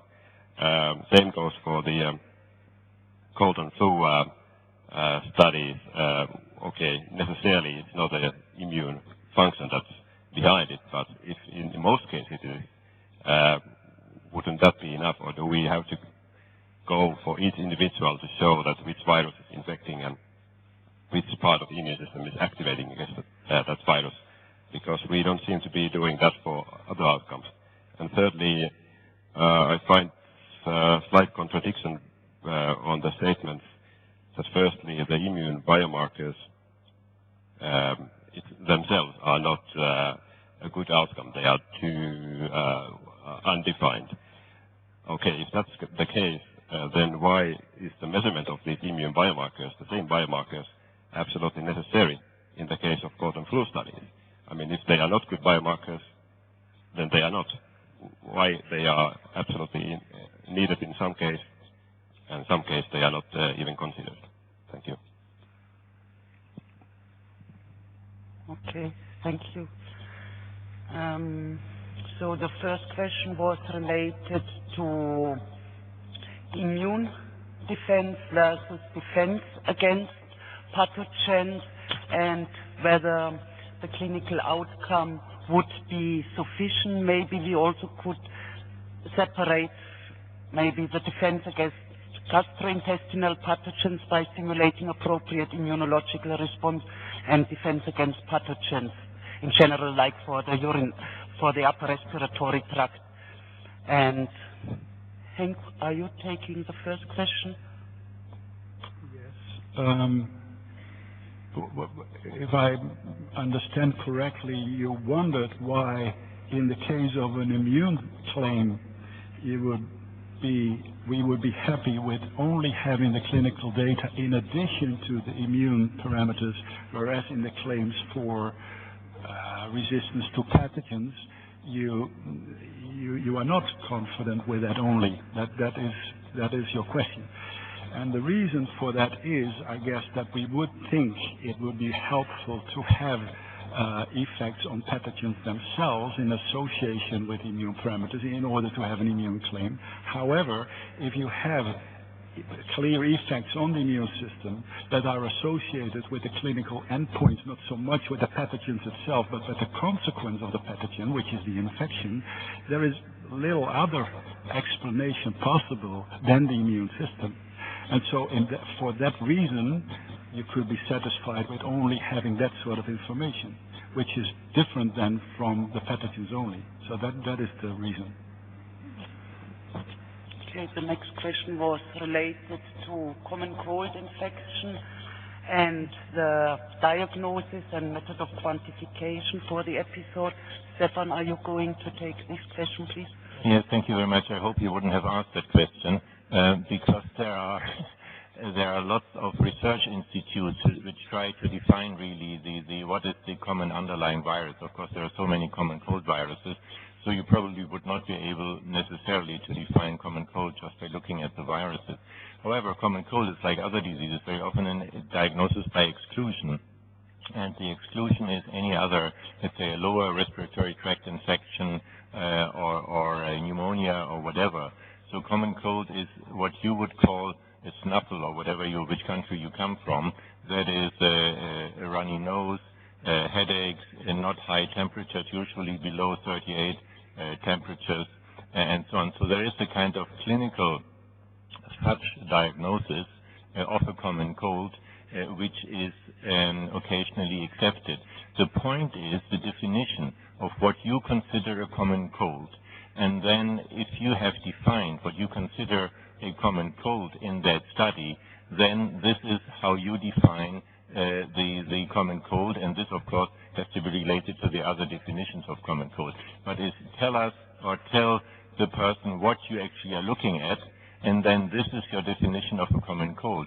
There are so many different definitions, and it's really define what you are looking for and then stick to it, because other diseases like lower respiratory tract infections have similar symptoms, but they are not the so-called common cold anymore, because this would be a consequence of the common cold, additional infection. So that would be slightly different than the common cold symptoms. Yeah, and the allergies is another point. Of course, also allergies can cause similar or superficially similar symptoms as a common cold. You can have runny eyes, you can have a runny nose, and a sore throat with allergies. What you usually do not have is a raised temperature with allergic reactions. That's very rare, but you can also have. So the major difference between the common cold and allergy is probably the low-grade temperature. So there are ways how you can differentiate that, but it needs to be carefully done because there's overlap with other diseases. Okay, and the last question was related to the stimulation of immune parameters, whether it is not per se a beneficial physiological effect, and if it is not, why do you need it then as supportive measurement? Yeah, it depends on your claim. You don't need it as far as I'm concerned if you don't have an immune claim. However, if you want to have an immune claim, you need to have parameters. I do believe that these parameters are fine parameters. I do not believe, and I guess the panel does not accept that all by themselves they can be accepted as a beneficial effect if there is stimulation on the verge of because of the reason that sheer stimulation, you would not know how to interpret that in terms of beneficiality, especially we know that they can also be detrimental. So if you want to have an immune claim with your clinical effects on a pathogen, for instance, that is fine, but then you have to show these immune parameters that they are associated with it, or else you don't have an immune claim. You may still have a claim, but then you have a different claim. You want to directly... Is that what we're doing? No. Yeah. In developing, I'm Eric Klaassen from Erasmus University and Viral Clinics. Viral Clinics does vaccine testing for 16 of the 20 largest influenza producers in the world. We are moving towards using human volunteer studies in challenge models. That means that we use human volunteers, which we immunize with the experimental vaccine, and then we challenge them with the virus, with a live virus, under controlled conditions in a clinical setting. Those data also generate not only serum titers, protective neutralizing antibodies, T-cell responses, but they also generate a plethora of immunological parameters, because these are volunteers. You draw the blood, you can measure whatever you want, cytokines, you name it, we can measure it. That's a comment, and the question is, would these type of, mark my words, healthy, human, challenged volunteer studies, would these type of studies suffice to show that any probiotic or any compound, for that matter, has either a decreasing or an increasing effect on both protection, because you're challenging, so you can measure that, but also if there's no protection on relevant immunological parameters. And I think that we see the developmental vaccine industry moving towards that relatively cheap, but very fast ways of screening. And my question is, would you accept that? I guess, so actually you have So I need to cut the question in two. The first answer, it would be yes, because that is, I believe, what I said, that vaccination responses, the antigen-specific vaccination responses would be taken as evidence. The fact, of course, that the other associated markers in that study may go up, may show that they go up, that's fine, but does that really imply that they are also to be interpreted as beneficial no matter what? Also, if these increases occur outside of that context, there I'm not so sure. If the evidence is there, we will be convinced, but I think the evidence is not there yet. Okay, good. So we can take some more questions.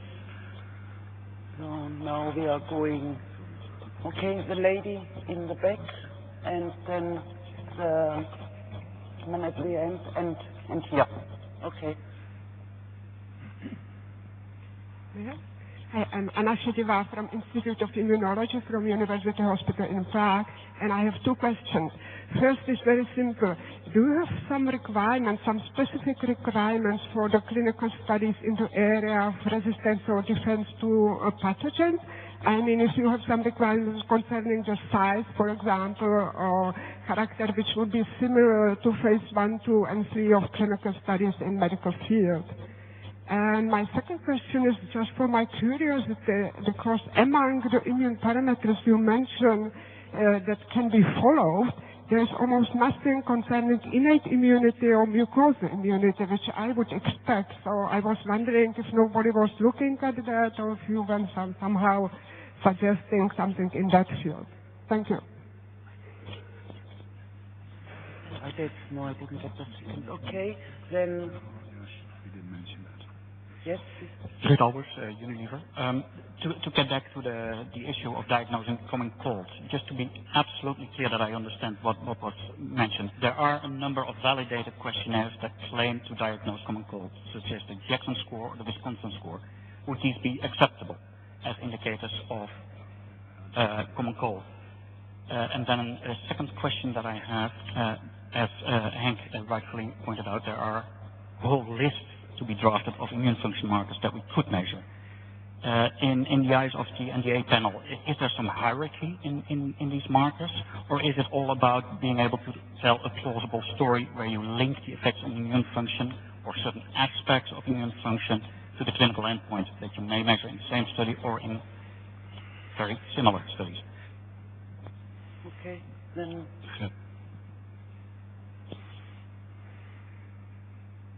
Can you give him a microphone? The question of vaccination. I guess that both influenza and pneumococcal vaccination would be acceptable vaccines to use. But the issue is, how can you extrapolate your results? Do you need to vaccinate the target population, or would it be acceptable to vaccinate, for instance, elderly, where we know that they have a subnormal response, and there with an intervention with food you could improve that response?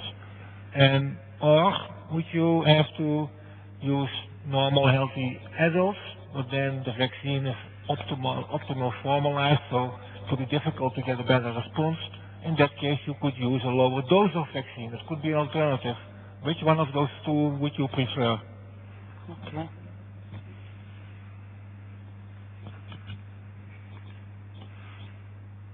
Okay, the first question, these were the specific requirements for clinical studies, but I didn't get the second part. Did you get it? No. Did you get the first question on the specific? The requirement is that's basically a variation of the theme that we have so far. And frankly, maybe Albert could do that. I don't think we have strong thinking of what the requirements will be, other than that you need to have a scientifically sound study, preferably, well, you have seen it in the opinions of randomized placebo control trial, something like that, but other than that, that is not so easy to answer. Depends on the study you're having. The thing about innate immunity, mucosal immunity, that is true. There were not so many, I hardly touched on that. And that is also because, to a certain extent, we didn't have so much opinions yet to deal with that.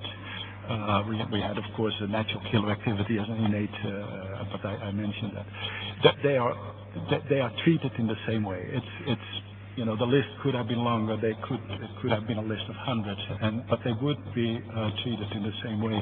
Perhaps going to Ruud Alber's question, do we have a priority?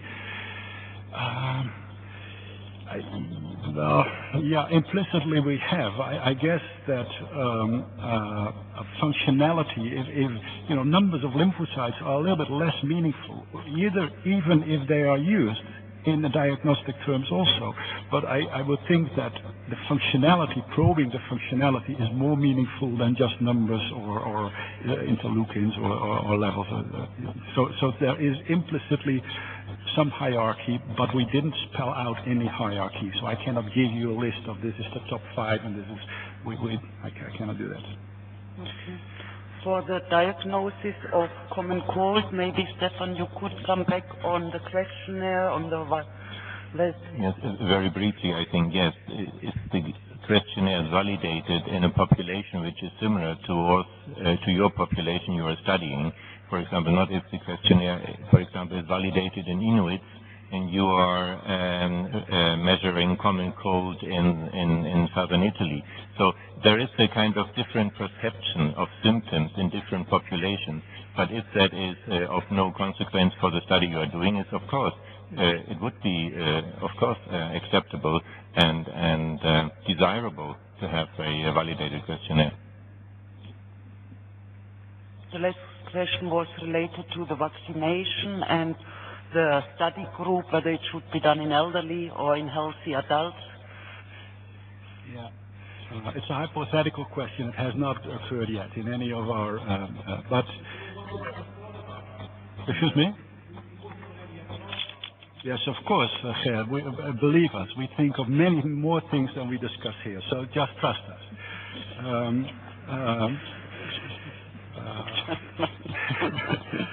Yeah. But no, it is an interesting question, and it is not so easy to answer, I believe. I do think that the best evidence you would have to have your measures in the target population.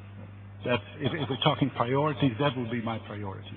I do think that if you have this sort of measure in a suboptimal population, if you have reasons, if you have a rationale that you can extrapolate that, and I guess in this case it would be possible to do that, then it would also be acceptable. But you have, well, yes, I think it would. Yeah. Okay. We could take some more questions on, maybe now we are going on this side, so the man in the front, and then the man in the fourth, and in the fifth, the lady in the red pullover in the fifth. Yes. My name is Peter Sauer. I'm from the Netherlands. I have some problem with the vaccination response, because isn't a higher titer really always better? And that's the way you present it. Is like when you get higher, it's better. But I think there is a lot of immune parameters. It absolutely is not a simple straight line. And it might be that just above the protective level might be even better than having a higher. So how to, and I feel that's the problem with all your immune parameters, they are not straight lines. So what really to do with them? Okay, then Jorge, in the third row, the man, yes, and then the lady. Okay, Bruno Pot from Institut Pasteur Lille. I have a question on the preferred type of clinical trial. One can consider a trial where you evaluate both immune functions as well as clinical endpoints. Now, if you talk about the size of the population, there may be some differences and some costs involved. So would the panel consider to do 2 individual trials where you're looking one into the immune parameters and the second one in the clinical trials? and then try to make an interpretation of both together afterwards. Would that be acceptable? And linked to that in general, what would be the importance of a meta-analysis as additional information to clinical study, as well as also some information on immune function, but then obtained from a mechanistic point of view in vivo and in vitro preparative tests.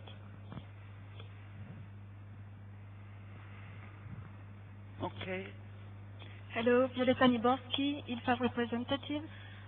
Following the question on the challenge model, I wanted to ask you, how will the panel consider experimental infection? If we use a study with an experimental infection, would that be sufficient to sustain a claim on defenses against natural occurring pathogens? And then, would the immune parameters that we will follow in such a study be the right markers to substantiate a claim on the immune function? Could these parameters be used as function to sustain a claim on under 13.5 regulation? Thank you. Okay, good. So, Hank, maybe if you could answer first here, whether the higher vaccination titer is always better. Not every antibody would do it. It is about the protective antibodies. Is there a supraoptimal condition? That is an interesting point. So perhaps the hierarchy here, if we're talking hierarchies again, would be the numbers of individuals attaining protective levels is actually a better measure than just the antibody titers. But basically, you know, in the vaccinology, I'm not a vaccinologist, but in the vaccinology, the amount, you know, the adjuvants are there in order to increase the level of protective antibody titers. So, you know, do we really have a lot of information on too high protective antibody titers, or is it just an intellectual idea? I'm not so sure, but you may have a point, and so maybe we have to readdress this a little. I know what you're meaning. Yeah. The next question was related to the preferred type of clinical study. Do you always have to have the clinical outcome together with the immunological parameters? So I'll do it. In one study. So I believe I addressed that early on. Yes. That no, it is not. It is preferential to do it, but we understand that it is not always possible. And as long as your studies can be lined up, can be compared or comparable, you know, if they are very different studies, it's not good enough. So it needs to be done in more or less a similar fashion. And if you then have these different types of measures pointing in the same direction, that would be acceptable. And the meta-analysis, that is very difficult for me to answer. So maybe there is a meta-analysis expert here. Can you say something about that? Or you? Just to say, I'm not an expert in meta-analysis. But meta-analysis is not let's say the holy grail of scientific analysis, because they also can go wrong because of the selection of the papers. So some of the meta-analysis or systematic reviews which one is looking at are actually not fulfilling very often the kind of statistical requirements of a systematic review or a meta-analysis. So in general, of course, it's better to have more evidence for what you claim. But it doesn't mean that the meta-analysis is necessarily the end of any further endeavor to find out whether it's true, basically, after that. So, yes, but, I would say. Then the last question was to the experimental infection, and when you relate it to immunological parameters. Who is answering it, you or Stefan? I could. Yeah. Okay. I guess the experimental challenge model, you know, if you can do it, frankly, it would be very helpful to support a claim, but it is not sufficient only to substantiate an immune-related claim. No matter what, you do need to have the information on the immune system. Because also in an experimental infection model, you're not only dealing with the immune system, you're also dealing with other types of defense that are not related to the immune system. So if you do want to have an immune-related claim, you do need some information on the immune system. I would not know how else you could do that. Okay, now we are taking some more questions. Okay, the man in the fourth row, then the man in the gray, yes, here, and then the lady in the back, yes, yes.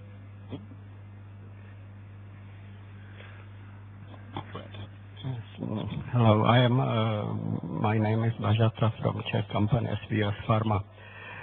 My question is devoted to the definition of risk factor. Assuming all this discussion here and all information flow from EFSA, I would be happy to know what is the real definition of a risk factor or recognized risk factor in connection to immunity or also independent risk factor, because I think that it is very clear to my knowledge that in non-communicable diseases, NCDs, we have very recognized risk factors.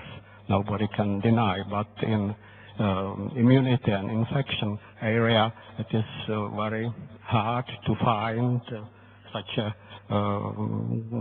very clear factor like alcohol, tobacco, cholesterol, and something. So my question is devoted to the risk factor in communicable diseases. Okay. Yes. Everybody remembers that vitamins and minerals have a claim granted under Article 13.1, and that they are generally recognized as they maintain the normal function of immune system, and all probiotics have been refused. So it generates a situation which is very unfair. The situation is that vitamins and minerals can have a claim whatever would be the matrix. It's only a matter of quantities, whereas probiotics have to prove their efficacy with each and every matrix. So how do you think that you can bridge the gap between vitamins, minerals, probiotics, prebiotics, and is there any kind of bioequivalence study which is already recognized? Okay. Christiane Alexander, Analyze and Realize. I would also like to give a comment on the question. The comment is that I was very pleased to see that with the Yestimun dossier on the immune claim, the panel accepted the incidence of common colds as an indirect marker for the immune system. So if this is a marker for the immune system, then why do we need to demonstrate additional immune markers? And the question is for virally produced common cold infections, why would we have to demonstrate the pathogen counts? That would be very difficult for viruses. And the question that I actually have is, and I would be very happy if you could comment on this.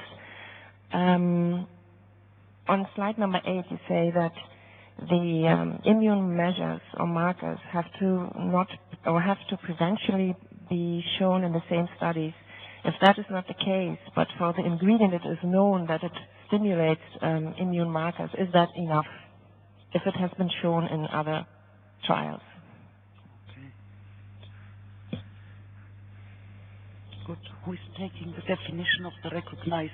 What is a risk factor? Recognized risk factor for communicable diseases? Albert, would you like to take it, or are you taking it? I understood the question a little bit different. I understood that you said that for the immune system it's very difficult to identify risk factors. We totally agree. That is difficult. It's very hard to come up with risk factors. So that's true. For communicable diseases like infectious diseases, or infections, that is what you're then saying. I'm not so sure that you all the time think in terms of the immune system, but there we have this morning the pathogens which are thought of as risk factors. So I'm not so sure that answers your question, but that is, I guess, what I'm answering you.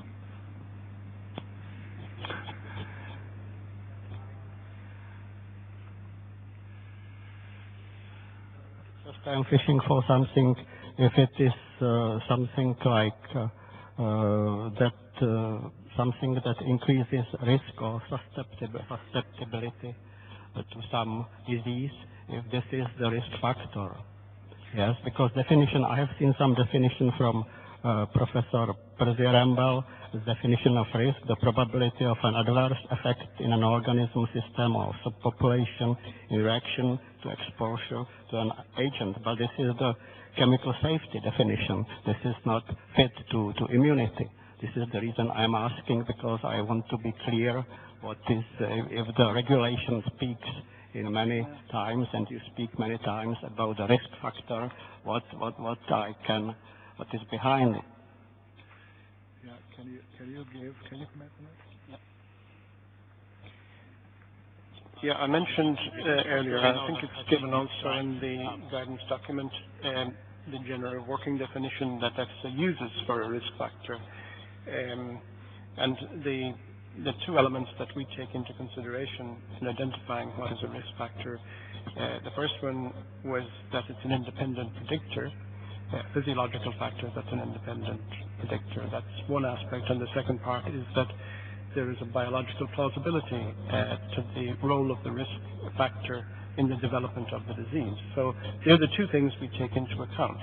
In the case of the pathogens that we had earlier, clearly we have a clearly established cause and effect. We know pathogens cause infections, and we know it's totally plausible from a biological point of view. Not in every circumstance, but under certain conditions, we know for sure that pathogens cause infection. So clearly, from our point of view, we accept that as a risk factor. And we have some others that we accept on a case-by-case basis. Okay, we have first to answer the other question on vitamins and minerals, whether, yeah? Okay, this was a question about bioavailability, I think, as it were, and that for claims on nutrients like vitamins and minerals, that these were accepted without reference to specific matrix.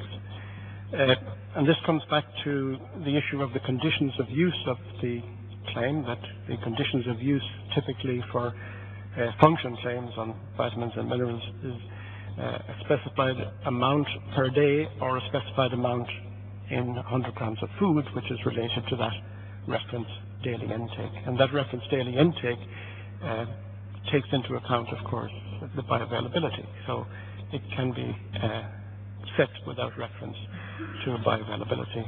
I think when you're dealing with other substances where, in fact, the activity of the substance might relate to how effectively it reaches the site of its action, then in those cases you might need to demonstrate that it reaches the site of action, but that's not always necessary, because the most important thing to demonstrate is that consumption of this substance has the desired effect. It would be supportive to say that consumption also results in that substance reaching the site of action still intact. But that would really be supportive evidence. But the important thing is that it reaches, that it has the desired effect, and that the evidence shows that. Of course, if there are questions about studies done in one matrix, and then whether you can use that claim for another food matrix, then you have to consider whether there are aspects that should be addressed in relation to whether you can extrapolate beyond the matrix of the study. And sometimes you use a good rationale to explain why it should be, and sometimes it's very simple, and sometimes you may need evidence to justify such an extrapolation. So in the end, there are matrix issues in particular beyond the nutrients, but they're generally taken into account in setting conditions of use of nutrients. They generally cover matrix issues, so they don't need to be referred to specifically.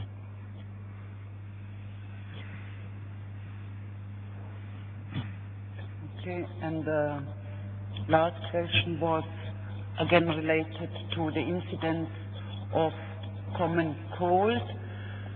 If it is an indirect measure of immune system, do you need still an immunological marker? Also, do you have to demonstrate the pathogens in a viral infection?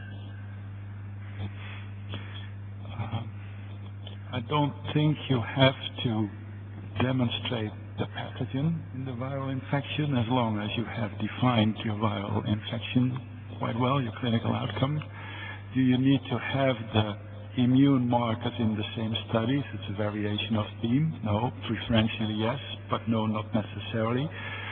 Can you just use information, because that was your question, I believe, that is out there on the immune system? That depends. Because what you're doing actually is stretching it, don't you? Well, we said it's preferentially this, and you said, but can we use that? So it depends. There is obviously some leeway there. As long as the studies that are out there that you have not performed yourself, but that others have been performed or that are there in the literature, are comparable, are helpful in the conditions where you have shown your effect on your viral infection. If these studies are similar, that would be enough, yes. But it is not so easy. Well, you have to see the studies. I cannot say, okay, you can use everything you want as long as there is an effect on the immune system. Is that clear? Did I make myself clear? More or less. Maybe, yeah, this lady, yes. In the opinion that we received from you, you didn't explicitly ask for molecular markers or for molecular markers being influenced by this ingredient. You also didn't mention that in the PARMA meeting. That is why when I read it in this draft guidance, that you suddenly request molecular markers, this was very surprising to me. So I really need to have clarity on this. It's a little bit hard, I guess, to discuss individual dossiers here, and maybe we should not do that. But basically, we don't ask anything. You provide us with an application, and we evaluate that. I'm not exactly sure how far we went in questioning, clarification on that dossier. That I don't recall so much. But maybe that is something that that could be discussed outside this meeting. Yeah. Okay, take some more questions. Okay, the gentleman in the back here, yes, and then we are starting again. Yes, this man in the orange and the lady in the black. Yes, okay. Thank you, Luc Pels, Nestlé, Switzerland. I have a question. I think it was raised before. I'm not sure if we handled it. Hank, you very clearly explained when we want to speak about immune defenses, you would want to see something happening on the eventual infection, but also something showing that it is actually an immune effect, so you want to see markers. But what if we see, for example, that we can decrease the incidence of diarrhea? We would want to communicate one way or the other that defenses or gut defenses have improved, which I would say when you get less diarrhea, it's obvious that one way or the other, immune or not, defenses, gut defenses, have been improved. So if we don't want to claim or communicate the character of the improved defenses, like immune, can we then not simply go straight to what we're all interested in and base a claim on gut defenses on showing less severe or shorter diarrhea. What do you reckon? Okay. Thank you. Convener Martino, Quality of Life. Henk, I'm not challenging you as a person or a scientist, but as a member of the panel. You said this morning that, as a scientist you responded, but on slide number 9, you say that evidence alone might be sufficient in elderly or in an experimental challenge model, for instance, stress. But then on slide number 15, when those were suggested comments, you say that those same challenge models might be problematic. Can you clarify that for me? Because, no, I'm not sure whether we can use a challenge model or not. Okay. Yeah, I believe I understand. Yeah. Okay, and we take... Yeah, Trish Durousseau from Pfizer Nutrition. There are circumstances in which multiple prebiotics may be used as a mixture to demonstrate an outcome, or multiple probiotics as a mixture. So my question is to the panel, do you believe that it's adequate to demonstrate benefit with that mixture, or does each prebiotic as a component need to be demonstrated its effect in the system? Thank you. Okay. So the first question is related to if you only have the incidence of diarrhea, you don't want to make a claim on immune defense, but you just want to relate it to gut defense. Gut defense is not very much defined, so but I give this now to Henk. I guess, Luke, that the question has been answered this morning. If you want to have a claim based on diarrhea only, we have set the conditions. However, if you do want to have an immune claim, you could use diarrhea if it's in association with immune parameters, because there is not many other ways to explain that your effect on the diarrhea is in fact on the basis of defense to the pathogens. So there you're fine. But you try to stretch it a little bit further, and I think we say no there. So you have your answer. Then the second question was on slide 9 on restoring immunological parameters, where it is mentioned that the evidence alone might be sufficient, and this is in contrast with slide 50 on the inflammation. It's true, it's a contrast. And we have been trying to discuss that quite deeply. I said when I had my presentation that we have not really finalized this discussion, but there is a difference. And we know that immunosuppression is related to reduced resistance to infection. But do we also know that for increased inflammation, or in the elderly, there's different inflammation, that is really the cause of further inflammatory diseases, or is it the consequence of it? If you have immunosuppression, it's the cause of a lesser defense. But in terms of inflammation, is that the same? I don't think so. So the parallelism that you see, to me, doesn't exist, at least not at this point. I guess we do need more information there. Yeah. Okay. Then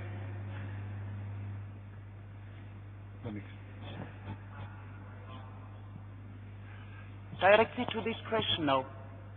Is that directly to this question? Okay. And then we are answering the last one. Examples of what? Yeah. If I understand correctly, Henk, then the problem that you have within the panel is to see clear evidence that actually reduction of inflammatory status that's higher than in a general population would be a good thing. But if we think about, for instance, patients with rheumatoid arthritis, we target inflammation, and that's a beneficial effect.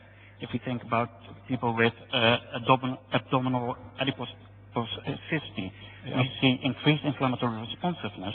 In diseased people. In diseased people? In but fat people. Obese people. Well, but would then not the parallelism work? If you say that in people that are obese, you do see that their inflammatory markers are outside of the range that you would define in a non-obese general population, and reduction of those inflammatory markers back into the normal range, which by the way is associated with improved insulin sensitivity, would be a beneficial thing. And what would be the consequences on reducing the inflammatory markers? Reduce the risk of conditions that are associated with chronic inflammatory status, such as cardiovascular health, development of type 2 diabetes, development of autoimmune diseases. Well, if the evidence is there, the evidence is there. So if we see it, we'll address that. So that might be Is Sylvia? Why don't you answer this question? Can you? Can you give a microphone?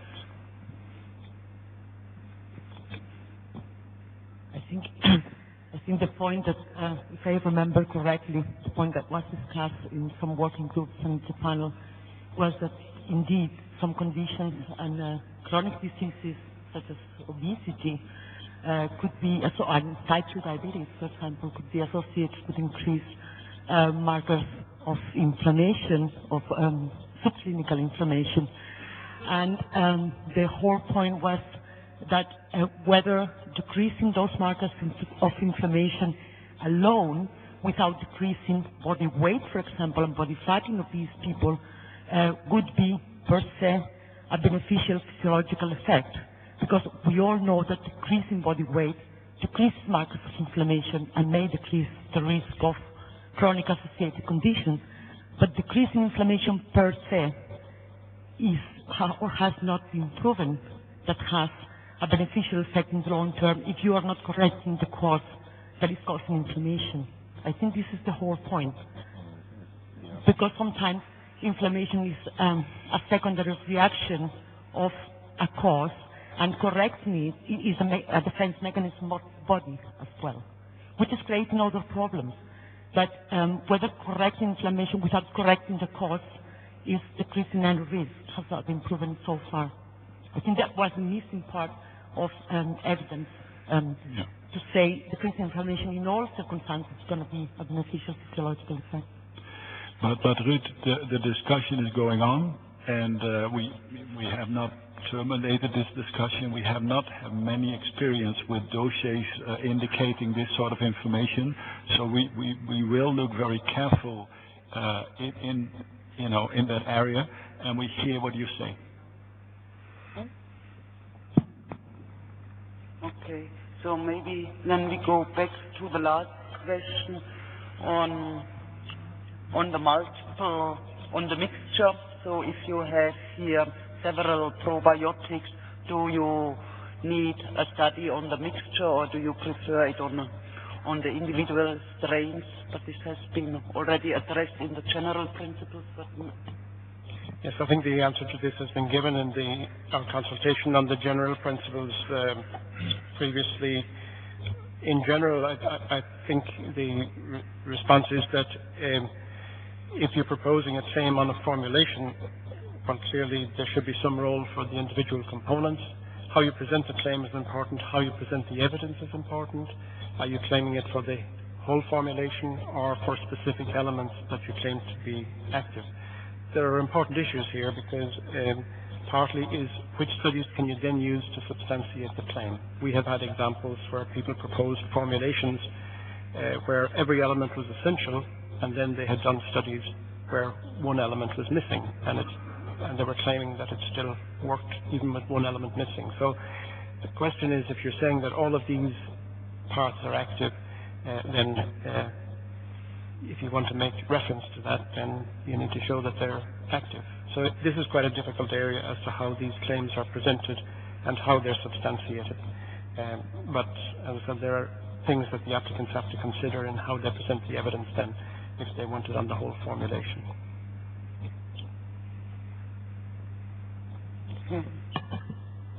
So we could take another round of questions. So the lady over there. Yes, and yes, this lady, and then the other lady behind. Yes.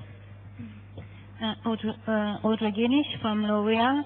So I could go back to the question of maintaining the normal skin immune system after UV irradiation.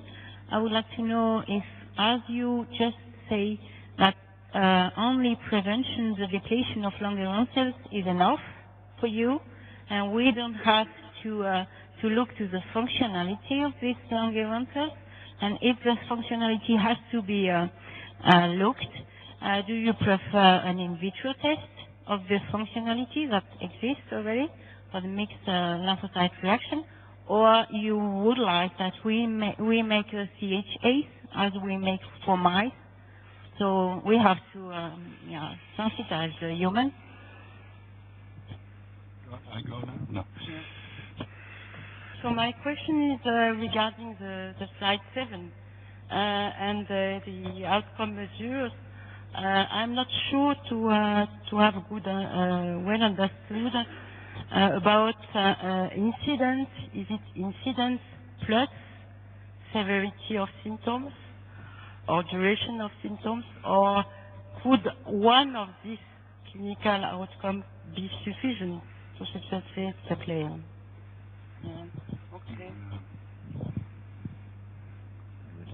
And maybe, yes, on this side, the men in the... Yes.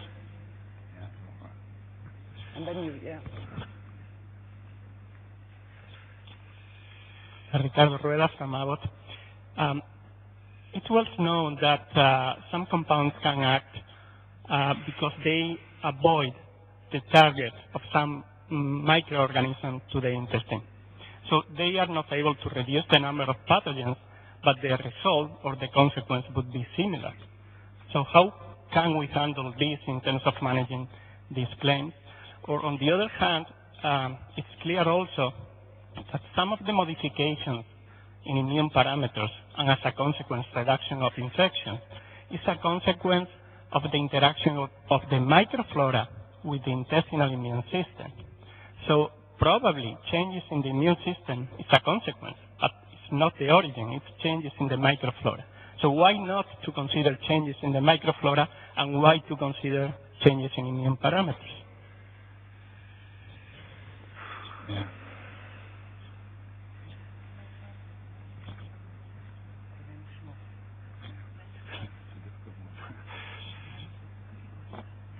Yeah, yeah. Did you get the first question? Right, so maintaining the immune. Yeah, okay. Can you repeat the question then?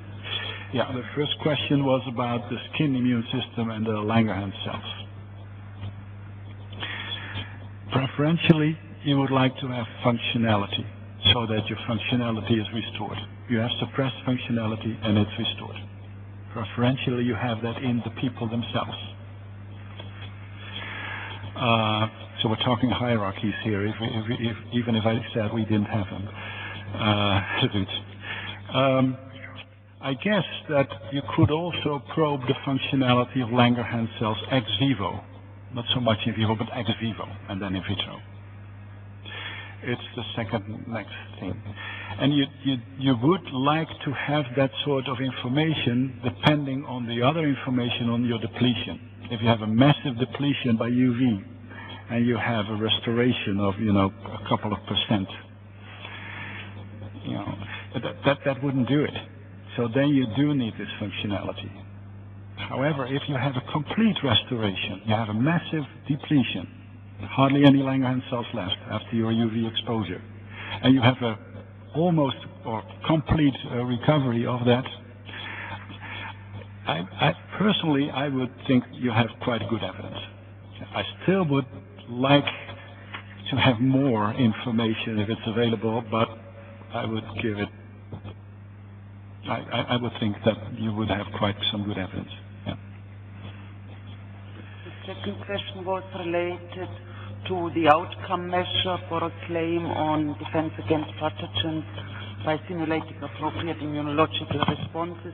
Is it the incidence or the severity or the duration? Is incidence sufficient, or can you only have severity or duration of? I guess you could have severity, for instance, only if you have immune parameters and you are able to rationalize that these immune parameters are the thing to reduce the severity.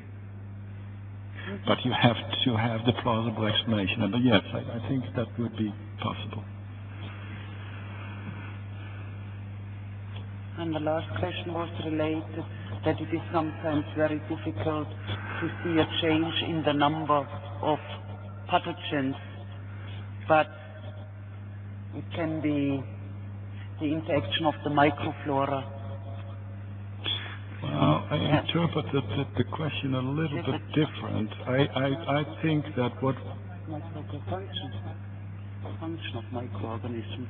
Yeah, I think that what was said was that actually the effect, the changes you see on the immune system is a mere bystander. It was not causative in terms of the defense. It's actually the microflora that is providing the defense. Was that the question? Is that? Yeah. That is a very good point. And if I were you, I would make sure that I would understand the mechanism of why your food is doing what it's doing. Yeah. So merely having a few, what you're saying actually, and the consequence of that is, and we will look at it from that angle then, from now on, thank you very much, is that you have to understand what role these immune parameters play in the defense to the pathogens or in the defense to the infection that you also see. So if you have an effect on the infection and you also have effects on the immune parameters in hopefully the same study, you would like to have a rationale how it works. Usually that can be done, but that is a criterion. It's always a criterion to understand what's going on. Well, that was my question.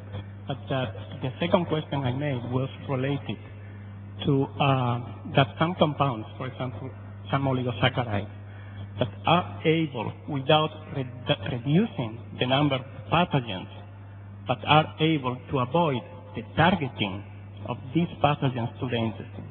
So the consequence might be similar, a reduction in the number of infections or a shorter duration of infection, but you don't have a reduction in the number of pathogens. So how can we handle this type of claim? I don't understand the question. Do you understand the question? I think what you mean is, for instance, the adhesion potential of certain gastrointestinal bacteria to the epithelium, which you can change by certain nutrition compounds. And of course, if you have the evidence, you could say we change this capacity of the microorganism so he or she is less infective, or it, and that reduces the risk for a disease. But you have to present the evidence, please. But then it would not be an immune claim. No, it would not be an immune claim, yeah. no. Yeah. Oh yeah, I forgot that. Okay. Gentleman over there. Yes? No? Yes? And then the gentleman over there. Yes? So, Rob DiGregorio, Pfizer Nutrition again. Wanted to thank you for today. It's been a great experience again, so appreciate it. I want to go back to a little bit more of a general question, which really goes back to even some of the things this morning, around level of evidence and the specific claim. I hope to bring together a couple concepts to make this an easy answer for you one way or another, affirmative or not. But a lot of things that we hear are, what we know and what we don't know, what we absolutely know, what is proven versus what is emerging science. What is absolute, what is the holy grail, what's preferred versus what's actually a must-have. What's a nice-to-have versus a must-have. When we look at that different level of evidence that we can present, and we always want to try to get more and more and more, when we compare that to the pharma side level of evidence or burden of evidence that's necessary to make a claim for reduction of disease, depending on the benefit and risk balance, and I'll take it to the extreme of an oncology product where you are having a significant benefit of saving a life versus the risks of other adverse events, we start to have the ability to measure how much evidence we have to show a specific effect. And they'll sometimes, in an emerging science perspective, allow a product on the market with a claim with less evidence because it has such a dramatic improvement in life expectancy where there are other issues. In the food space and nutritional space, we don't really have that risk side from a safety perspective. If safety is shown, and it's a food product, when we start looking at the benefit side and the potential benefit, it goes back to that general question of what's the level of evidence for the specific type of claim. And I think we've hit on this on almost every question is, depends on the claim. Is there in the panel's mind the thought process that in an emerging science field where we don't have all the answers, where we don't have the Holy Grail, we know all the mechanisms, we know all the little pieces, we don't know the consequence or cause of the inflammation marker on your example. Is there room for things like may have a reduction in risk of? Are those types of claims something that are and can be entertained to where we say, no, the good science, the strong science suggests very strongly that there's a benefit there, that most of the pieces to the puzzle are there, but that those last few pieces may not be there, but that you've done a good job of good science to show some of those effects, and that there's actually the emerging science that says this nutrient that you take in your mouth actually may have the potential to reduce the risk versus it is proven to have. So it's a very, I hope I brought those concepts together to allow you to answer them. Okay, so the second question. I have two very short questions. The one is regarding common cold. We heard from Professor Strobel that we have to consider the differential diagnosis of common cold. Did I get it right that it would be okay if one makes the diagnosis common cold very exactly, confirmed by a physician, etc., excluding other diseases, and then once this is made, stick with that simple question whether we have improvement of symptoms as an outcome? Would the outcome then acceptable if the diagnosis is made sure? That's my first question. And my second is, does the panel have any idea about risk factors for allergic diseases? For what? For allergic diseases. Okay. Good question. Good question. Okay, we can take a third question before we are going to answer the questions. Yes, Mr. Marquardt. Thank you. It's again Marquardt Klons for UT, the voice of the European Specialty Food Ingredients companies. I would like to point out, from my point of view and for the companies we are working with, it is at the end, the regulation is to the benefit of the consumer, directed towards the benefit of the consumer. On exactly what was mentioned earlier here, for example, the example of pre and probiotics. If we, at the end, if the panel has made all the decisions, then the risk is very high that all the products would disappear from the market. And this consequence, from my personal perspective, is not to the benefit of the consumer. And again, therefore, I would like to ask you, as a panel or as EFSA, to address it very clear to the consumer that this is not the intention of the outcome of your panel. Thank you. Okay, thank you. Okay, maybe we can take first the question on the common cold diagnosis. If the diagnosis is made very exactly according to the measures, do we need something else? Very briefly, I mean, it's the same as with traveler's diarrhea or whatever. Common cold is a disease, And according to the regulations, we would need not the disease, but a risk factor for disease. But now don't ask me out of my head what is the risk factor for common cold. But this is what you need to think about at that stage, just as for the other claims which involve the disease rather than a risk reduction of a risk factor. I think that would be my answer at the moment. And whether that may change at some stage, I don't know. Yeah, but it would be a function. It would serve as a function claim. Good, yeah. Yeah. So then you don't need a risk factor. Yeah, micro.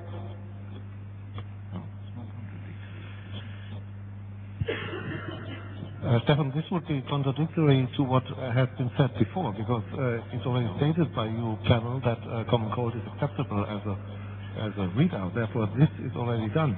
Therefore, I think we shouldn't discuss anymore that we need a risk factor for common cold.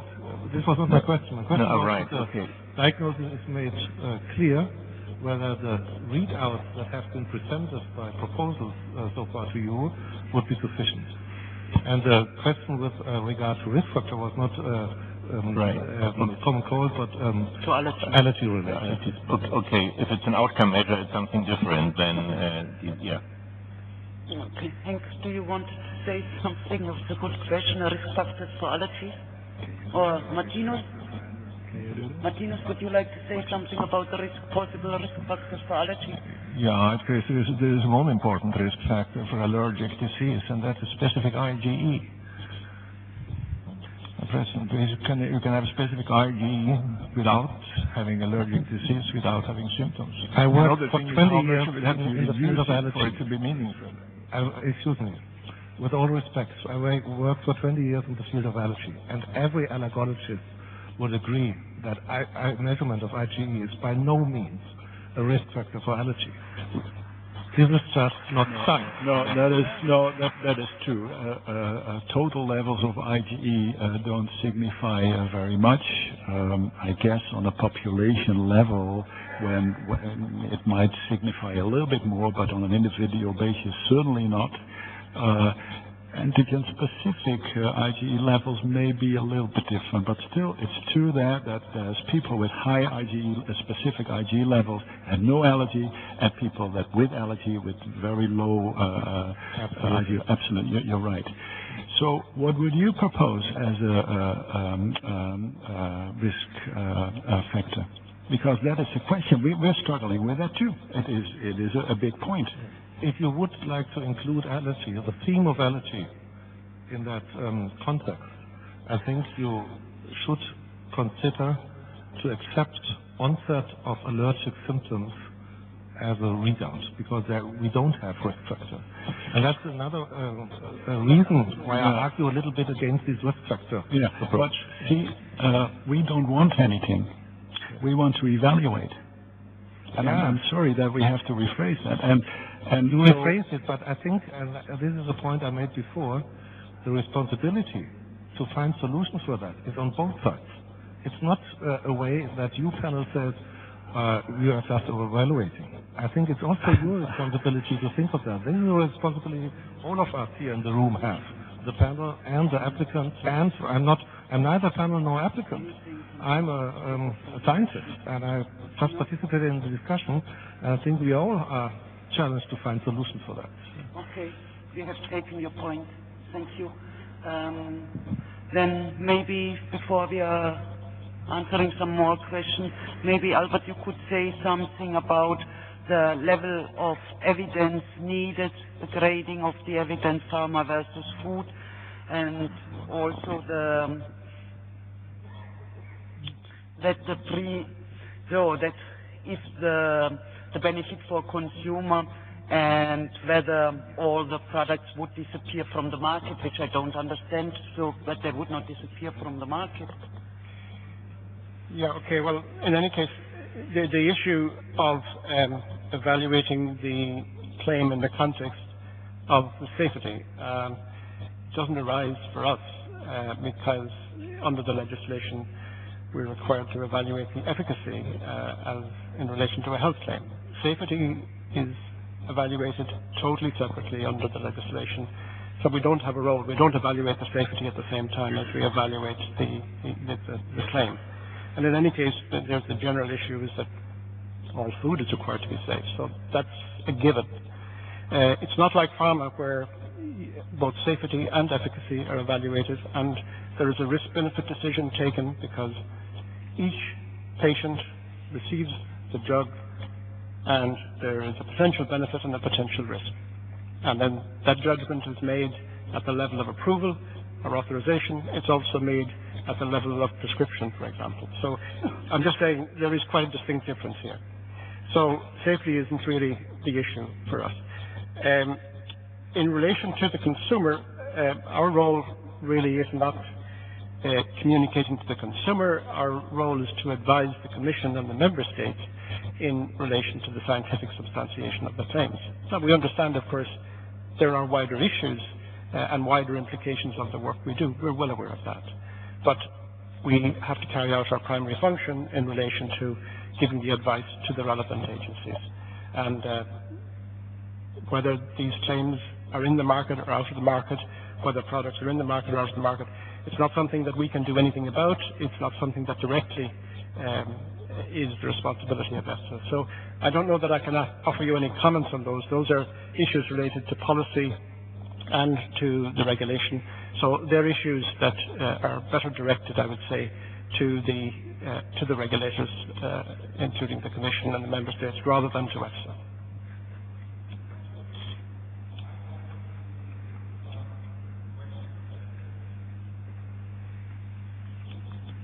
From my point of view, it's a scientific question. It's not a political question in that sense, because I think at the end, if the probability is, to be honest, higher than 50%, that what we have heard today in the morning, the homeostasis of microorganisms in the gut is of a beneficial effect, and the products will disappear from the market.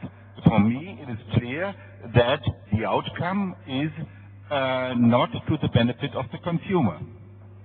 Well, that's fine. That's your point of view. But EFSA doesn't have a position on that. EFSA is simply giving its advice to the Commission. The implications of the advice and how the advice is used by the Commission and the Member States, that's getting into the policy area, and unfortunately we can't control that, and we won't comment on it.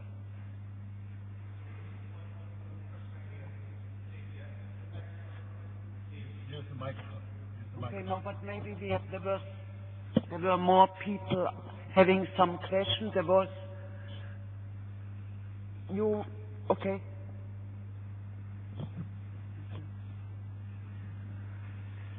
Well, if I look back on this day, for me, a lot of questions have been solved, and a lot of things have become clear.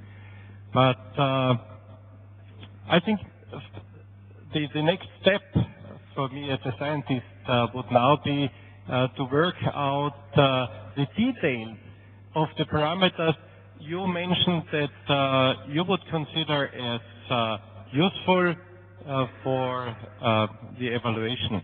And my question is, would you agree to form, let's say, 3 consensus panels of experts, one panel in gastroenterology, one in immunology, and one in microbiology, to work on that and work out a more detailed guideline so that everybody knows, okay, gut function, that is what we really have to measure, that is useful, that has this kind of physiological meaning or not? Or do you think that this is not useful to establish such a consensus panel or such consensus panels? Can you answer that? Yes. You want to? Well, I would say that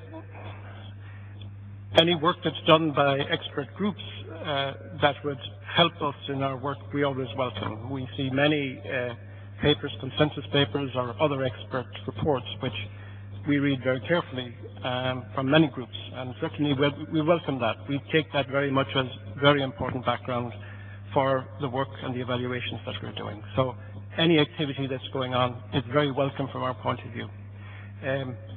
We don't get directly involved in that. In the end, the consensus that we have to achieve is in the panel of experts where the final decision has to be taken. But as I said, we certainly welcome any activity that's there that will help formulate our ideas in relation to the evaluation of claims.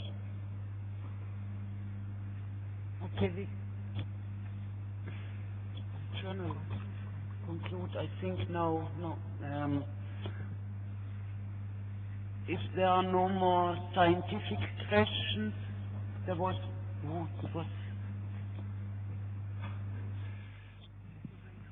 Patrick, you want to have the last scientific question? No. Patrick Coppens, European Responsible Nutrition Alliance. Okay. Yeah, thank you, and it's indeed a scientific question I want to ask. It appears to me that a lot of the clarity that still exists is because we do know very little about certain aspects of the fields that we have been discussing. Now, my question is, in how far is knowledge of the biological mechanism underlying the claimed effect essential for having a positive opinion?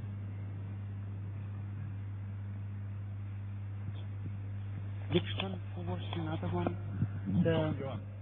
Johan, okay, so then this is the last question. So a little bit different than the standard scientific questions, and general comment or question to the EFSA. So all the companies in this room, they are very serious with respect to their research and their claims in the dossiers, otherwise they were not present here.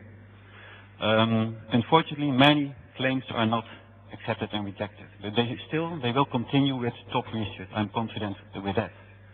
But when I walk down the street, in this street, to the first supermarket, I can buy products with serious immune claims.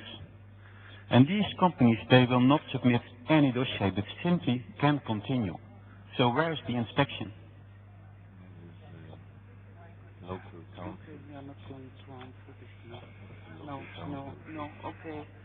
Okay, I think now, maybe Albert, you can answer this question on the knowledge of biological mechanism, how much is needed for the plausibility.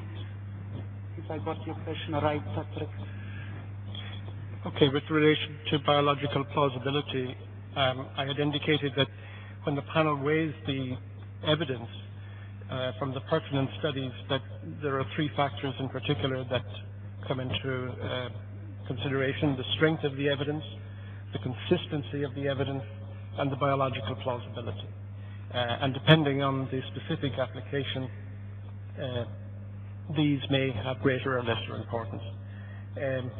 It is always good to have evidence in favor of plausibility, and I mean evidence because you can speculate about the plausibility of almost any effect, and we get many dossiers with that, but we would like to see evidence that supports the plausibility, but it's evidence-based. We would like to see that. And it becomes even more important where a difficult decision has to be made in the weighing in relation to substantiation, that if there's strong evidence for plausibility, it may be enough to tip the balance. So it can be very important for some applications. For others, it may have little importance, because if you have just biological plausibility together with very weak or inconsistent evidence, then clearly it won't work. But certainly we do look to that, and in some applications it plays quite an important role in tipping the balance. I think the comment in relation to the claim and what is happening in the marketplace is outside the scope of this discussion. That's really not a scientific question for today. It has to do with the overall impact, if you like, of the health claims regulation, which is really not for discussion here in this consultation. Okay. I think with this last questions, we would come then now to the conclusions from the meeting. Albert, would you like to give some conclusions from the meeting? And then I'm closing. Okay, thank you, Juliana. So, Okay, well, this has been quite a good meeting from our side. And certainly we've heard in great detail from you in relation to the challenges faced by you as applicants for authorization of health claims under the regulation. And we have indicated that we will do our best to help you with the preparation of these applications. We will do anything that we can within the capacity that we have, which you know is of necessity limited. And we're also committed through the ongoing dialogue with the industry and the applicants and potential applicants in various ways. This activity, this consultation relating to specific requirements, or scientific requirements for specific health claims, it's something that we told you back in June that we would do when we talked about the general principles. That was the single big issue that came out of it, is there was a need for more detailed guidance for the applicants. And through these consultations, and we will have a series of these, we would hope to be able to develop more detailed guidance. Perhaps not as detailed as everybody would like, but as we have explained, there are limits to what we can say or what we can do with guidance. We also have the ongoing dialogue, of course, with applicants. When people submit applications, there's extensive dialogue with applicants during the evaluation process.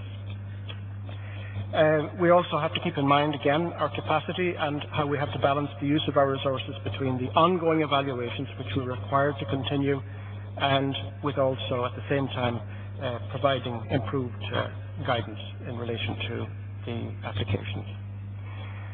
For this consultation, we received a very large number of comments, written comments, and as I had indicated earlier, these comments have been very helpful to us. In addition, today, we've received an extensive number of comments here today, and we've had quite a lot of exchanges in relation to these. And again, this has been very helpful to our thinking process in relation to our evaluations. We can see, and sometimes we miss it, but we can see that there is quite good agreement in certain areas with the way that EFSA is doing the evaluations. We see that in relation to many of the beneficial physiological effects that we have identified and put forward, there's really no argument. There's very little disagreement. Many of the bowel function, effects, for example, gastrointestinal discomfort, reduction of pathogens, etc.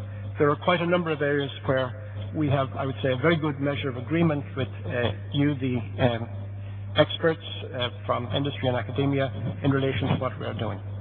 Clearly, there isn't agreement in all areas. There are areas of difference, and we've tried to explain why certain claimed effects are not considered, or at least not yet considered by EFSA, as beneficial physiological effects. We've also said that we have an open mind in relation to this, and if the evidence can be provided that will persuade us, as I said, we're quite prepared to listen.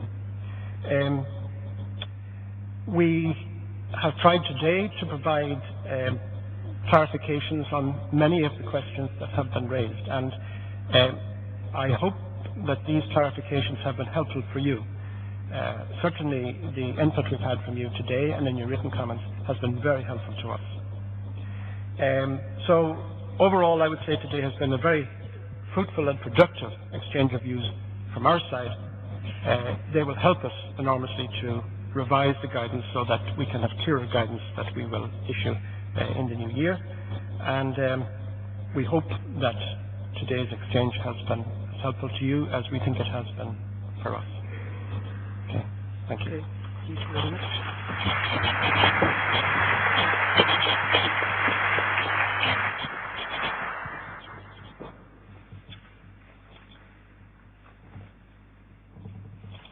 I also would like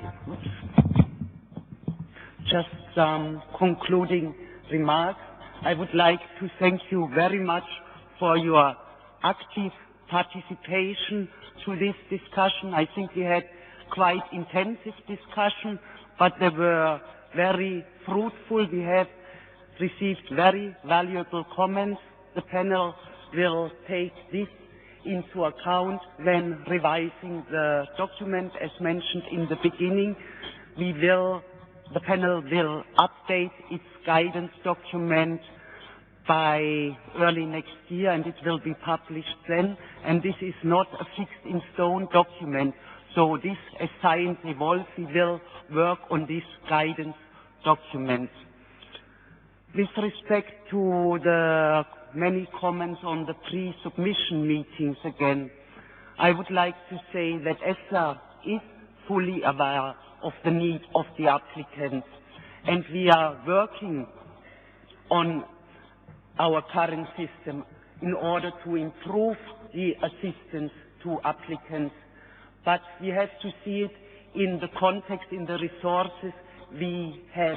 It is not only money-wise, but it is also manpower-wise. But we are working in restructuring to give as much as possible the assistance to the applicants. But we have to see it all the time in the frame on EFSA, on how EFSA is set up, the structure, and the resources we do have.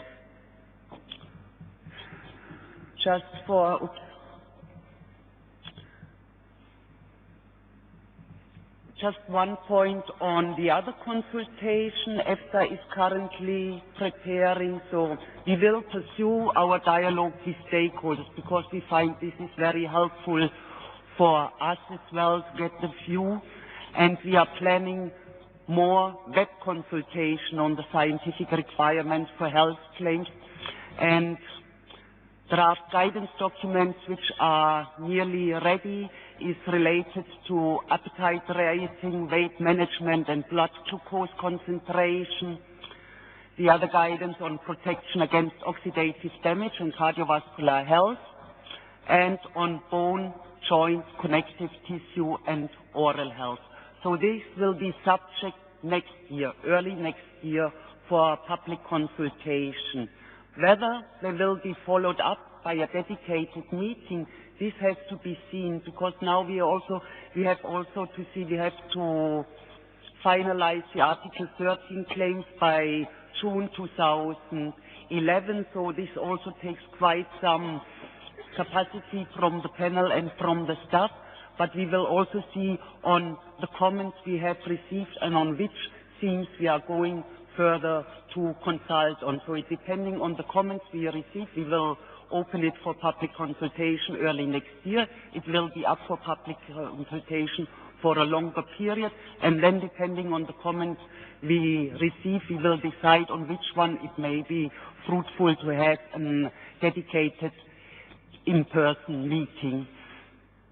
The two other guidance documents are more in preparation still, so on neurological and psychological function and on physical performance, but they may come at a later stage. And with this, I would like to thank very much the panelists for all their very hard work, their good contributions. I hope they try to answer the questions as good as possible. I would like to thank you for all your active contribution, and I also would like to thank the people who watched us via the internet. And with this, I would like to close the meeting.